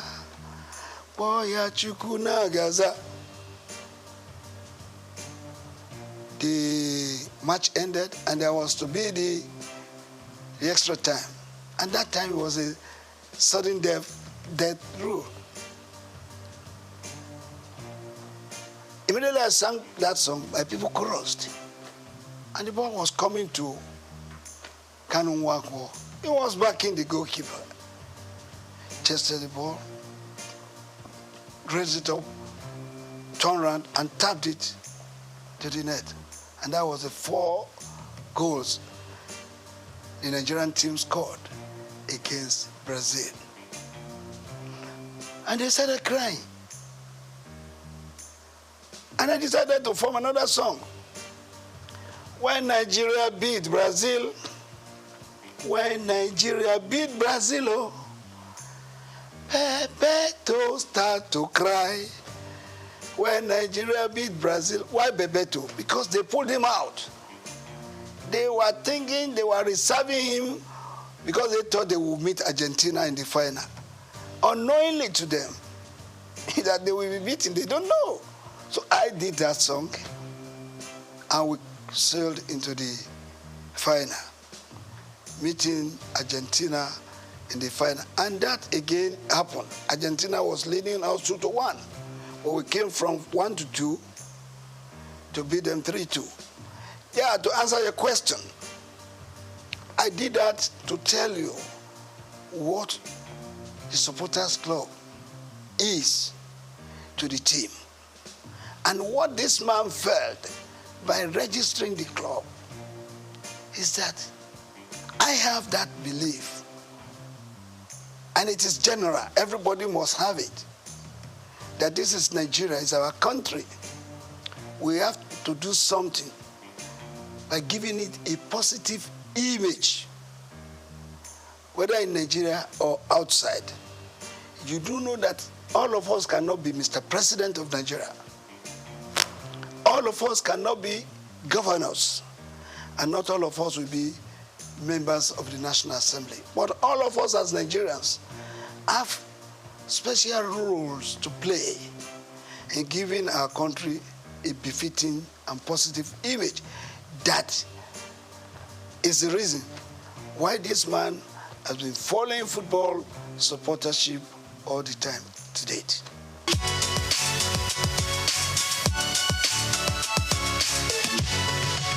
Well, I want to tell you, like I said earlier on, the grace of God has been the secret.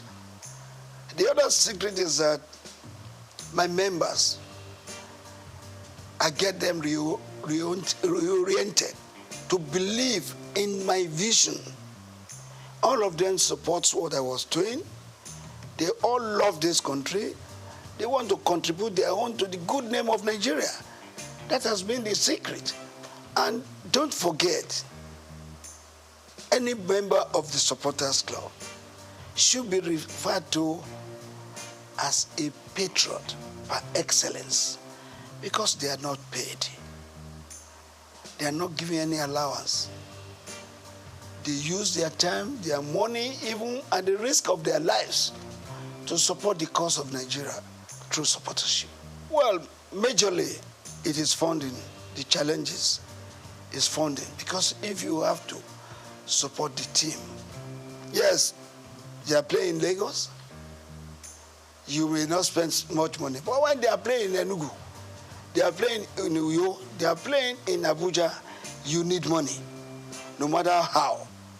But come to think of you traveling with 100, 200, 300, 600 supporters outside Nigeria. They will not go by road. They will go by air. It's a lot of money that we need in running the supporters club. So our main challenges has been that of funding. But I can assure you that God has been good to us. We have had some philanthropists, some organizations who have come to assist us by way of supporting us, giving us a lot of money. And if you will not mind, I will have to put it on record that the very first company that supported Supporters Club was Coca-Cola. Coca-Cola did it for 2 years. They could no longer do it. Then, for 1 year, MTN did it. They could no longer sustain it. Well, later we got Globacom. Dr. Mike Adenuga Jr. has been the brain, the backbone, the sponsor, and the financier of the Supporters Club for several years, doling out millions from 50 to 60 to 100 million of naira, and even in dollars. So that has been the way, that has been how we have been able to surmount it. We have some philanthropists. We have Taiwo Afolabi, who has always supported us whenever we are going out. I remember Alhaji Aliko Dangote in 1996. He supported us, and some other Nigerians too. Esther Ajayi, when we were going to Russia 2018, I went to this woman and I told her our problems. The second day, she was able to give us 20 million. I went to meet the then governor of Lagos State, His Excellency Governor Ambode. He gave me 10 million. The club, not me per se, he gave the club. And when we were going to Brazil in 2014, that was the very first time any government supported us. We went to Brazil. Before going, I visited the then president, Dr. Goodluck Ebele Jonathan. After decorating him as our patron, he pronounced a 50 million naira grant for us to go to Brazil. Actually, we were going to request from him a whole plane to take us there because we were going for a national assignment. Supporters Club is a selfless service. But the president gave us 50 million. I mean, good luck, Jonathan. But we ended up spending 189 million. The difference of that was raised by me going to Dr. Mike Adenuga, Taiwo Afolabi, Esther Ajayi, Ambode, and the rest. That's how we've been running the club. We've been running the club, meeting people who lost the game of football, who lost Nigeria, and they have been helping us.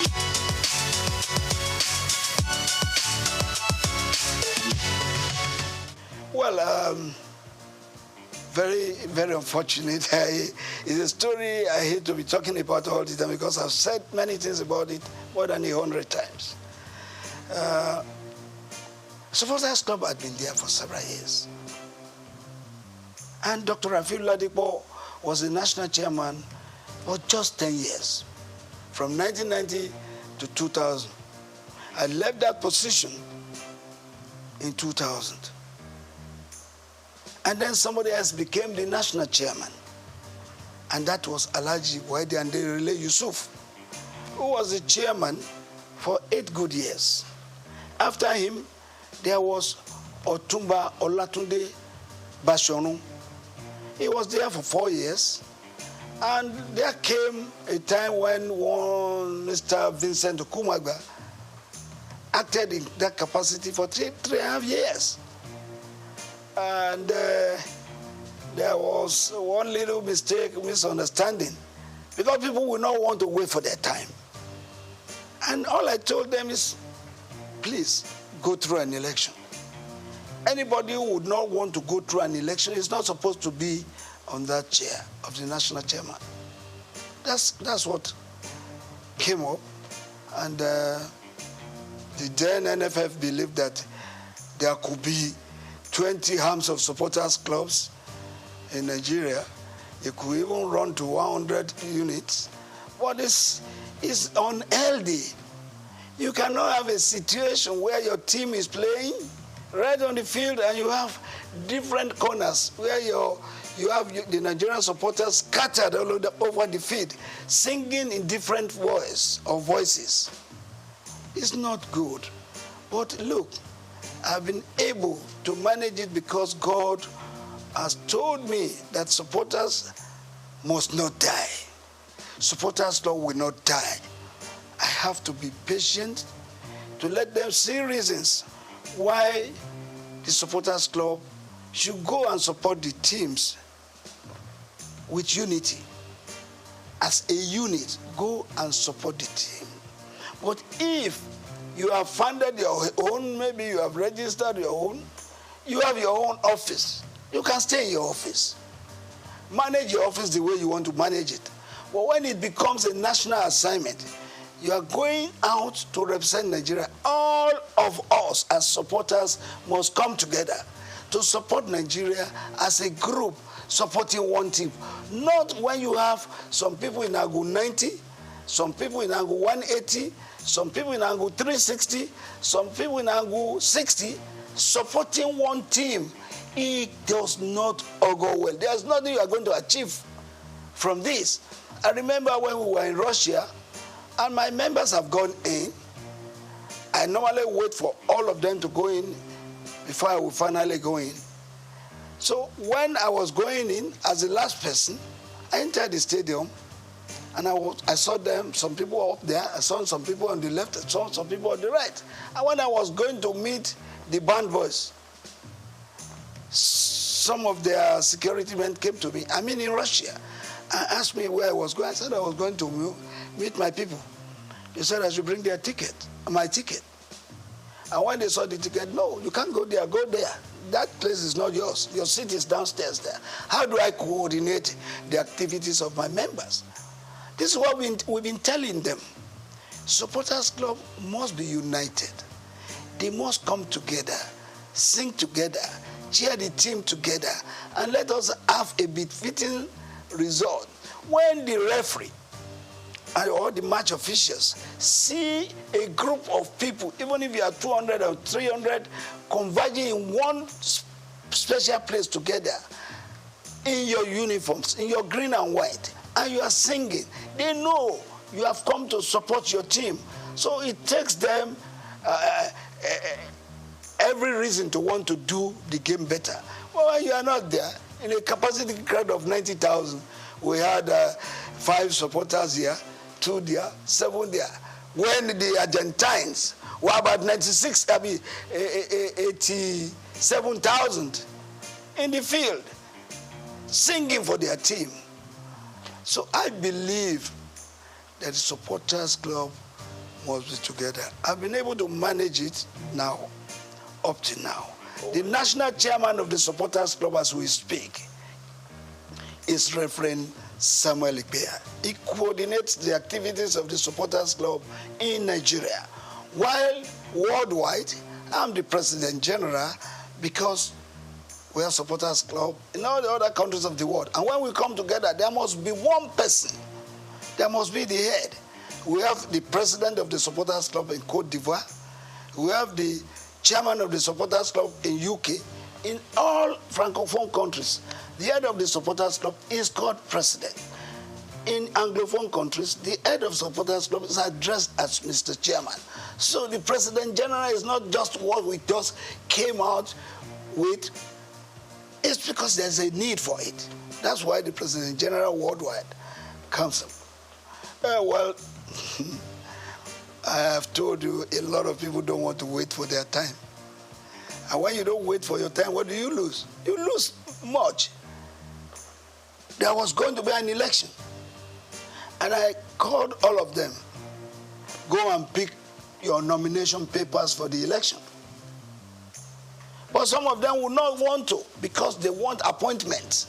And I don't believe in appointments because we have a constitution in the Supporters Club that says everybody and anybody who wants to be an officer must contest for election.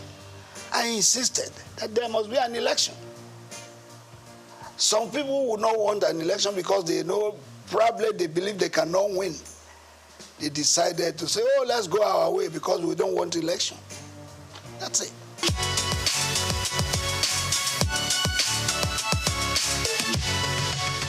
Before now, up to about 8 years, 10 years ago, the Super Eagles were really super.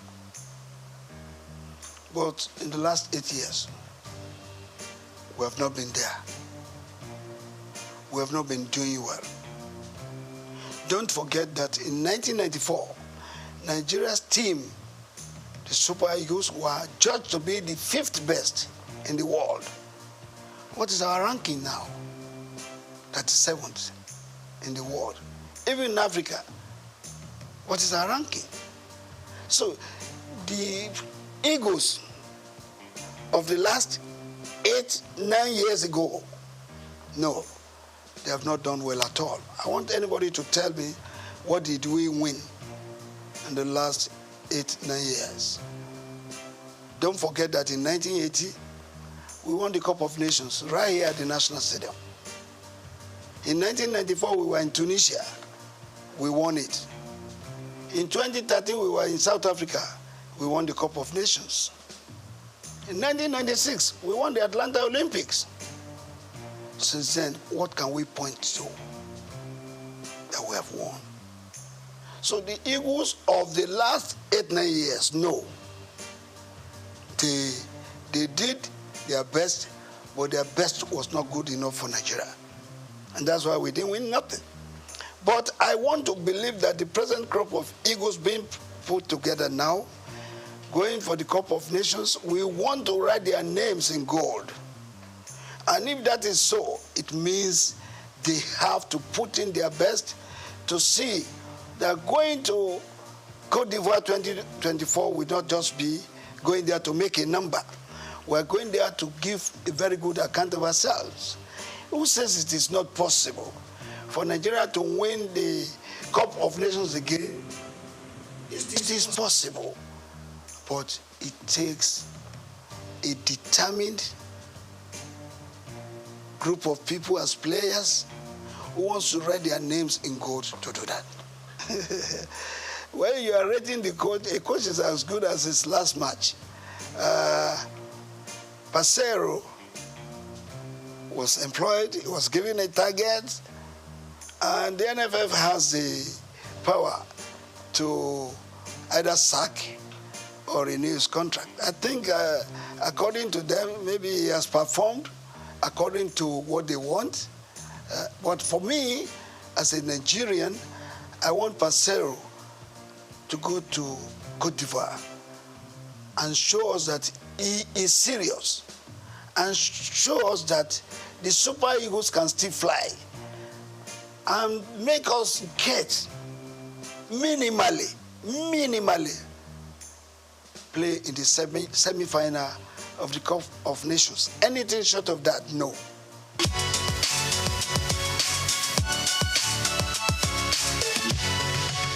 Well, I want to believe that our Nigerian coaches are good. There have been 2 or 3 foreign coaches that have done well. Westhoff, Bonfrejo, and this which doctor, what's his name again? I'll remember his name. This guy qualified us to play in the World Cup with a match to go. The witch doctor. The witch coach, we call him, we remember it now, it will come back. So, since then, there's no foreign coach that has done better. I was one of the people that went to London to recruit this man I'm talking about.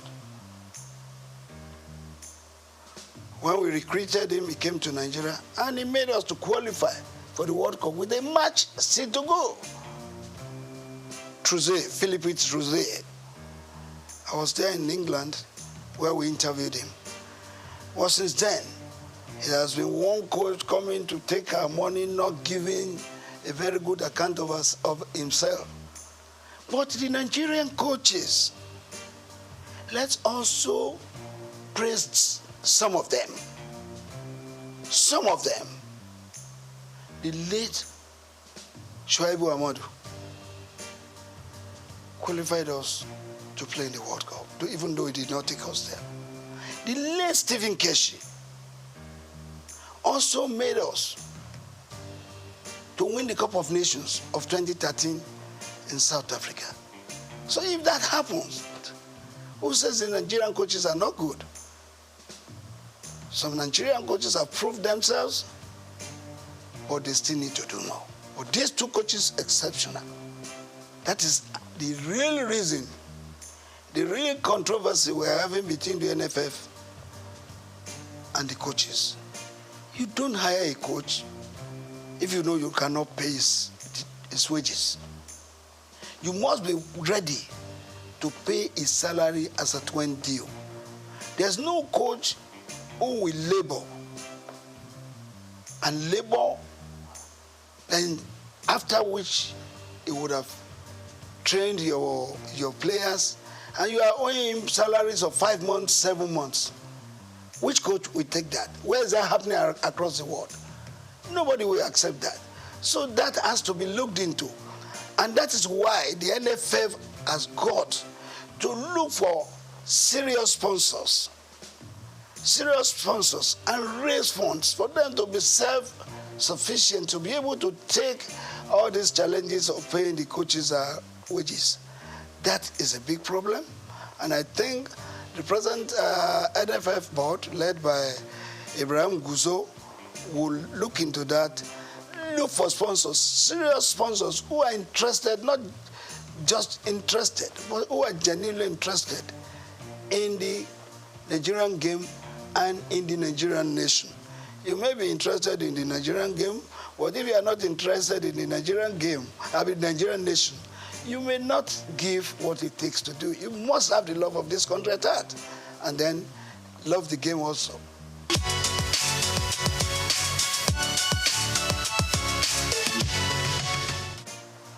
In the last 15, 10, 8 years, our boxing went down. In the last 5 years to today, our boxing has come up. I am the president of the Nigerian Boxing Board of Control, and I confirm to you that every week now, we have a boxing championship. We had one last week. Tomorrow, we will have one in Abuja.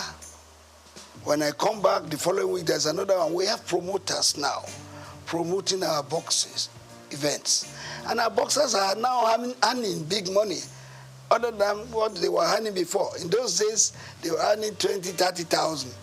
They go on the ring, they hit them, they shed blood, and they sweat. What do they earn? But since the last 3-4 years, our boxers have been earning big money, some of them earning millions, some of them traveling abroad to earn $5,000, $10,000. And that is made possible because we have a group of people in the Nigerian Boxing Board of Control who respects each other, who respect the boxers, who respects the coaches, and who respects the promoters. Take, for instance, I'm sorry to mention, Go TV. Go TV night every day. They've had about 29 Go TV sessions. You know what that means? Go TV for every boxing fight. They don't spend less than 20 million. They even spend more. And our boxing now is being watched all over the world, if not just Africa.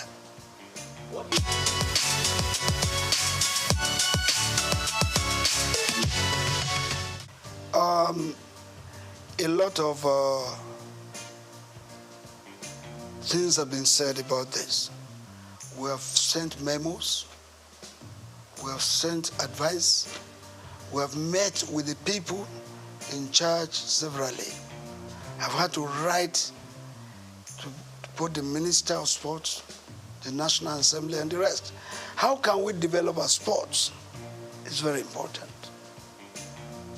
Without grassroots development, you won't be there. As a matter of fact, Kanu Nwankwo happens to be a product of the Nigerian League. J.J. Okocha, product of Nigerian League. Finidi George, Emmanuel Amunike, and all of them played in the Nigerian League. How many of our Super Eagles players, those that are playing for us now, do you see what developed here? Maybe you have 2 or 3 home-based players playing. But the real product for our football development, they are here in Nigeria. We have to go back to those things we were doing that time when we got the likes of the Segun Odegbami, Henry Nwosu, Christian Chukwu, down to Stephen Keshi, Okocha, and the rest. We have to go back. We don't have to rely on those players who have been serving us in the last 12, 15 years, believing that they will continue to serve us the same way. No matter what you do, players will get weak. They will age. And when they are aging, that's when they start referring to them as tiring legs. You need replacements for them. How do you get that? You can only get them from the local scenes. We have various clubs. in Nigeria playing the leagues, the Premiership, the National League, and the rest. 20 teams in one. Do you know how many of our boys out there that can play football if we harness them, bring them together, and give them the right training? Of course, let me ask you, how many of our club sides have feeder teams? Feeder teams, they are very important to the development of the game. When you have a junior player playing the feeder team and is maturing, bring him to replace a tiring leg. In the senior team, how many of those teams that we have can boast of feeder teams? How many of them can boast of their own fields? Perhaps we have about 3 clubs that are privately owned. But others are owned by governments, state governments. And state governments, what do they use them for? For political gains. And if it is political gains, well, it's off or it's off it. Let's do football like it is done elsewhere. Football is big business. People are making billions of dollars in football. Nigeria can do same. If we do same, we will take off all this nonsense. The boys going about doing a lot of violence, going to do yahoo, going to do kidnapping and the rest. You will have all of them looking forward to becoming millionaires and billionaires in future, and of course becoming employers of labor apart from fending for their families.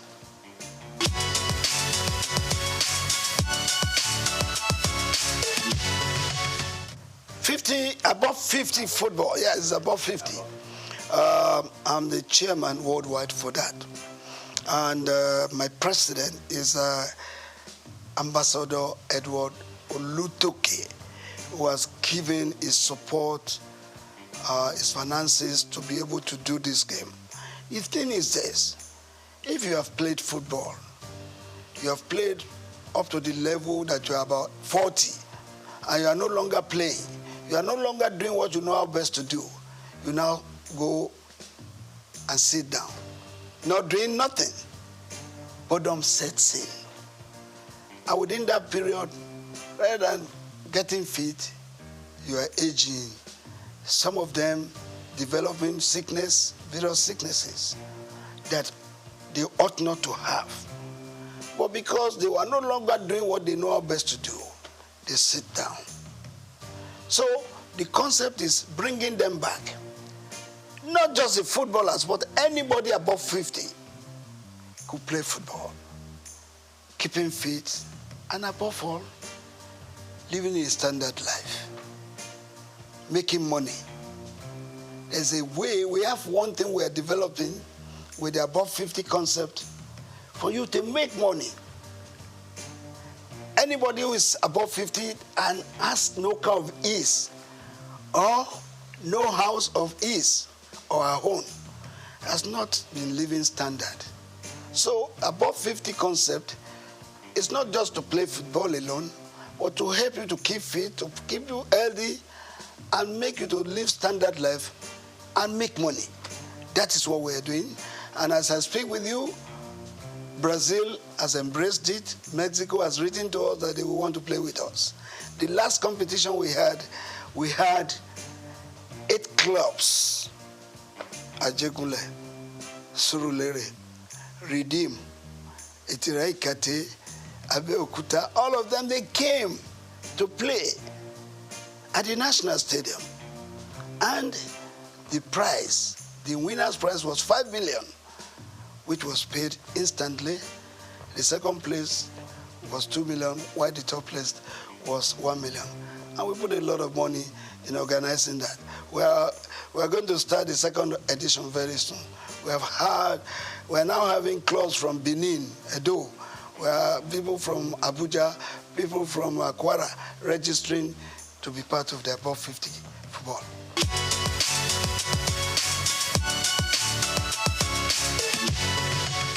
How much do they put into sports? What you have in sport is noise. How much money do they put into sports? They need more money to run sports, particularly the development of the sports, not just taking part in competitions. Because if you have to develop sports, it takes a lot of money. And all those successful countries doing sports, it's because they have put money into its development. So government has got to put more money into the development of sports. Fantastic women. They've done us proud severally, having been champions of Africa for 9 times. I don't think any country in Africa can boast of that. But beyond that, we should also realize that these ladies, they are getting old.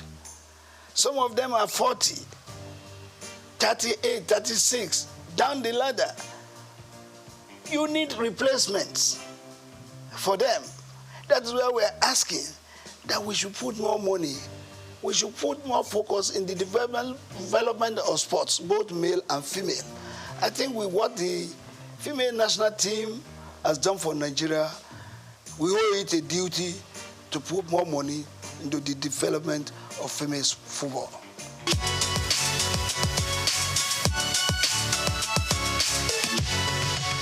I'm not thinking about that. If I want to, I would have been in politics, party politics.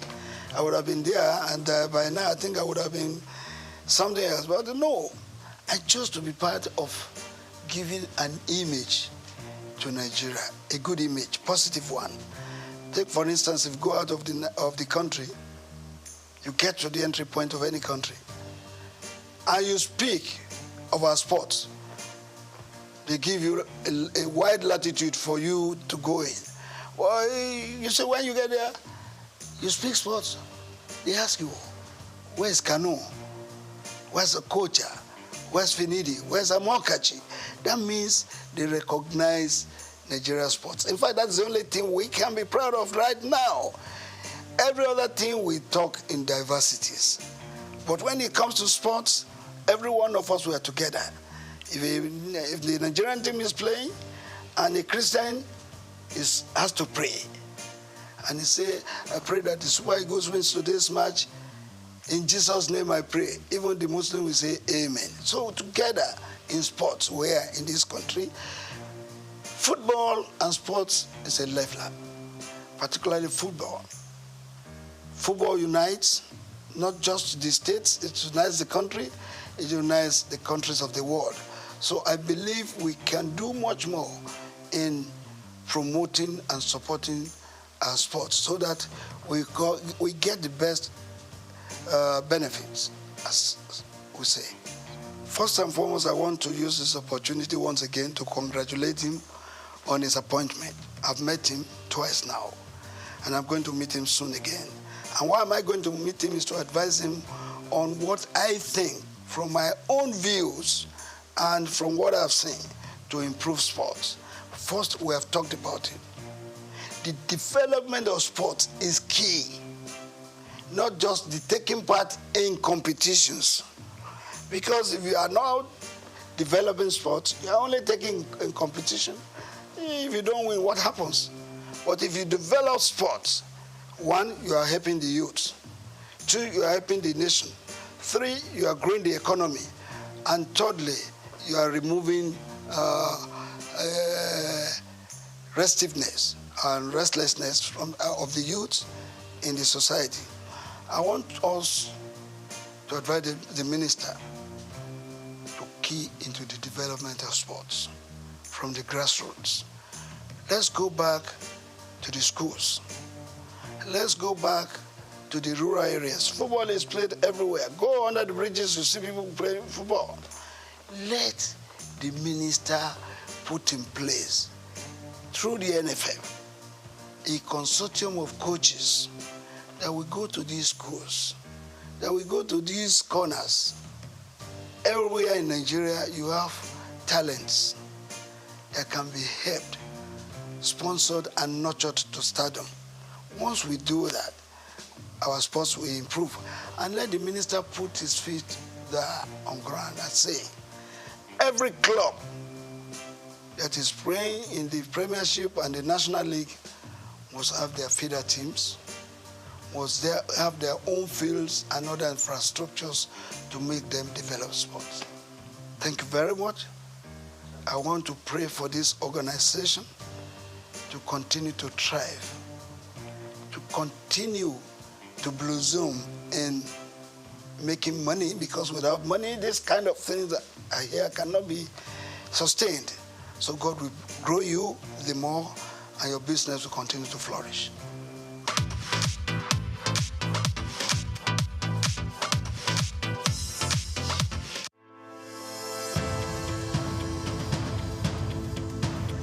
Plastic waste is a mounting crisis, but it also presents an opportunity for business and government to lead the vanguard for systemic change. While regulations, corporate initiatives, and citizens' engagement have made progress, much more is needed in how businesses shape consumer behavior, how governments enforce environmental policies beyond rhetoric, and how public perception is managed through strategic communication. For decades, Nigeria's reliance on single-use plastic sachets, bags, and food packaging has grown, driven by affordability and convenience.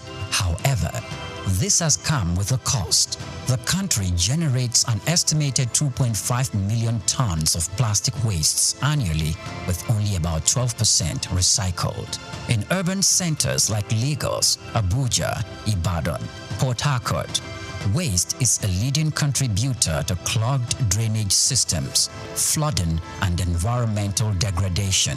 In this special report, Bayo Olaoye examines the challenges facing efforts to tackle the menace of plastic wastes in the country. Despite past government efforts to curb indiscriminate plastic use, such as Lagos environmental sanitation laws under former Governor Babatunde Fashola, enforcement has been inconsistent. The challenge now is moving beyond periodic government crackdowns and isolated corporate initiatives to a coordinated long-term shift towards a responsible plastic use, recycling, and waste management. Leading Nigerian manufacturing companies are taking active steps to integrate recycling and responsible disposal into their operations.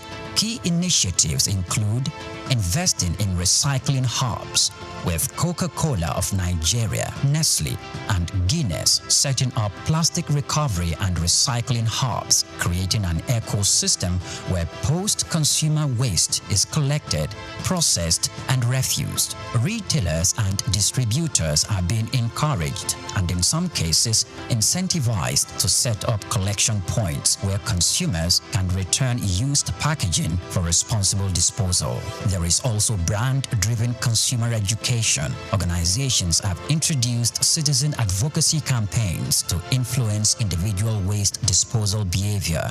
This kind of messaging, when amplified by large brands, can have a ripple effect in shifting cultural habits. Beyond environmental responsibility, investing in circular economy models enhances long-term profitability, strengthens brand equity, and aligns with global environmental, social, and governance standards. To effectively shape consumer behavior and stakeholders' engagement, businesses must leverage communication strategies that go beyond compliance reports. Employees should be active participants in sustainability efforts. Companies can integrate sustainability training, incentivize waste reduction, and implement office-wide plastic reduction policies, engaging suppliers, investors, and partners in sustainability commitments such as reducing excessive packaging or co-investing in recycling solutions to create an ecosystem-wide impact. Mass communication campaigns, social influencers, partnerships, and media collaborations can help educate consumers on practical steps for responsible plastic use and disposal. While Nigeria has engaged in international climate and sustainability conversations, the government must go beyond policy declarations and foreign aid incentives. The priority should be local, long-term economic and health benefit. Rather than reactivate bans that are often poorly enforced, the government can provide tax incentives for businesses, investing in recycling infrastructure while enforcing stricter regulations on reduction and disposal, expanding waste management facilities, establishing more government-led recycling centers, and integrating waste picker into a formalized economy can improve efficiency and create jobs. The administration of Governor Babatunde Fashola demonstrated that when the government takes waste disposal seriously with clear penalties for violations, citizens pay attention. The government must invest and consistently engage public education on the economic and health impact of plastic waste. A cleaner environment leads to a lower public health costs, fewer disease outbreaks, and increased workers' productivity due to better air quality and more usable public spaces. The Nigerian plastic waste problem is not just an environmental issue. It is an economic and reputational challenge for businesses and a government issue for policymakers. By adopting strategic communications, businesses can shift consumer behavior, governments can enhance enforcement, and citizens can embrace a cleaner and more sustainable future.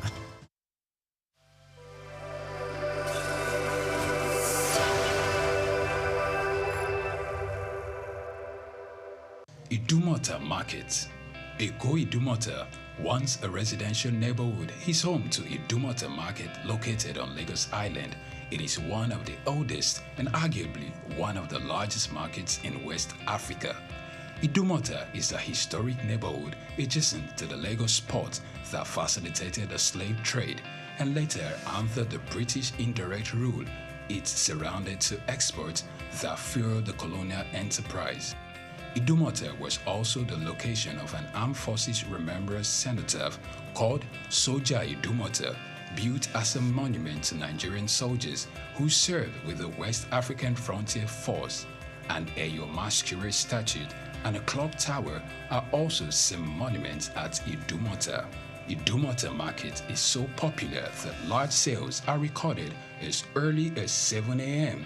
The market is made up of hundreds of locked-up shops occupying several multi-story buildings, with some measuring about 5 or more floors. In 2010, the Lagos State government demolished some illegal structures in order to improve vehicular and human movement in and around the markets. During weekdays, the neighborhood of Idumota is densely populated by shoppers, traders, and bus passengers. From the Carter Bridge, ascending into Lagos Island, passengers can see the neighborhood before disembarking at their final destination. Idumota Market accommodates the substantial inflow of imported goods. The bulk of import from abroad are routed first through Idumota and then on to other markets through Nigeria and other West and Central African countries. The energy of private Idumota traders and wholesalers facilitate this activity, where millions of US dollars worth of wholesale is exchanged daily. Idumota Markets, Souq Enlightenment.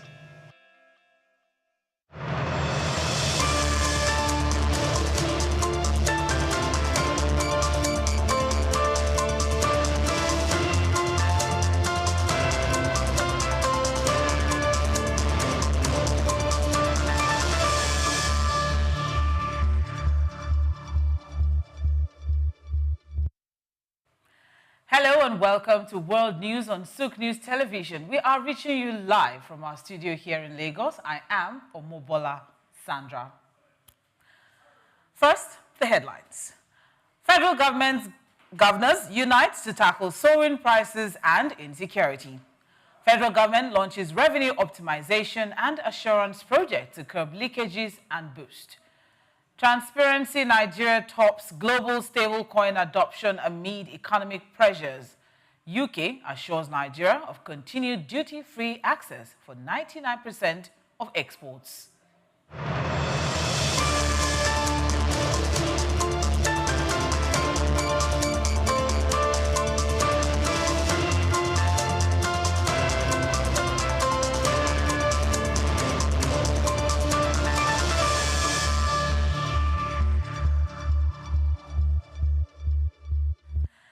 And now for the news in details. The federal government has launched a joint effort with all 36 state governors to address rising food prices and worsening insecurity. In a high-level meeting, members of the Nigerian Governors Forum and the Progressive Governors Forum agreed to dismantle illegal checkpoints, harmonize levies, and streamline the food supply chain. They also pledged to adopt community-based security systems to support federal efforts. In a bid to protect farmers and ensure goods move freely across the country, Chairman of the APC Governors Forum, Governor Hope Uzodinma, said the decision to adopt a state-level security framework reflects the urgent need to reinforce national efforts against insecurity. President Bola Tinubu, who recently visited Benue State after over 200 people were killed in a deadly attack, has ordered the arrest of the perpetrators and promised stronger federal intervention. Although the official food inflation rate dropped to 21.14% in May, experts say this is largely due to a change in how inflation is calculated. In reality, food prices continue to rise monthly, with key staples like yam, cassava, maize, and pepper still expensive in top food-producing states. The federal government has unveiled the Revenue Optimization and Assurance Project to improve public financial management and enhance economic resilience. Finance Minister Wale Edo described the project as a clean break from past practices. He said it would help block revenue leakages, improve transparency, and encourage sustainable growth. RevUp is built on three key pillars: transparency, efficiency, and digital transformation, and introduces a tech-driven system for real-time revenue monitoring.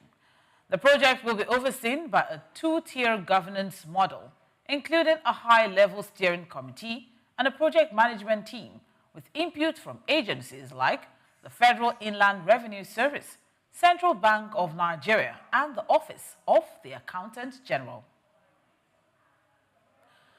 A new report has ranked Nigeria as the #1 country in the world for stable coin adoption and second globally for overall digital assets usage, just behind India.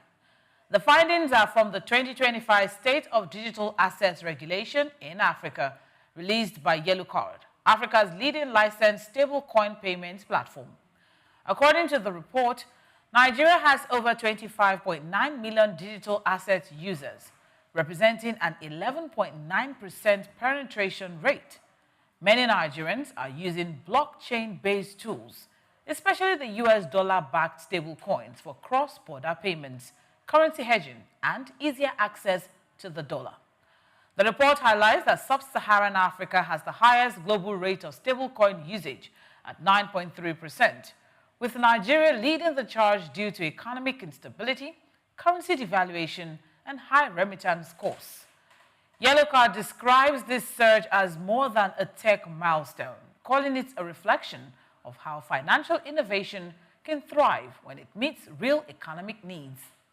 Beyond Nigeria, 9 other African nations made it into the global top 50 for digital asset usage, including Kenya, South Africa, and Ghana. Together, African countries are now home to over 54 million digital assets users, while regulation remains uneven, with bans in some countries like Algeria and Egypt. The report notes that momentum is building for formal regulation, greater adoption, and financial inclusion across the continent. The federal government has launched the ASIF Investment Platform, a flagship initiative to unlock large-scale cross-border investments across Africa. ASIF will focus on infrastructure, renewables, healthcare, and manufacturing, with a goal to reduce investment risk and encourage public-private partnerships. The platform is designed to anchor blended finance and accelerate Africa's economic transformation by supporting investor-led growth in key sectors. Now, Nigeria's Chief of Defense Staff, General Christopher Musa, says the country's border with Niger Republic is the most dangerous and porous and must be urgently fenced to stop terrorists from infiltrating the country. Speaking in an interview on Thursday, Musa warned that terrorist groups like Boko Haram and ISWAP are exploiting the Sahel route to enter Nigeria through Niger. He stressed the need for modern surveillance systems, including drones and cameras, and urged the government to prioritize security spending over cost concerns. The defense chief also called for decentralized implementation, saying states could start the fencing simultaneously to speed up progress. His comments come as the country grapples with growing insecurity. In one of the latest attacks, over 200 people were killed in Benue State, an incident authorities believe may have involved foreign militants crossing Nigeria's borders. The Federal Inland Revenue Service is rethinking how taxes are collected in Nigeria, shifting focus from audit enforcement to a model that encourages voluntary compliance and transparency. The new approach, driven by Executive Chairman Souq Adedeji, prioritizes building systems that make it easier for citizens and businesses to comply with tax rules without pressure. According to FIRS Communications Advisor Collins Omokaro, the service is now moving away from fault-finding towards foresight, using technology to anticipate errors before they happen. Automation, predictive tools, and clear standard operating procedures are being introduced to make the tax process more seamless. The goal, officials say, is to create a system where it's easier to comply than to default. Education is also a key part of the plan. The FIRS is intensifying its training for both staff and taxpayers to build understanding, trust, and a sense of shared responsibility.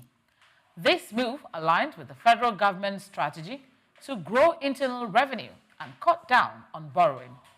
Officials believe that sustained tax culture built on trust and efficiency will drive national development in the long term. FIRS says it is no longer just a tax collector, but a development partner working to promote shared prosperity for Nigerians. We'll take a short break. More global business and policy updates after this. Stay with us.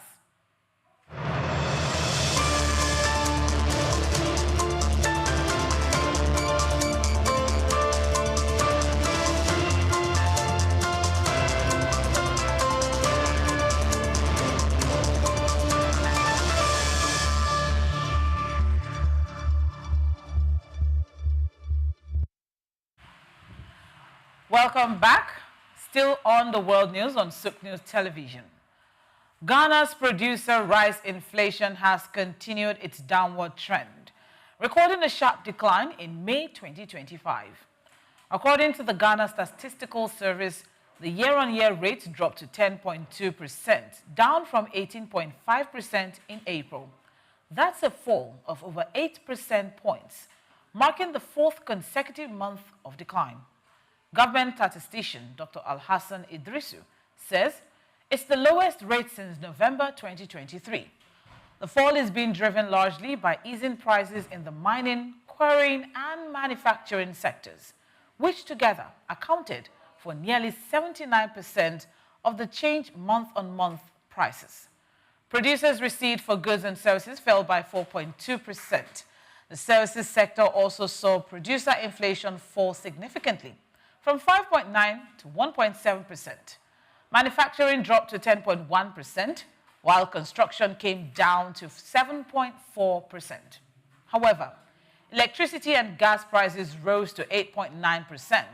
Dr. Idrisu is urging businesses to take advantage of the falling input costs to restructure operations, restart investment plans, and renegotiate loans.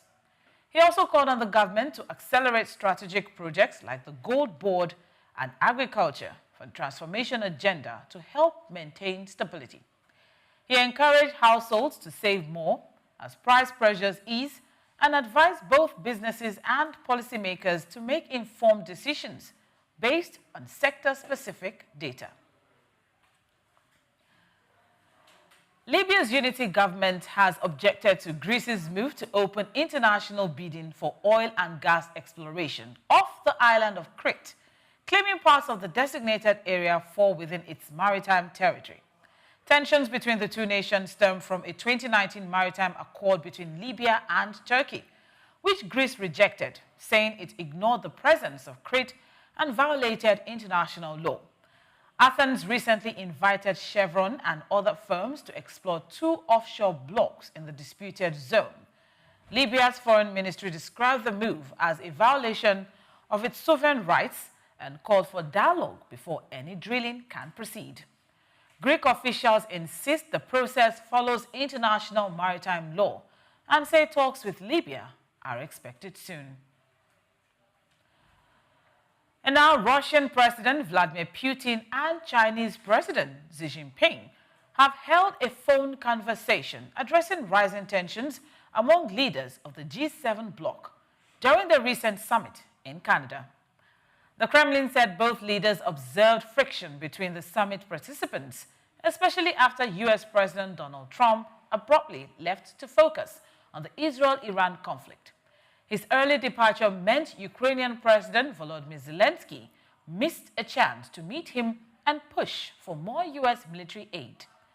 The call also covered the ongoing Israel-Iran crisis and plans for deeper BRICS cooperation.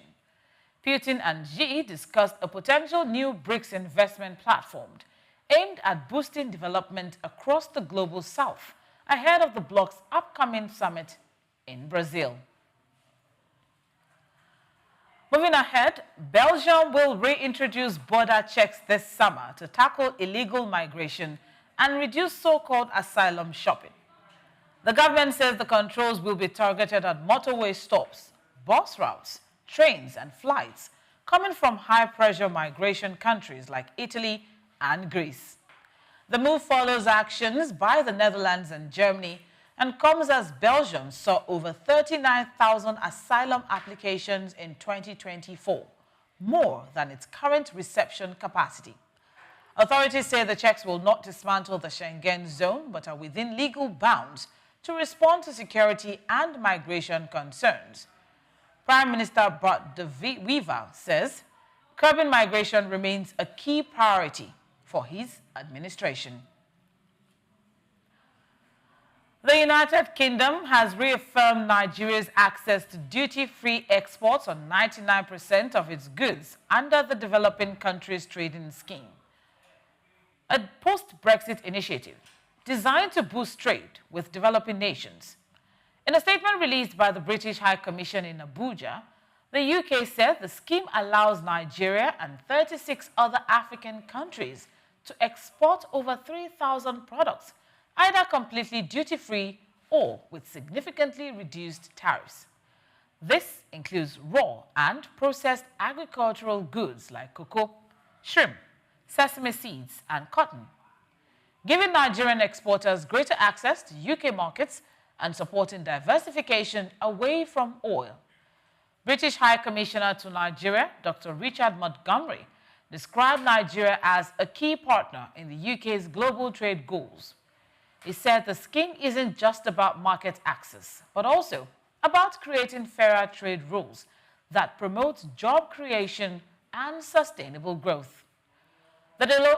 The Developing Countries Trading Scheme is being implemented alongside the UK-Nigeria Enhanced Trade and Investment Partnership, which seeks to remove barriers for Nigerian exporters and help more businesses tap into international opportunities.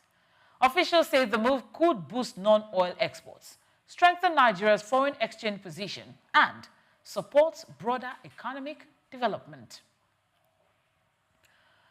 Also, oil prices dropped on Friday, but remained set for a third straight weekly gain as markets responded to ongoing tensions between Israel and Iran. Brent crude fell by $1.89 to $76.96 a barrel, while West Texas Intermediate rose slightly to $75.96. Despite the dip, Brent is still up nearly 4% for the week. Prices had surged earlier after Israel bombed Iranian nuclear targets and Iran responded with missile strikes. Though both sides remained engaged in the conflict, the market calmed slightly following a delay in U.S. involvement as President Trump said a decision will be made in 2 weeks. Analysts warn that a major escalation, such as damage to export infrastructure or a disruption of shipping through the Strait of Hormuz, could push oil prices could push oil prices toward $100 per barrel. Iran continues to export crude by shifting stronger storage closer to China and loading tankers one by one, even as risk of conflict-related disruptions remain high. And that's a wrap on the world news for today. Follow us on our social media handles on Souqnews Television. I am Omobola Sandra. Thank you for listening. Good afternoon.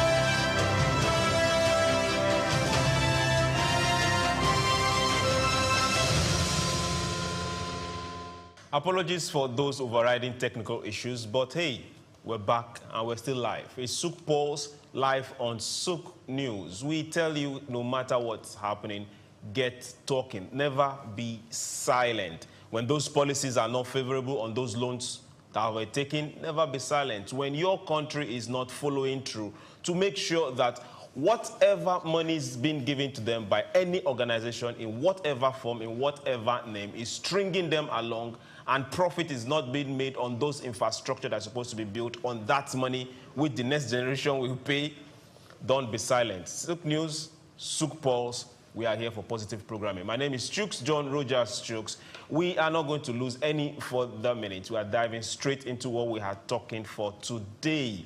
We've been looking at productivity for a very long time on Souq Pulse, and we are asking ourselves today if we need to be productive, aside individuals shunning laziness and bringing out that creative intent and talent within them, getting to work, stopping praying and depending on miracles, but hey, working and open up your hands so that the miracles will happen by the works of your hands.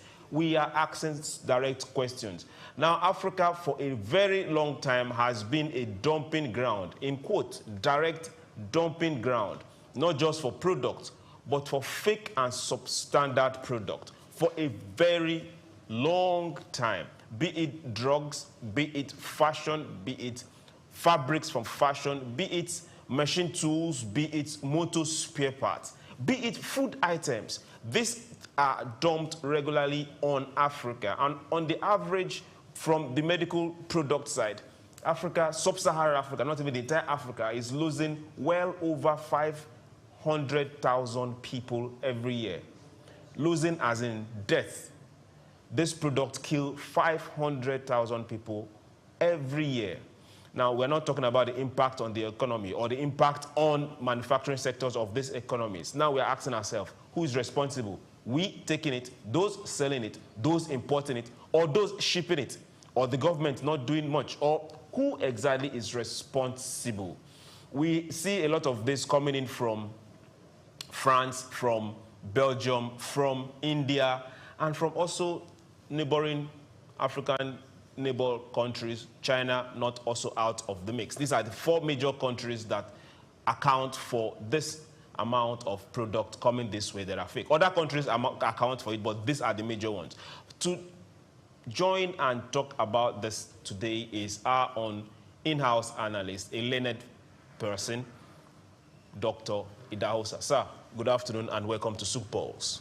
You know, when you use the word learned, you have to be... I have to be specific. Yes, now he's not... I am not a learned gentleman. There are only one profession that is learned in Nigeria. That call themselves learned gentlemen. Like others did not go to school or others did not get the same certificate, at least. Which at the end of the day doesn't put food on the table. But now let's now face this fact. Most times, always our first question is always coming from the topic. Yeah. Fake and substandard products in Africa. Who is responsible? Well, it's a whole potpourri of interests that we really cannot put one hand to say that one person is responsible for some of all these issues that we face. But what one can say for certainty is the issue of fake and substandard products in Africa, basically, is a function of the low-value systems within the African states. Low-value systems, yeah, within the African state. Why do I put it at the door of value? Yeah, of course, you could have an importer who goes to other countries to go bring in products that are substandard. But you have institutions within the state that should verify how safe these products are, who should be there to check whether these products had passed quality tests, and then somehow these things slip their hands and get into society. So this is the challenge here, to say, okay, this is one person responsible, because now it has become a network of evil. That's how I want to put it, between law enforcers, regulatory authorities, and this is the thing we face here. So where we found ourselves. So the regulator, who are supposed to say, oh, this is the standard that is good for human. Is it good for human or good for our people? Good for our people. Yeah, but at least we are humans, at least in the first place. You see, there is a whole lot of argument around the issue of fake and substandard products. Some people feel, oh, because a lot of people are looking for survivor, and therefore, because they don't have a job or they don't have a work, so they are finding means to survive. Means to survive. Okay. And therefore, they feel that they have to take the life of another person. Can I progress this argument with some statistics? Now, the biggest killer in Africa is not hunger, is not war, is not HIV/AIDS, is not COVID. The biggest killer in Africa is malaria. Malaria that, yes, you heard me very well. Malaria that, if we decide to go by what our tradition is and what your grandfathers or great-grandfathers passed across to you, the cure of malaria is right behind you. But we depend on imported or drugs coming from a pharmaceutical shop. Now, that's not an issue. But now, drugs, substandard and fake malaria drugs alone is killing 275,000 people. Not the malaria. Malaria is taking its own in millions. Now, substandard and fake malaria drugs alone, sir, that number is fiery. It's staggering. Yeah. 275,000 every year. Yeah, but you see, I always also postulate, to some extent, conspiracy theories, some of all these things. You know, at a certain point in time, some people were actually thinking that there was a way to reduce the population of Africa. Some say, oh, there's a need to wipe Africa out completely. And therefore, the only way to do it, if you remember the Adam Smith economists on population control, if there's no natural cause, then, of course, you have to induce some way to scale down population so that, of course, those who are there can come to take some of all these things in. Now, that's one argument that is, because really, if, for example, somebody is taking a product from the Western Europe or taking from China, the authorities in China also must be sure that what's actually leaving their own territory is also standard, okay, to some extent. But if these things, at least, let people say our people are have no value. But you also see that from the other end, where it's coming from. Where it's coming from. Okay. Yeah, the authority also certifying and allowing this thing to come toward Africa. Okay. Is also paying a blind eye to some of all these issues. So for me, that's the conspiracy side of it that I wanted to point. That yes, of course, people argue the poverty side of it. Okay. That African, maybe the people who are doing this themselves, they are looking for how to get wealth, or that the buying population in Africa also have not enough money to actually buy what is quality and standard. Okay, and therefore, you're looking at the buying population. Yeah, the buying population. Okay. Not the selling population. No, the buying population. That they don't have enough money to actually buy a standard thing, and therefore we have to at least give them something. And this is really very scary. Because you see, even in Nigeria today, you find in a pharmacy the same paracetamol. You see some for 200 naira, the same paracetamol, same dosage, and you see some for 1,000 naira. Yes, there is paracetamol for everybody. Yeah, but the paracetamol is supposed to be for everybody. Now you see different brand names. Different, yes, not really brand names, so to speak. You see different brand name, yeah, different brand name. But you see, they tell you that this brand name is locally here, and this other one is imported. So what you are producing for your environment and what you are also distributing is a terrible thing. I remember one of a family friend who went to the hospital in South Africa once. And when he came back and we were having this conversation, and he said to me, he said, look, the truth of the matter is that there are a whole lot of things killing people here. That even up to the, what they call it, the plaster. The plaster, the drip, that's used in South Africa. And what we have here, that's a far cry from each other. Okay. Now, let's also, we kind of started with medical products. Now, a lot of the medical products that are fake and substandard are a product of trafficking from these major countries. And now, the issue with the trafficking is that they also come from legal supply chains. So now we start asking the question, who along these supply chains is aiding and abetting this sort of thing? In a space of less than 4 years, over 605 tons of medical products were seized and confiscated in a space of less than 5 years. Yeah. So we're now looking at ourselves. If 5% of 605 tons get into circulation, we are looking at mass murder. No, we're looking at genocide. Yeah, yeah, but you see, this is where we also see that what is confiscated, if we are to be very honest with ourselves, is a little fraction from what is circulating. Of what has circulated. Because in most of the cases, and where we see here in our environment, is that the one who refused to settle are the one that actually seem to be confiscated. Are you talking from authority? Are you talking from a place of authority, or you've been there before, or? Yes, like exactly.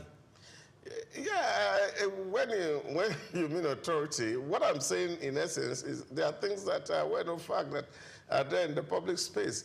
If you know your way, you pass through it. If you don't know your way, we see this thing happen. And we see these things on the road on a daily basis. When you see all the checkpoints of all the various regulatory agencies moving from Badagry right down to Maitu here, you see a chain of people. And then you can't be in the vehicle and don't see what is happening.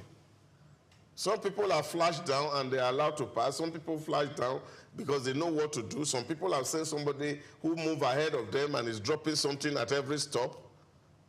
Oh, this happened. Okay, before we authenticate this that is happening, let's also rely on some other statistics. Now, let's take Nigeria as a point of example. Now, the Nigerian economy is losing 15 trillion to fake and substandard goods annually. Annually, let me specify, like every single year. And this is one of the highest recorded in every of the world markets, which means those producing it, wherever they are producing these things from, they produce with West Africa in mind and Nigeria in mind. Then now we start asking this question. We have Standard Organization of Nigeria for everything, be it electrical, be it cap, everything. Then for the drug and food part, we have NAFDAC. Where should they really come to play? Or where have they not been playing? Yeah, that's what I'm saying. In the issue of fake, well, of course, these things are smuggled. But in the issue of standard, every nation sets its own standard. So even in terms of production of vehicle, you have UK specific, you have Middle East specific, you have Asia specific, you have American market specific. Then you have African specific. We don't have African specific. Oh, there is. every There is. So goods that are meant to come to Africa, they have their own specifications also. So what can you define that specification? This is what, of course, we're talking about, the substandard products. Oh. It's a substandard product. That's what it's for our market. That was below the belt. Yes, and that is because the African market seems not to be profitable. And because the African market is not profitable, the buying power of people, we say, oh, Africa has a population of over 1.3 billion people. Now, how many of these 1.3 billion people can live on $1 per day? How many of these 1.3 billion people that can live on $1 per day? Okay, now before we start doing that math or that calculation, remember when it comes to telecommunication, we have a high percentage use of those particular phones that are not being made here, more than where it's being made. So how do you compare that? Same thing when it comes to the drugs. And remember, for us here in Africa, we pay cash, unlike there that pay with insurance, or pay with one form of insurance or the other. Here, they dump, and we pay cash. But that is the... So it's profitable for them here. No. You see, we take statistics haphazardly without looking at it. Even the phone market we're talking about. You can take, for example, high-end phone, Samsung phone in Nigeria, or iPhone. Are we looking at a case of numbers or a case of quantity? No. Both numbers are quantity. Now, if you take, for example, you can hazard a guess of the number of Samsung phone that you have in this country, or the number of iPhone that you have in this country, and then you can just oppose that with what you find in other countries. For Samsung phones, Korea, some other Chinese phones, we use a whole lot of them here. Yes. Because we don't even manufacture. That's what I'm saying. Now, the high-end phones, we use less of iPhones. Less than 0.5% of Nigeria use the high-end phone. What about the other phones? Yeah, but these are the substandard phone. These are the substandard product. That's what we're talking about. You see, the issue is that if you, for example, like me, am using a particular brand of products. So a phone of 80,000 naira, if I convert to Nigerian money, is substandard phone. So that phone that you're looking at 80,000, at the current rate and value today, is about $50. Okay. Yeah. Now, how do you compare that with a phone that is $1,000? What does the phone call God? Okay, let's stay on this particular topic. The phone may not be calling God, but the materials that are used in making the phone is different from the material that is used in making your 80,000 phone. This is the issue. Okay. So you see this from time to time. Now, if you take, for example, an iPhone that has about 256 gig RAM, it will sell 10 times a Techno phone that has a 520 RAM. People, it depends on How many people in my village need an iPhone? What are they using it for? Yeah, but this is what I'm saying. Those that need iPhone should go and get their iPhone. Majority of the population that need the techno, you are going to pay us at the end of this show, will go and get their techno. Yeah. Now, let's come back to the substandard product and the fake product. Let's now look at the impact on the economy. Now, we get to see this dumping. When this dumping is done, directly affects the local production of any form of related product to those particular ones. Let me, for example, brake parts. We have a large amount of fake brake parts coming into Africa. So any of those companies, be them the ones here in Lagos or the ones in Nnewi, how can they compete when the fake is flooding the market? And because it's fake and substandard, they are cheaper. Yeah, but again, it's also to look at it from another perspective, really. You also see, because in recent reading that was done in the market, that you are seeing, for example, people who are in Idumota here, or Nicha market, or Aba market, who are faking. No, we are coming to that. Yeah, but no, let's talk about the ones that are coming from outside. Because we may not even be able to say that all these things that are calling fake are actually coming from the outside. Yeah, for substandard, yes, I agree. But for fake, most of the fake things we are coming to that. They have a full section on this show today. Okay. So don't preempt them. All right. Because if you preempt them, we'll let them off the hook. Yeah. You will take it very likely. So let's talk about the substandard that is coming from outside. Yeah, it's the substandard that we're talking about, because Nigeria take a mold to China. Okay. And of course, here you're talking business terms. The Chinese in the factory tells you, this material is available, this material is available, this material is available. Now, if you need this high-end material, this is the cost per unit. If you need this one, this is the cost per unit. If you need this one, this is the cost per unit.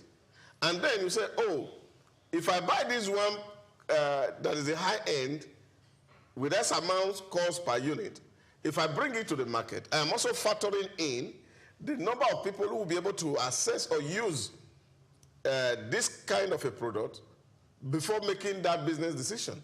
So what use will it be for me that if I'm going to bring a product into the market and I'm not going to have patronage, cash is tied down.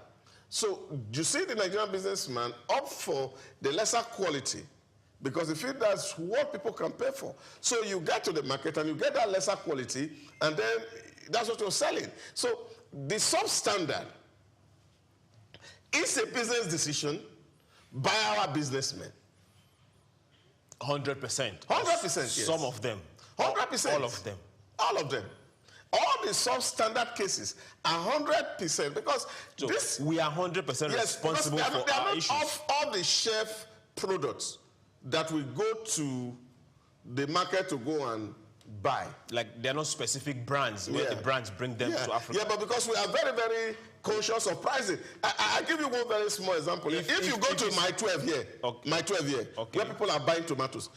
When he's talking about My 12, he's talking about Lagos, Nigeria. Yes. You see some people who leave their house to go and buy rotten tomato. You never can tell. Maybe they want to ferment it. So whether you are fermenting it or not, because you see, a basket of rotten tomato is cheap. So if they are selling the one that are fresh and good for 12,000, okay, then you have to opt for the one that is rotten. And of course, this one that is rotten, don't forget that they are going to use it to cook for the public. Okay. Now you almost got me there. Now the person buying that rotten tomato is buying it also for the same purpose of the fresh tomato. Oh yes, same purpose. Because he makes more money from the rotten tomatoes than from the fresh tomatoes. So they use it to cook and you eat it and you are having diarrhea because somebody wants to make extra money and he is feeling that, oh, if I buy this thing and then I am serving you some food and say, oh, you say the quantum the quantum here is bigger than the one that is served here. But you are not looking at the input that is coming into it. And this is also where, for example, even the buying decisions of the buying public is also very important. Somehow, recently, we were having this conversation around procurement. And one of the issues that came up was the fact that, before now, we're talking about best possible price. And they were sharing with us that in Morocco, they have gone beyond that best possible price. That what they have discovered is that when you want to procure something, that the Morocco government has determined the rate at which every item should sell based on the inputs that is coming into that item.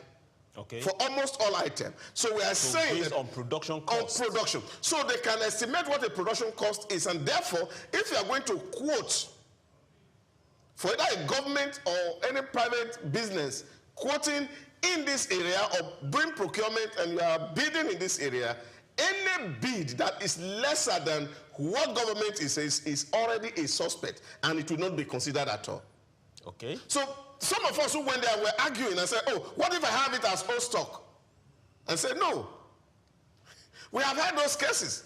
But all that you find out is that by the time people use those arguments that, oh, it was an old stock, or I have some material, they come in and bring in the substandard, and then you cannot monitor the standard. Okay. So they have set their own standard that whatever that is you are going to buy or sell within that space, they have set out what the minimum pricing standard is. Should be. Okay. Yeah. Now, we have asked this same question, who is responsible for this flooding of fake and substandard products? In the last few minutes, Doctor has been able to postulate that both the buying public and the selling public, and to some extent the importing public because the selling public have also, in some cases, is also the imported public. Now, let's look at brands. Certain brands, car brand, spare parts, we also have that issue here. And these brands sell their own particular spare parts. And we still get to see substandard products coming from these places. These are not Africans. These are not Nigerians. How do we deal with that? Yeah, but it's also to also look at what people have done. There's a market in the UAE, for example, where alternate brands are sold. Okay, alternate brands. Alternate brands, yes. To the big brands. Oh, yes. You have Polo. Polo brand is in the market. But somewhere in the outskirts, you see Polo that unbranded. Okay, unbranded. Unbranded. Okay. Same quality. Okay. You can hardly differentiate. You find them in wristwatch. You find them in all manners of things. Somehow, they are not allowed to intermix with the regular market because the system is able to check. So there are places you can go to get those kind of products, and they are there in the market. But for the open market where everybody buy, somehow you get to the UAE and they want to sell some sanities for you. They take you to one small room upstairs. Where you go and get the unbranded. Yes, unbranded. Yeah. Whereas if you go to the small room upstairs in some places in Africa, you get Lopo. not just Polo. We are going on a break. When we get back, we'll get to talk about the Free African Continental Free Trade Area. We'll also get to talk about issues that have been put in place to checkmate counterfeit and fake products for that particular thing. Then we'll also talk about the production of this particular product, whatever it is, within African borders. Don't go anywhere. Souq Pulse will be right back.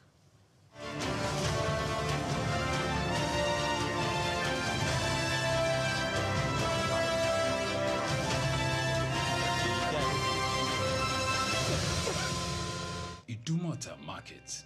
Eko Idumota, once a residential neighborhood, is home to Idumota Market located on Lagos Island. It is one of the oldest and arguably one of the largest markets in West Africa. Idumota is a historic neighborhood adjacent to the Lagos port that facilitated the slave trade and later, under the British indirect rule, it surrounded to exports that fueled the colonial enterprise. Idumota was also the location of an armed forces remembrance cenotaph called Soja Idumota, built as a monument to Nigerian soldiers who served with the West African Frontier Force. An Eyo Masquerade statue and a clock tower are also some monuments at Idumota. Idumota market is so popular that large sales are recorded as early as 7 a.m. The market is made up of hundreds of locked-up shops occupying several multi-story buildings, with some measuring about 5 or more floors. In 2010, the Lagos State government demolished some illegal structures in order to improve vehicular and human movement in and around the markets. During weekdays, the neighborhood of Idumota is densely populated by shoppers, traders, and bus passengers. From the Carter Bridge ascending into Lagos Island, passengers can see the neighborhood before disembarking at their final destination. Idumota Market accommodates the substantial inflow of imported goods. The bulk of import from abroad are routed first through Idumota and then on to other markets through Nigeria and other West and Central African countries. The energy of private Idumota traders and wholesalers facilitate this activity, where millions of US dollars worth of wholesale is exchanged daily. Idumota Markets, Souq Enlightenment.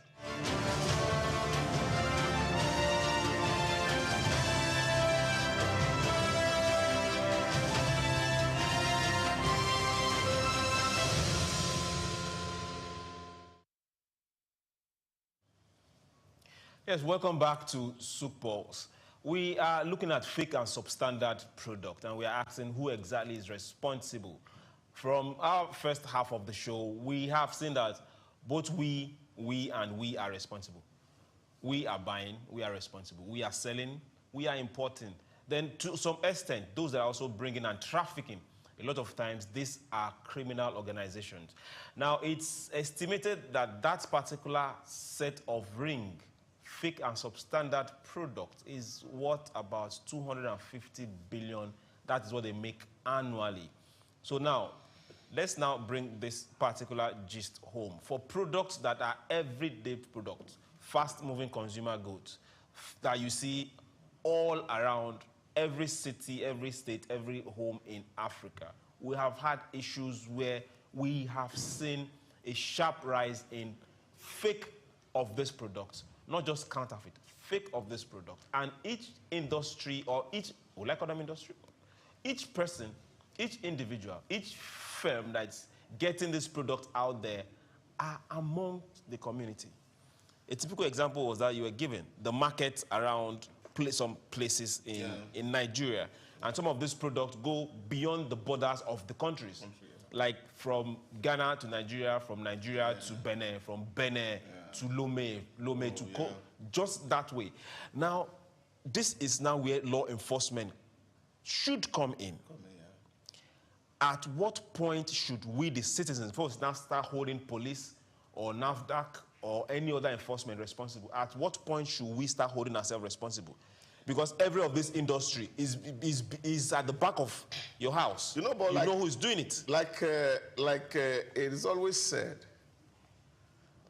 not Nigeria alone, across the world, humans have the instinct to do what is wrong. Every human. You know, like in the law of photosynthesis, plant grows towards where light is. The natural instinct of man is always to grow to things that are bad. Like, seriously? Oh, yes. So, how come I didn't know this? You have known today. So the natural instinct is to grow to what is bad. But you see, you need to put systems in place to make this happen. Take, for example, if you go to the UAE today, you want to register a business. Every business is attached to an address. And the address is verifiable. It's a shop number. That's where that business is going to operate. And if the authority comes into that place and that business is not there, you will be declared wanted. So it is easy that when you are licensed to do a business in those climes, you can only do the business for which you are licensed. I went to Paris and we were to buy some souvenirs. We went to a certain district to go buy souvenirs. We got into that place and they told us that, look, there's no retail here. This is wholesale. And they turned down the euro. You can't do that in Nigeria. You are the manufacturer representative, you are the wholesaler, you are the retailer. So this is a problem, and this clumsiness in setting system in place is actually what is giving these opportunities for these things to happen. So when all business names are registered, government knows where and what you should be doing. And then you are not doing beyond that. If you are taking a media license in the UAE, for example, you can only take one at a time that you are paid for. So if it's photography you are taking, it's photography. And that photography, if it's indoor, it's not outdoor. If you want to do outdoor, you go and take a license for outdoor. Well regulated. Well regulated. Okay. Now, for these people making these fake products, they are not registered. They are not registered. So now, how can we go beyond registration and find them? Yeah, but this is what I'm saying. So if all businesses is mandatory for you, you can't sell anything without registration. You have to be registered. A lot of people have fake business name. They have no CSC registration. So some people register business name. They are not doing any business. The name is in the CSC as a business entity. So this is where, for me, the cleaning up of the system is the starting point for overcoming this challenge of fake and substandard drug. So when we know what everybody is doing and we know what kind of license you hold, so that even the law enforcement can come into your shop and they're able to look at what you're doing. They can review your invoice and see what you're selling. These are done at random. Now, once 2 people or 3 persons are caught in the market, everybody sit tight and understand that, look, these people they mean business. And that is also that, of course, the monitor himself had to be monitored. Okay. The monitor himself has to be monitored. Okay, now let's go straight to the African Continental Free Trade Agreement. Now we are looking forward to this not just being a reality, but a reality that's going to happen as planned. We have 55 countries all signed to this. We have borders that we are looking at allegedly being open specifically for business and trade. Human beings crossing also being checked so that we don't have criminals and terrorists crossing people's borders for free. Now, we are also looking at how can we stop fake products within the countries coming to the market. Now, there is already the rule of origin whereby only products within the country can be sold.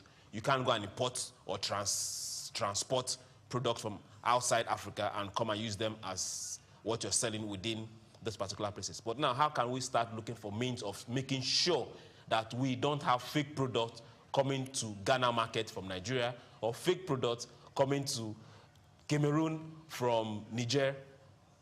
These are things that people are a bit scared of. So how can we start holding each of us responsible that that can happen?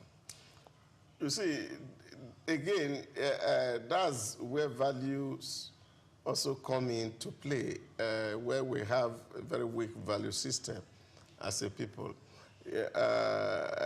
Some time ago, when the rice was banned from coming, people were actually taking foreign rice and rebagging them into Nigerian made.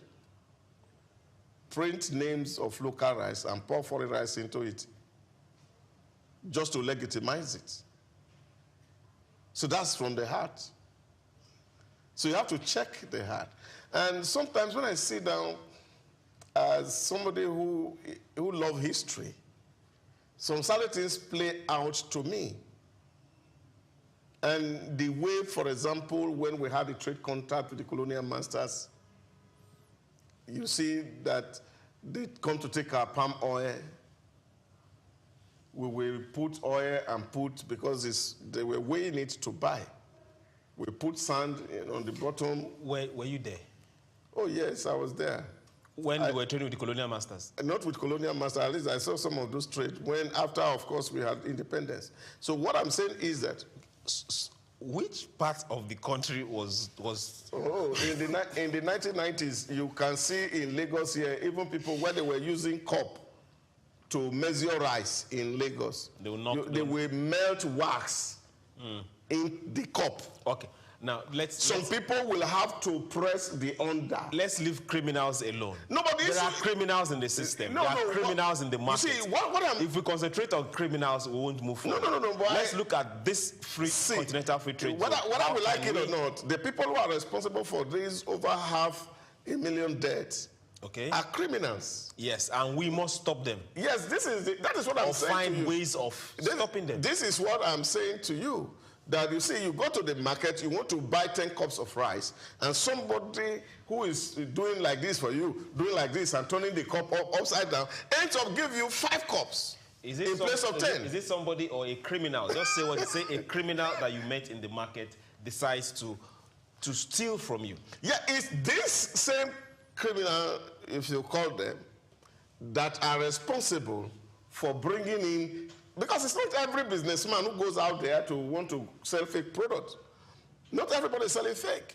But there are certain people who have this inclination to rot evil, to make money so quickly. So how can we stop those people? That is what I'm saying. It's cleaning up the system. That if we have to actually deal with these people, we need a strong regulatory framework. That regulators should be strong enough. You know, I was listening to, what is his name again? This guy that was arrested in the Capitol Hill incident of December 6th, speaking to Tucker, and he was saying that in America you have 3 entities. 3 entities that are supposedly really controlling and dictating what happens in the American system. And he classified them. A very strong bureaucracy. We are supposed to be the regulator. And he identified the politicians who are themselves crook. And then, of course, he identified the banking institutions that also support some of all these things. So you see, the role of bureaucracy in Africa, we have to redefine it. How we get people into public office. Offices that are supposed to checkmate. Yes. You see, because if people bribe their way into offices, then it's left to be desired that such people will go into those places and do clean work. Okay. Now let's come back to the product themselves. If I decide to make, let's say I make car tires, that's another product that we have a whole lot fake of it in Africa. Yes. If I decide to make car tires in Nigeria, or the rubber trees are gradually coming back. Yeah. So if I decide to make car tires in Nigeria and decide to send it to Ghana, there is this particular style, this particular technique that's been adopted with pharmaceuticals of late. It's been there before, but it's very popular right now, where they barcode drugs or put a sticker on drugs where you can either scan with your phone to authenticate that where it's coming from and its originality. That is working right now. Now, is it possible that zones can say, okay, tag every product so we can identify where it's coming from. Is it possible where we told that line? Choose. Present. You see, even at the heart of COVID, that people were supposed to have been registered with barcode for vaccine. Human beings. Human beings with certificate that you have been vaccinated. Millions of people in this country had barcode without vaccine. Now, it depends. What sort of vaccine do you think? They must have had a native vaccine and you are not aware. No, but what I'm saying is that, yes, they have a native vaccine, but they have card, federal government card, with barcode. That they've been vaccinated? Yes, that were programmed into the system. And these people never had any vaccine. Okay, so you're trying to explain to us that the heart of man is wicked. Yes, so what I'm saying in essence is that even the barcoding of the product can be faked. Okay, good. In all this, there has to be a solution. There has to be a way where business must thrive, with or without fake and substandard product. There just have to be a way. Yeah, but you see, this is where, for me, the campaign for the Federal Ministry of Information, State Ministry of Information, National Organization Agencies will really need to start an enlightenment campaign so that, first and foremost, let's even isolate the value of a man. What is the cost of a man? Now, if you were to use scriptures, the value of a man far outweighs everything in creation. Now, when we start to put value in humankind, you see a lot of change will happen. And I think in Rwanda, Paul Kagame has succeeded in doing this to reorientate the children and the public in Rwanda. Children, especially, the focus was on children. Now you look at it, in the last 20 years, all those people that emphasis were placed on, they've all become adults now. And now they know what the values are. Value of life. Of life, for life. Okay. And I think this is where we need to start. Because until people realize what is the implication of the things that we are doing, then we will be able to hold, children will be able to hold parents accountable.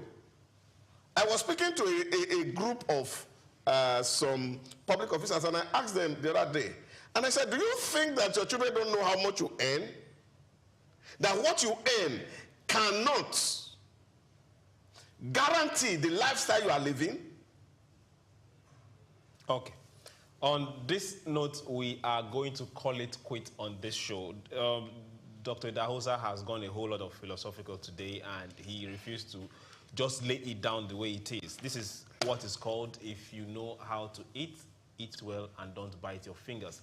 Put a value on human life. That is the major essence, because if you do, you will know that those particular products, be them the ones that you are selling, or your cousin, brother, sister, auntie's son is selling, making, or importing, is affecting someone's life, not just negatively. Some people are losing it. It's not just someone. You see, because if you kill a man, you put the wife in trouble, you put the children in trouble, all the dependents on him, they are in trouble. You have disrupted the system. Okay. We want to say thank you very much. Thank you very much, sir, for coming in today. To everyone out there, remember, see something. Say something. It's Souq Pulse. We'll do this again tomorrow. Bye.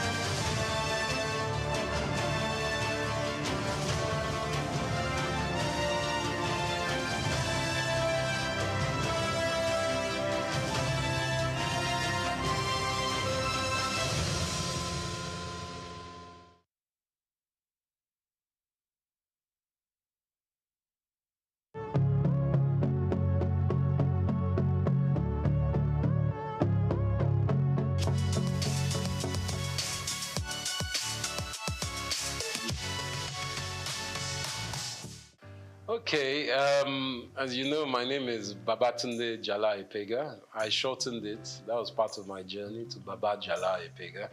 I was born here in Lagos, just a stone throw away from here, in actually Lagos Hospital here. And I was expelled from school. I went to Corona Ikoyi at the age of 6. My teacher, who I found to be quite unjust at the time, made us all stand, and I remember this, even though it's like almost 45 years ago, but I remember standing outside Corona School in the heat with all the students in my class because one boy had done something and no one owned up. So I found that quite unjust that all of us had to suffer. So I picked up a stone and I threw that stone at my headmistress's glass and it broke her window. She told my parents, and my parents weren't very happy, of course, but they realized that I wasn't meant to be in school like that here. So the teacher actually asked me to leave, and my parents took me to England. They said, take this child to England. We can't control this child here. He's a wild fellow. So as soon as I got to England, I went to Tunbridge Wells in Kent. I went to school there, and it was the most cold experience I've ever had in my life. I was 6.5 going to 7, and I went to boarding school at that age. And I think that woke me up in life straight away, that even in comfort, you still have steel. And by that, I mean that everyone would think, oh, you are lucky, you went to England at 6, 7. Well, I was very young. I was put in a dormitory with children from England, from Japan, from Saudi Arabia. We were all very young. There was a lot of crying in the dormitory, 12 boys, 6 on each side. And the room was very cold. I remember the cold. But one other thing I got to learn was rugby. And through my life, rugby and learning to deal with my condition and environment has instilled a strength in me. And as we know in Nigeria, you have a lot of things that happen that are out of your control, but you have to find a way to evolve and adapt. And I think from the age of 6, 7, I was very lucky to have that. I went to the oldest school in the world called King's Canterbury, started by St. Augustine in 598 AD. This was the secondary school I went to. And my life seemed pretty, what they say, gold-leafed at the time. Everyone's like, you enjoy, you're in Nigeria, you're in London. I learned to speak Spanish. Unfortunately, I lost my Yoruba, but I'm trying to get that back. I learned to speak Spanish and French. But at the age of 17, my father had a stroke. And he was working too hard, obviously. And sadly, my mom and dad had split up by that time. So my whole life that seemed so rosy stopped because my father's business partners, all of them somehow took the business and it went away. And from that going away, we were left destitute. My dad was in a coma for 3 months, and my mother, who wasn't working, because my sisters and I have 2 lovely older sisters, Yewande and Gigi, we were still in school. So much so that my last year's school fees were not paid. But one of my uncles kindly paid for my school fees, and my mother had to go to work. She started her own business. She too was a journalist, Mrs. Ibiene Epega, but she started a chauffeur driving company and started using cars to drive people with her staff. So from that age where I thought a university was going to be given, I was left floating in the abyss, because we didn't have financials. So for 1 year, I had to work in a post office in London. And it was quite an eye-opener for me, but it didn't stop me from adapting. And again, adaptation helped me grow. So from being in a very wealthy family as a young man, coming to the age of 17 to become an adolescent, a grown-up, I realized that nothing is given. My father sadly was in a stroke, and when he had that stroke, he became semi-paralyzed. For another 30 years, he was semi-paralyzed. But my mother died quite soon after that time in a car crash on the road to Warri, because my Okrika side and Warri side is where my mom was from, even though my father was Ijebu. So my mother died at the age of, when I was 21, which was 20 actually, when I was starting university. And my father was semi-paralyzed. So I became the father of the family, even though my sisters were older and far more intelligent than me. But being the man, I had to take control of a lot of things. And I think that's what really gave me the tenacity to understand that I really need to be someone who doesn't just walk one field. I need to spread my risk. From my university, I did mathematical economics and Spanish. I was able to go to University, Queen Mary College, London University. And from there I finished, as I said, I worked again.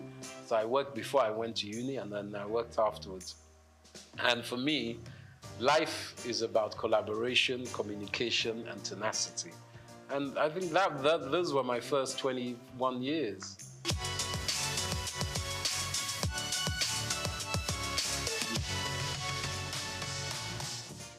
There were less people in Lagos in those days.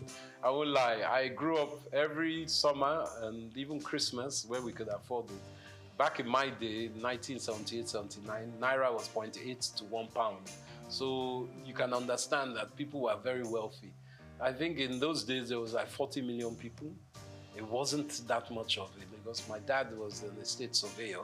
So we used to go to Abuja a lot. And he was one of the surveyors that gridded Abuja when it was being built during the late 70s, 80s with Obasanjo, and even before Murtala Mohammed.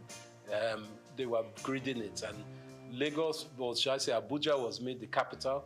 And Abuja is a model city of Milton Keynes, which is a model city of Paris. Just like Brasilia in Brazil was changed from Rio de Janeiro as a capital. So for me, coming back to Lagos was a joy. I enjoyed it because I was young. We used to just walk, run the streets on our bicycles and cycling, just exploring. Everything was open. There weren't as many cars. It was no big apartments, and there weren't as many people.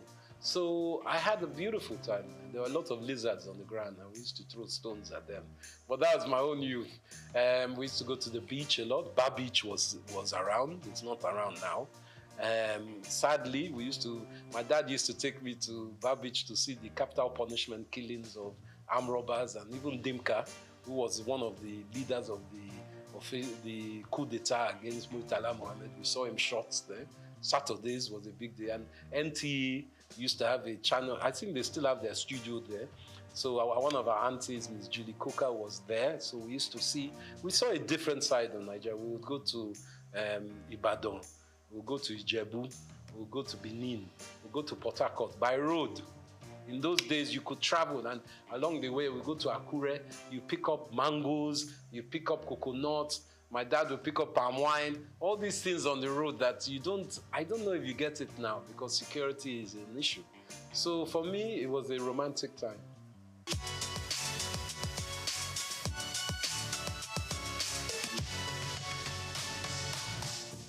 I think fashion, evolving through Nigeria, has started as a siloed industry. By that I mean every individual was doing their own thing, whether they were a seamstress, a tailor, a designer, a stitcher, they were doing their own thing. But we are realizing that with the 200+ million people we have in Nigeria, you can't be an individual alone doing your own thing.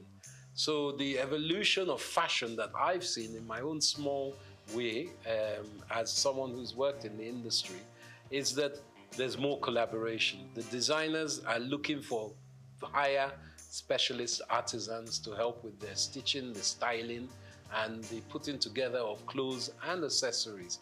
So I'm also seeing small grassroots shoots, very small at the moment, of the government playing a part in bringing together some kind of foundation so people can articulate their fashion designs to the world, because we have seen it in a lot of music. Obviously, Afrobeat is one of our biggest exports in this country. Obviously, there's oil and all the others, but I'm talking about within this entertainment, luxury, lifestyle industries. So we're trying to learn from that how private sector can play a part to enhance this fashion sector. So now we're seeing a lot of vibrant colors, a lot of styles. Men's fashion is big. It's not just women's fashion. Men's grooming is massive, hair and beauty as well. So men are taking care of ourselves more and more. And accessories. Accessories, I think, is fundamentally the quick fix of fashion, where we can enhance and create jobs and hyper growth in GDP by focusing on this. And this is where I implore the government with, working in mineral resources, our precious metals, semi-precious metals, help those industries to grow.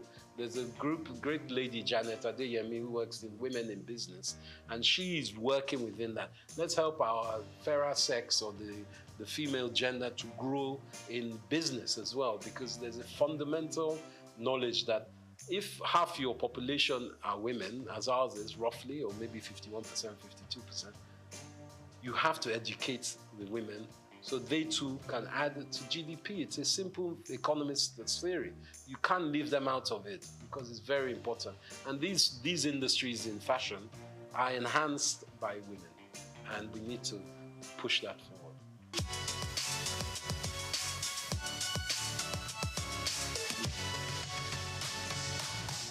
I think the banking system needs to be augmented. And I'm saying this from the government's perspective. The ease of doing business in Nigeria, as an investor myself, a foreign investor, as well as being an indigent in Nigeria, the problem is not getting your money to Nigeria, it's getting your money out of Nigeria. Not that you want to suck all the money out of the country, but what can help is the floating exchange rates, the flow and liquidity of money that can come in and out of the country. A lot of investors are worried about how they get their money out of Nigeria. So I think our banking system, going back to the central bank, which they're working on, needs to be much more fluid. So people feel they can invest and take money out. But also, we need to articulate what is on offer.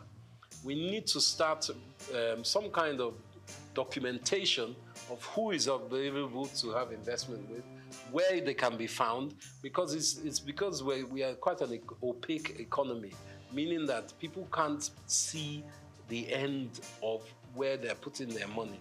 Once we do that basis and open up the lights within which kind of businesses are available to be invested in, I think a lot of investors, domestic and international, will be more willing to put money to it.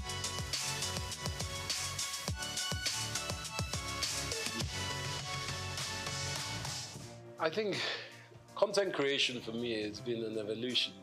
I started as an ex-banker, as I said. I used to trade futures and options in Barclays Bank. I was on the Life Exchange, trading bonds, and I found that wasn't my life.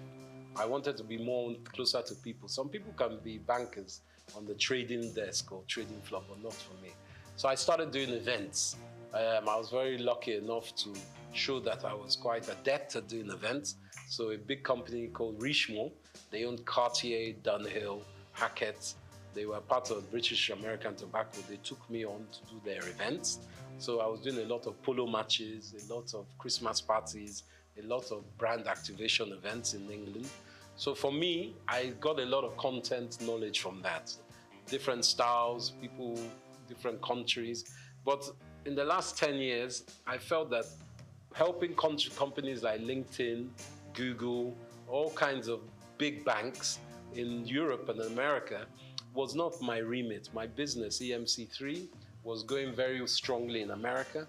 But as a Nigerian man, I didn't feel love in America. I know that everyone says it's the land of opportunity, but being someone of my own African descent, I didn't like the mentality there. People are good, but the infrastructure is racist institutionally, as we know. So I felt I wanted to give something back to Nigeria. And with all the 20 years of, at that time, about 17 years of knowledge I'd gained from doing some of the best Grand Prix parties in the world, Formula One, around Monza, Silverstone, Abu Dhabi, I was doing a lot of events. I thought, let me take this back to Nigeria. I didn't have to come back to Nigeria. I wanted to. And I know with all our grievances with Nigeria, if you ask many Africans about Nigeria, they'll say, they look up to us. You guys, you have Chinua Achebe, you have Wole Soyinka, you have Fela Kuti. What's your problem? You have Chimamanda Adichie. What's your problem? So we have to take ownership and say, yeah, we do have all these people. We have Afrobeats, whether it's Burna Boy, Davido, the Venus Bushfires, all these different people that are exported.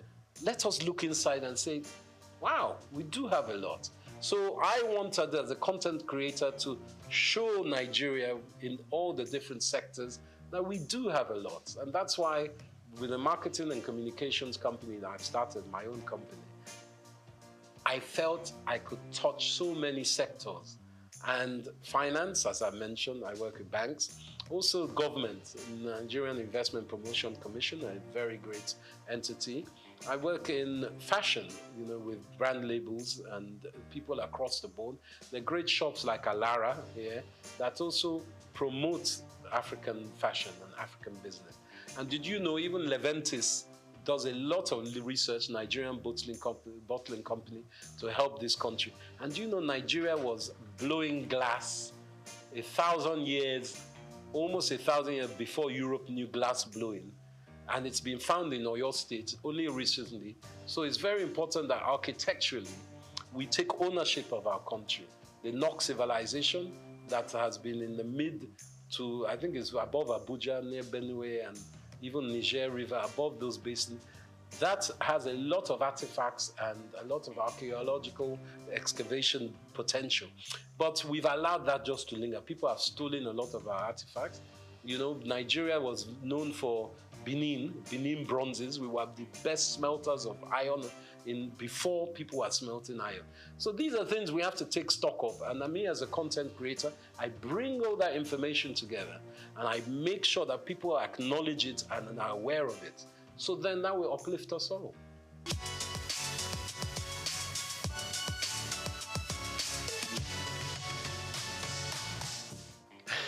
Now, this is a political question, but I believe with our background of the last 20, 30 years, we've had, sadly, leaders who have been militarily inclined, let's just call it that. And as we know, military people, they don't like educated people because educated people will ask questions. So we have had what we call a dismemberment of education in Nigeria for the last 35 years. And that has played an endemic part in retarding the gross domestic productivity of our country because our youths and even people up to my age and older have not had the infrastructure, middle-class education that is needed for a country to grow. You look at the Industrial Revolution in the 19th century in Europe, especially in Britain, and you look how they were expanded by merchants and artisans and specific skilled workers. Apprenticeships were big, education was huge. There was what they call a noblesse obligée, a nobility obligation that people who are rich give back to institutions, not to church, to institutions that will help education. And that is where I think we've had a disconnect. Education was lacking. So for me, the way that we can help, it takes time. This new government is in. They are trying to implement the 8-point agenda, which is a good agenda. But everyone's looking for results now. Nigeria has been in a very bad state. There's global downturn. Obviously, cost of living is so high as it has been for a while. Nigeria is exacerbated, but in Europe, cost of living is high. There are some stupid wars going on around the world that has meant oil prices have skyrocketed. And with the rocketing of oil, everything goes up price-wise. So Nigeria needs to reevaluate education and apprenticeship. I believe even in fashion industry especially, apprenticeship is very important. Whether it's weaving, designing, marketing, online, whatever it is, factories, you need apprenticeship. And that's the quick fix of education. But education is fundamental to everything.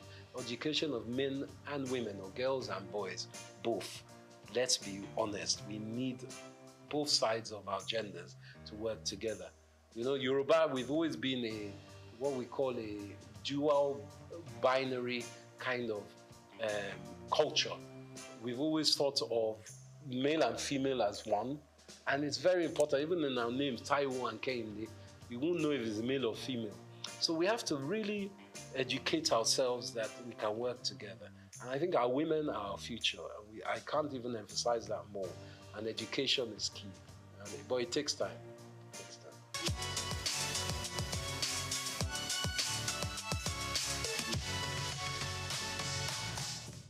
I think Japa syndrome is very real. Everyone wants a better life. Let's not lie. You want a better life for yourselves, but for your family, your parents, your children. And the opportunities in Nigeria, even when you have been educated and you finish graduate here, to find jobs is not easy. The infrastructure is very bad for job creation. And this is being worked on, and the last 8 years has been fundamentally broken. But we know this new government is changing that. But specifically, JAPA in Canada, they need our brains. You go across the world and you ask any nation, especially America, who are the best educated, the best, integrated, and the most proficient people, Nigerians. So it's not that we are stupid, it's that we don't have the infrastructure at home. And America, Canada, Europe, they're giving us the infrastructure. So getting out of Nigeria is not easy. There are opportunities and policies that allow it, but going across the border to Libya is not the way. You spend $5,000, $4,000, which is almost 4 or 5 million naira to try and get to Europe, and then you're treated like a dog when you get there. That's not the way. But, there are certain policies that can take you to these countries. And in Britain, for instance, it's not all, the streets aren't paved in gold, but if you earn £1 in Britain, you send that home, that £1 is 1,300 naira. So, and the minimum wage is £14 an hour now in Britain. So you can do the maths of that. So someone who is earning £14 an hour, if they work 10 hours in a day, they've earned over £100, which is 100,000 naira. So the maths, of course, is what makes people want to go there, because even if you are working there, obviously you're paying British rates, so your rent, your cost of utilities, your food and drink, your transport comes into play. It's not cheap there. But the money you send, even if you're only sending £100 a month back to your mom, that's 100,000 naira. So, or 130,000 naira in today's rate. So you can do the maths. That's why people are going. And the security in these countries is, and the education, to be quite frank, is better. But it doesn't mean they are better. We have to build a house, you must thatch the roof from within, so your roof doesn't cave in. And I think that's very important. Not that people shouldn't go home. Go out of the country, but they should always come home as they can. Because we need, you see the Pakistanis doing it, you see the Indians doing it, you see the Arabs, they go home and they build their own countries. It's not good to just japa and live. You have to come home small.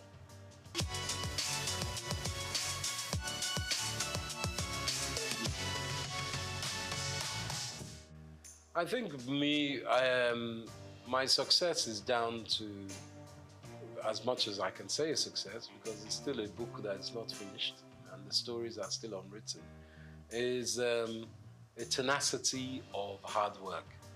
It's very important that people understand that it takes a lifetime to look like an overnight success. It doesn't just come.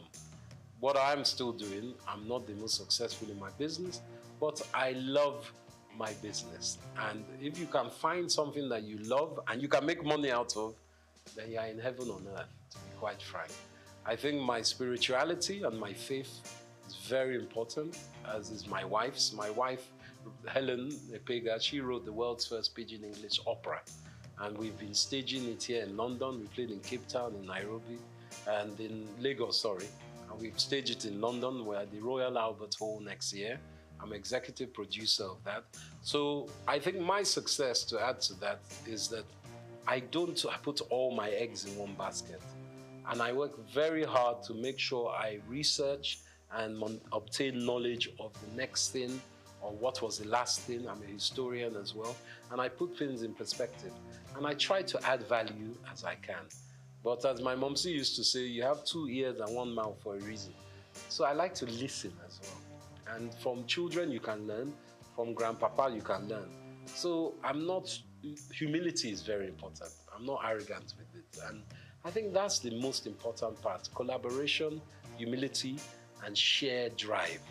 But also knowing that for me, Saturday and Sunday, I'm off. That's my time for the family.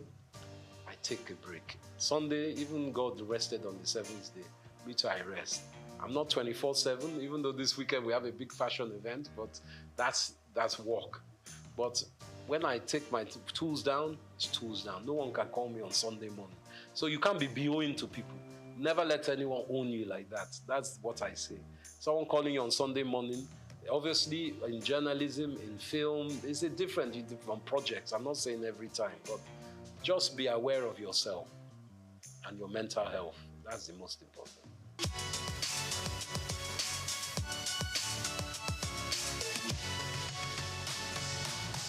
Sure. The world's first pidgin English opera is a show about a Nigerian fabled people. It's almost like Orisha, but it's not.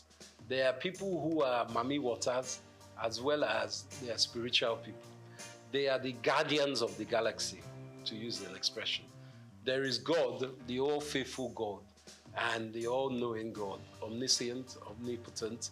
But below that, there are all these almost demigods that look after, let's say, this sector of the universe. And these people are singers. They sing opera. But they sing it with pidgin English. And you know, pidgin is a language that is known by most Nigerians, but it's a language that people shun and say, it's a bad language. But they speak pidgin in Hawaii. They speak pidgin in China. They speak pidgin, Old English Cockney is pidgin. American even is a form of pidgin because they Yankified English. So what my wife has done, Helen Epega, she's also known as the Venus Bushfires. She's an Afrofuturist musician. She composes songs. So she put together this compilation, which is a pidgin English opera musical. And it's a show that lasts for about 45 minutes or an hour and a half. It depends if you're doing the short version or long version. So we have tenors, we have sopranos, we have violinists, we have kura player, and my wife plays something called the hang, which is like 2 tortoise shells, steel drums that sound like a harp. And she plays that and she sings. She's the main protagonist in this.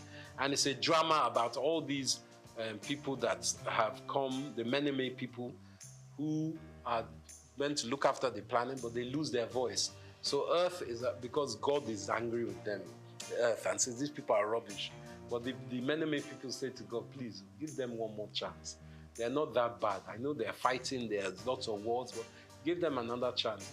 So the lead Kanate of these many people has to go to the Venus Bushfire, which is the heavenly celestial place, to bring the voice back, to sing Earth back into harmony. So it's a drama, and it kind of plays on our old cultural awareness in Africa and heritage of Nigeria of there are other beings. You must have faith in your ancestors as well as in a God. And the deities, as we know in Yoruba, I think there are 7 deities, and these are very important cultural awareness that we try to give to children as well.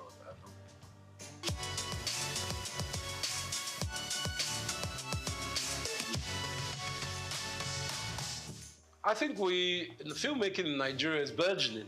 AFRIF, the African Film Festival, International Film Festival, is on now, which is a great show. I helped incept in 2010, many years ago. We had it in Port Harcourt. It was Governor Rotimi Amici that started that campaign, but it's going on very strongly now.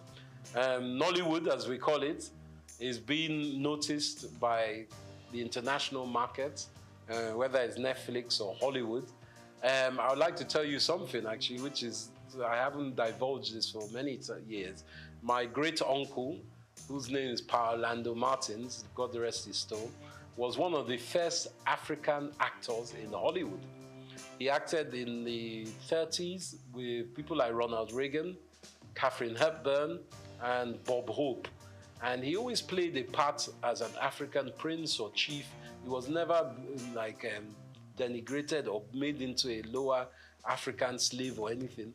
And I think that instilled something in my mind with this film industry. I think it's very important that Nigeria, as it is, we have some great actors like Wale Ojo and Ramsey Noah. They are playing part in producing their own shows. And it's very important. Like in America, you obviously have people like Mel Gibson, Robert De Niro, who have produced their own films as well. That Nigerians are not just actors or technicians, they are also producers and directors. It's very important that we have that link within our industry. And we make friends and we forge relationships, not just with Hollywood. There's Bollywood, the Indian industry, and there's also Chinawood, because China's film industry is massive. Technically, I think that just as big as Hollywood. So we must look to ourselves in Africa as well.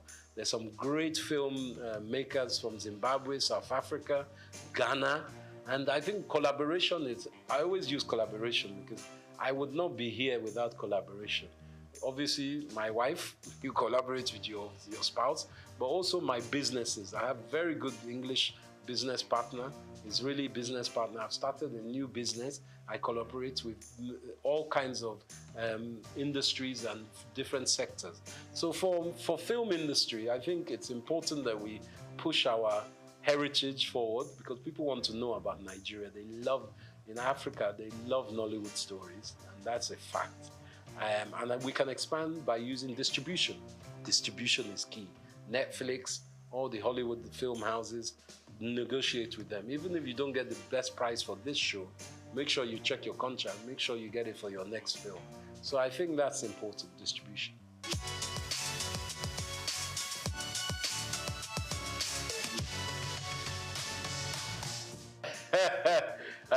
While I'm still alive, that's a very good question. Hope springs eternal with me, and I am optimistic about Nigeria.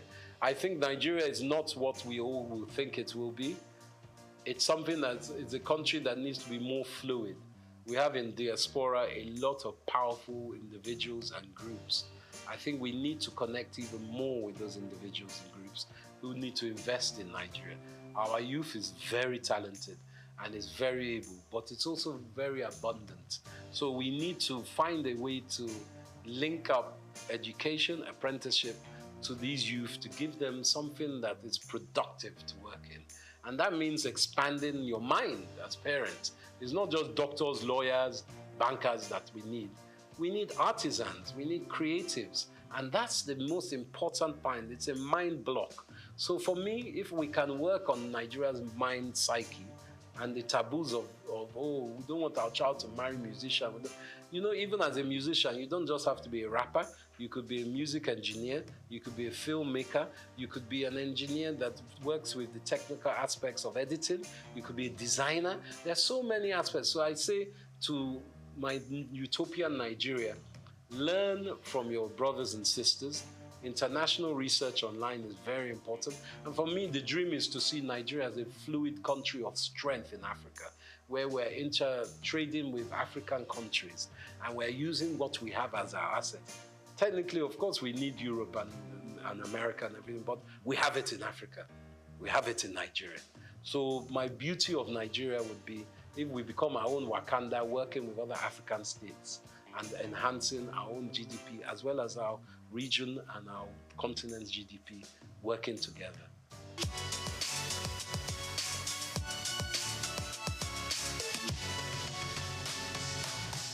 Gosh, my favorite, what's the first one? Food. As you can see, I like my food. I like a mixture actually. I like amala. I like yams. I swallow very well. Whether it's with ogbono soup, that's very good. But also, from my mother's riverside, there's one okra, seafood okra that my mom used to make. And I still strive to find that. I go and find that whenever I go away. In London, you have some nice Nigerian restaurants, and in Lagos, of course, as across Nigeria. But nothing like home cooking when my wife makes me a nice, I suppose she makes a goosey for me, eba, and that's my staple. My best music, I love Afrobeats, of course, but predominantly I'm a Fela man. Ebenezer Obey. I like the old styles. And I also like Zaire music. There's high life that comes across Africa. But to be light to say I don't like Jimi Hendrix. I like Jimi Hendrix. He's a guitarist, a Native American, African-American guitarist. I love his kind of music. So those are my mainstays, and Gorillaz and De La Soul are still very great music of mine. Those are my Spotify at the moment. What was the other question? I like wrestling. They used to call it Gidigbo back in the day, Yoruba wrestling. I used to love that. I haven't seen that much lately, but I like Nigerian wrestling. Obviously, we play good football. We're great footballers as well, globally. But you said Nigerian sports. Polo, Nigeria. I like Nigerian polo as well.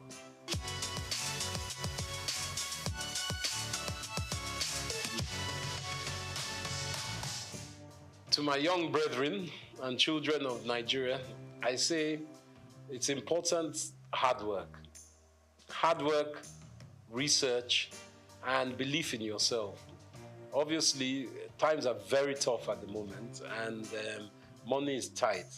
But with your own creativity, you can build your empire from there. I always believe that from one's mind, you can make wealth, and you shouldn't give up. Obviously, if you're not very great at one thing, you find what you are great at.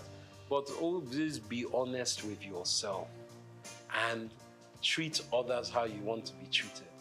And remember, collaboration is the key or the little sister of success.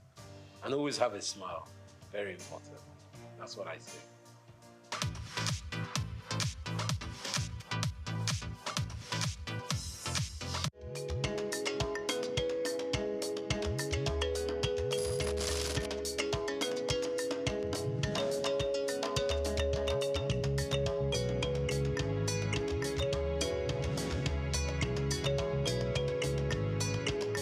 From the early days of humanity, when people roamed the earth unclothed, to the Stone Age, when leaves and natural materials were used for modesty, clothing has undergone a remarkable transformation. As we progress to the weaving of fabrics and the art of textile printing, Ankara emerged as one of the earliest and most distinctive forms of attire. Today, Ankara has evolved beyond its origins, becoming a significant cultural symbol for various ethnic groups, states, and nations. Ankara, more than just a fabric, it's a symbol of pride and culture for millions across West Africa, deeply embedded in their identity and heritage. I bet you've been in touch with this fabric one way or the other, but have you ever asked where and how it all began? The journey and history of Ankara is what we are about to uncover, and how it became a powerful emblem of African heritage.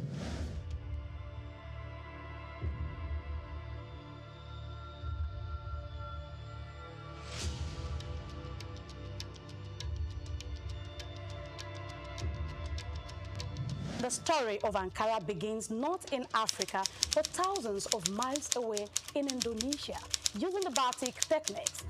Batik is an ancient Indonesian art from where wax is used to create different patterns on fabric. The process involves applying wax to certain areas of the fabric to resist dye, creating elaborate designs. In the 19th century, Dutch colonizers who controlled Indonesia recognized the appeal of batik and then sought to replicate it.